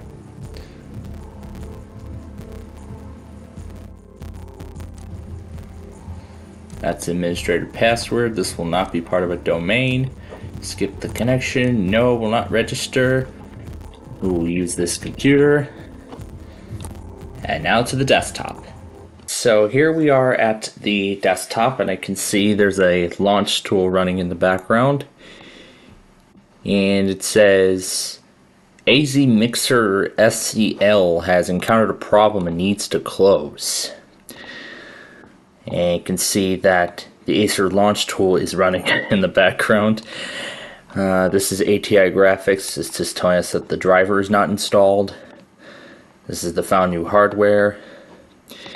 And we're going to go ahead and we're going to install VMware tools. So let's take a look around this OS and see what there actually is. So this doesn't look like a TravelMate, but it actually is. So it actually kind of looks like a TravelMate because, well, it is essentially a TravelMate, even though there's the Aspire wallpaper, because this is Windows XP Professional. So this is Acer Arcade, which again, as we saw, is a custom variant of Windows Media Center. Here's Adobe Reader 7, an updated one from 2004. The 2003 Adobe Reader was causing compatibility problems when we upgraded to Vista. And we know what Cyberlink Power Producer is. It's basically a DVD creator tool. Oh, this is nice. Producer MFC has encountered a problem and needs to close. And then we have this empowering technologies thing with the E actually moving to display the entire Acer logo. And then this is the Norton Antivirus CD. Here's NTI DVD Maker 7. This is an updated version of that, but overall same thing. This is the power management, which of course does what it does. It assesses the battery on your system along with performance. However, we're on a desktop computer, so it won't give any of that information. E-presentation, again, this is for projectors. The E-lock is, of course, the data vault. Here's the E-settings management, which gives complete information on the system. And then this is everything about the processor. And the scroll bar is going really far up for some reason. And then that was the memory and all that stuff. And E-performance optimizes the system. And there's advanced options for express, speed. What's turbo startup and turbo shutdown? I suppose that's like speed up options or something, which is interesting. But let's take a look at what else we find. There's the user's guide. This is the Catalyst Control Center. This is what was given that error earlier after we turned this thing on for the first time.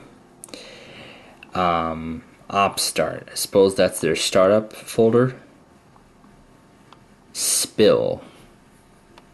These are the games in XP, including my favorite, 3D Pinball Space Cadet. Now I'm sure everything here is going to display in Norwegian.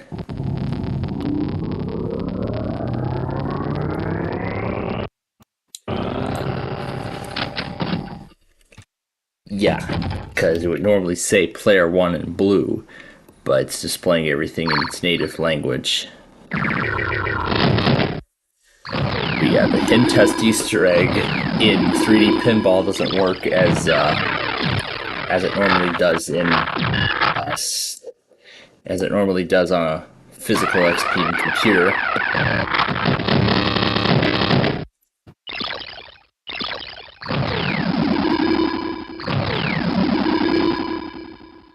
It's like a luck of the draw.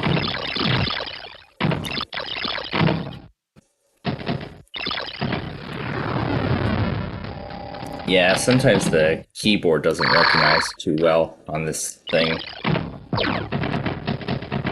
Probably because this is using a Norwegian keyboard layout. So of course the keys for this game are going to be different. So of course, you know, the keys to actually operate the game are going to be much different than here in the US. Yeah, I could even operate the right flipper on this game. And this is the accessories and all the standard stuff in XP.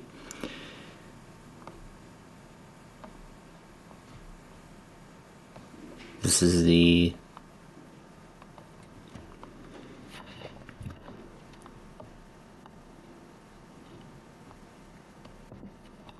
the accessories. So here's the magnifier. Surprised there isn't a narrator on here. It's probably because that's English only, and this is a Norwegian copy of XP.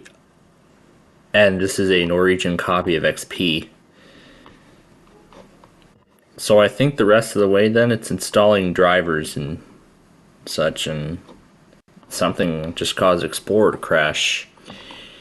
Okay, well, but that's essentially it. That's what this is. There's our good friend Rover. Microsoft's here. Okay, map trick no room for a trick. Microsoft's here. Control. So yeah, it looks like they did change the language of the narrator.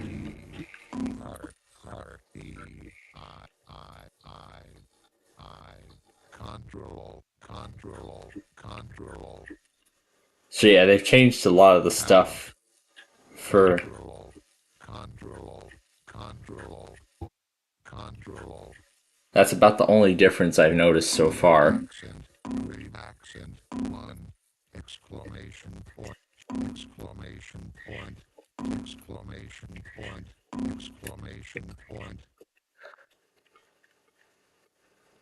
Here's my Bluetooth places that I put on the desktop.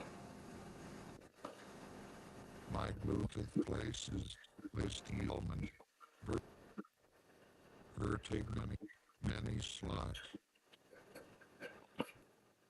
Vertig many slots.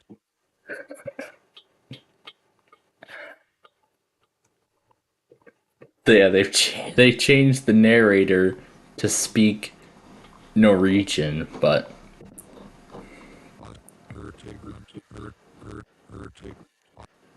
this is the XP tour.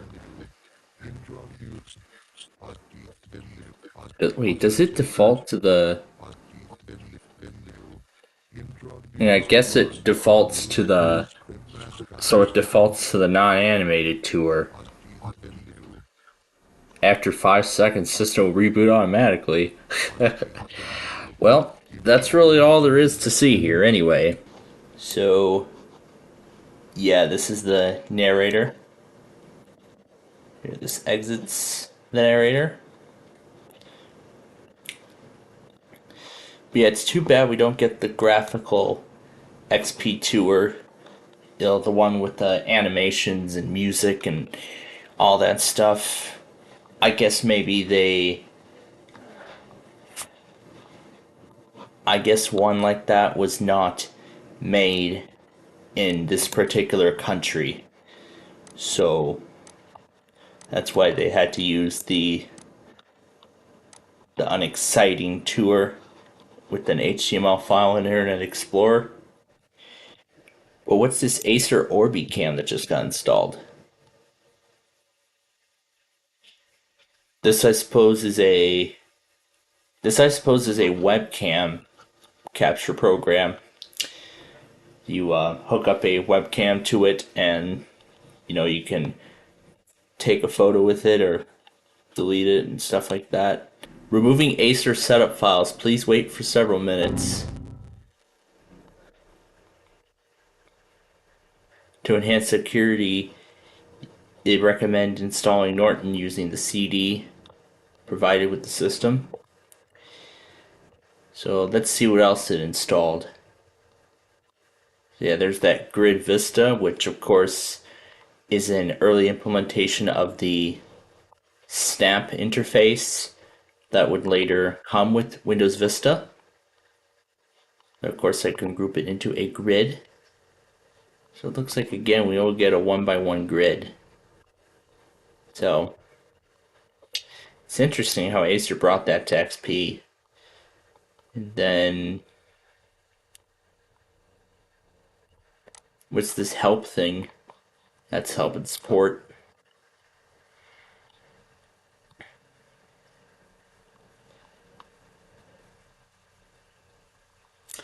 But yeah, that's really what it is. So with that, that's it. That is a look at the Acer, well, Aspire, I guess it said TravelMate, 5510 laptop computer. So in our next episode, we're going to see what another Acer OEM looks like. Kind of feels different seeing this in Norwegian for the first time. But with that said, until next time, thanks for watching, and we'll see you in the next episode.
Hey everybody, it is nostalgia time once again, and we have just finished the Acer G series, and this time we're going to be taking a look at the Timeline series of laptops that Acer produced.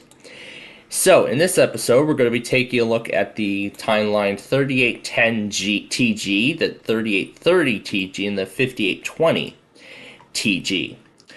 All of these computers actually came with Windows 7 Home Premium. Two of them came with 764, the other came with 732, 32-bit.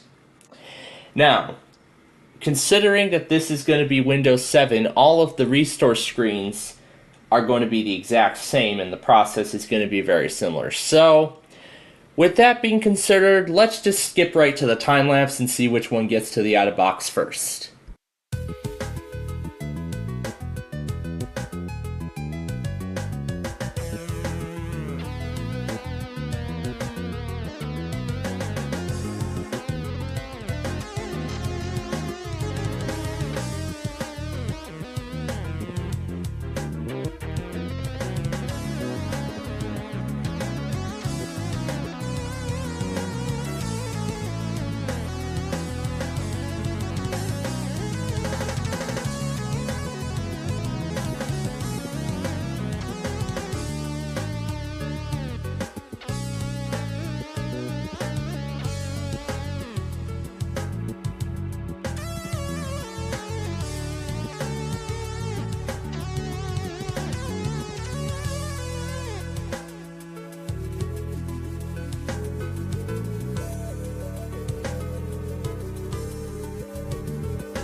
Alright, so the 3810 is now on the out-of-box experience, and I was actually completely wrong on the addition of Windows that it was going to come with. It actually comes with the Home Premium Edition of Windows Vista and not Windows 7.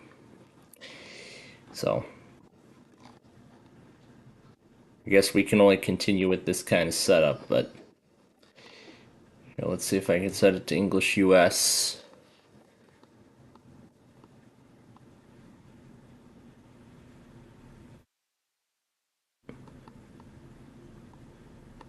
I remember where it says English US.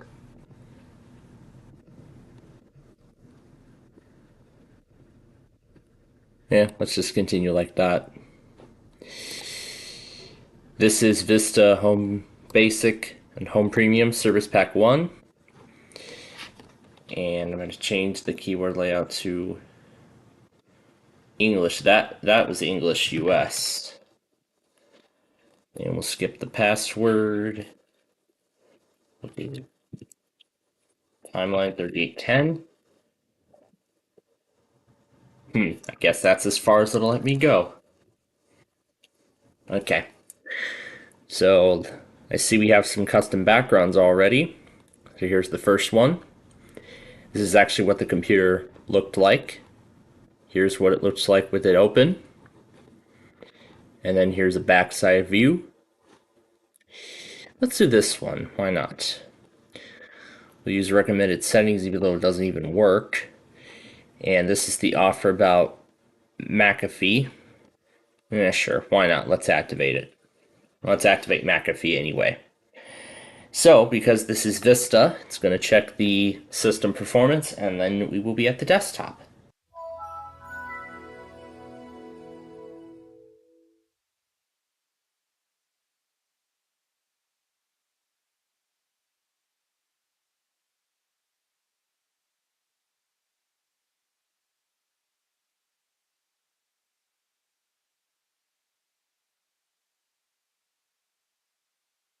Okay, here we are at the desktop, and right away we have a different selection of programs, a much more wider selection than what we've seen before.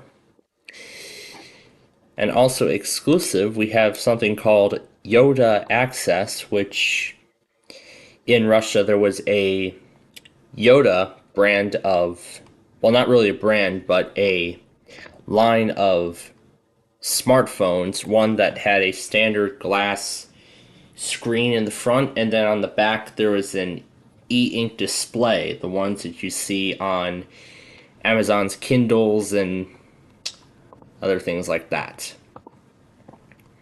We also have Orion. It's already lagging, but this should be a 32-bit copy of Windows Vista.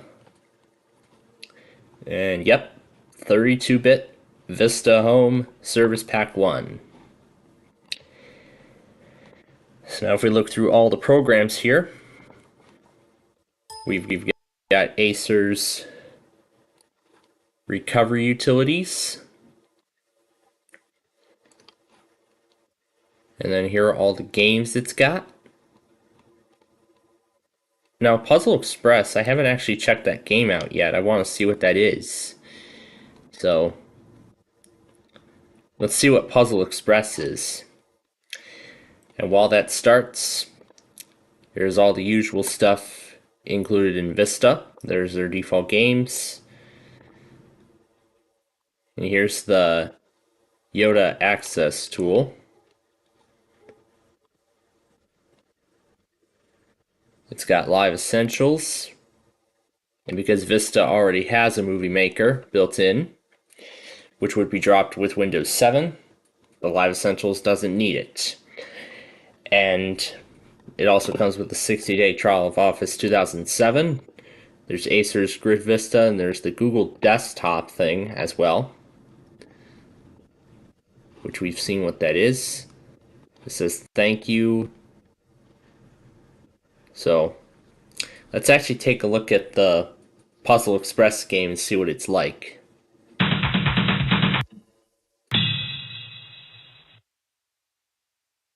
Well, that's an interesting animation for a logo. You can add custom pictures to this. Wow.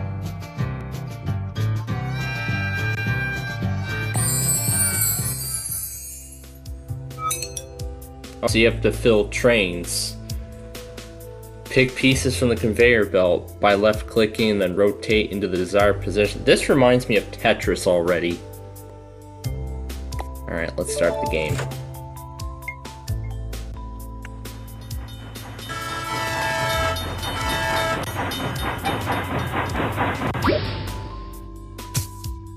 So I suppose this is like Tetris.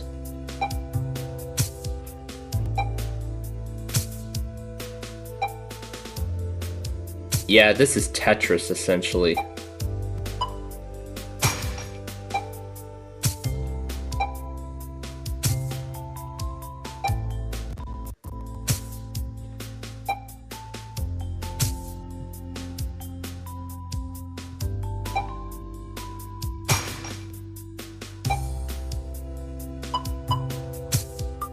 Yeah, this essentially is Tetris.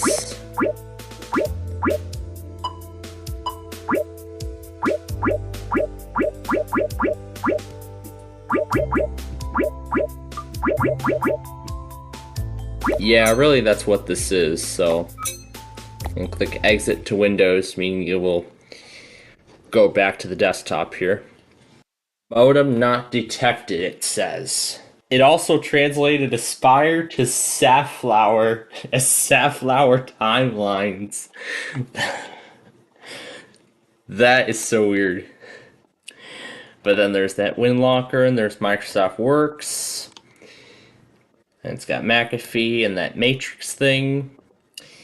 So yeah, that's really all this machine comes with. So let's go ahead and turn it off. And now we'll wait for the other.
5820 is done. Here is its out-of-box experience. We'll actually just name this timeline 5820.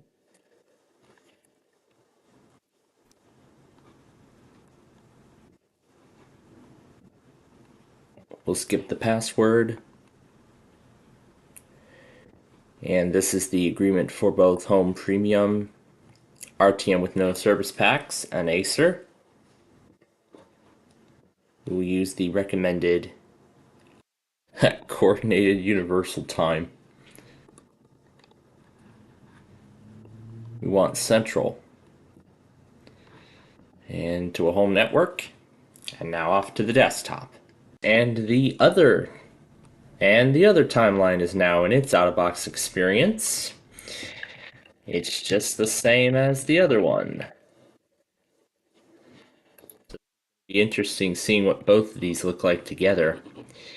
So once again, RTM Home Premium, no service packs, Central Time Zone, and this is on a home network, and now that one is off to the desktop. However, interestingly, on the 5820, the registration card is not showing up, which usually appears right after the out-of-box experience. And we can see by default, it has set the background to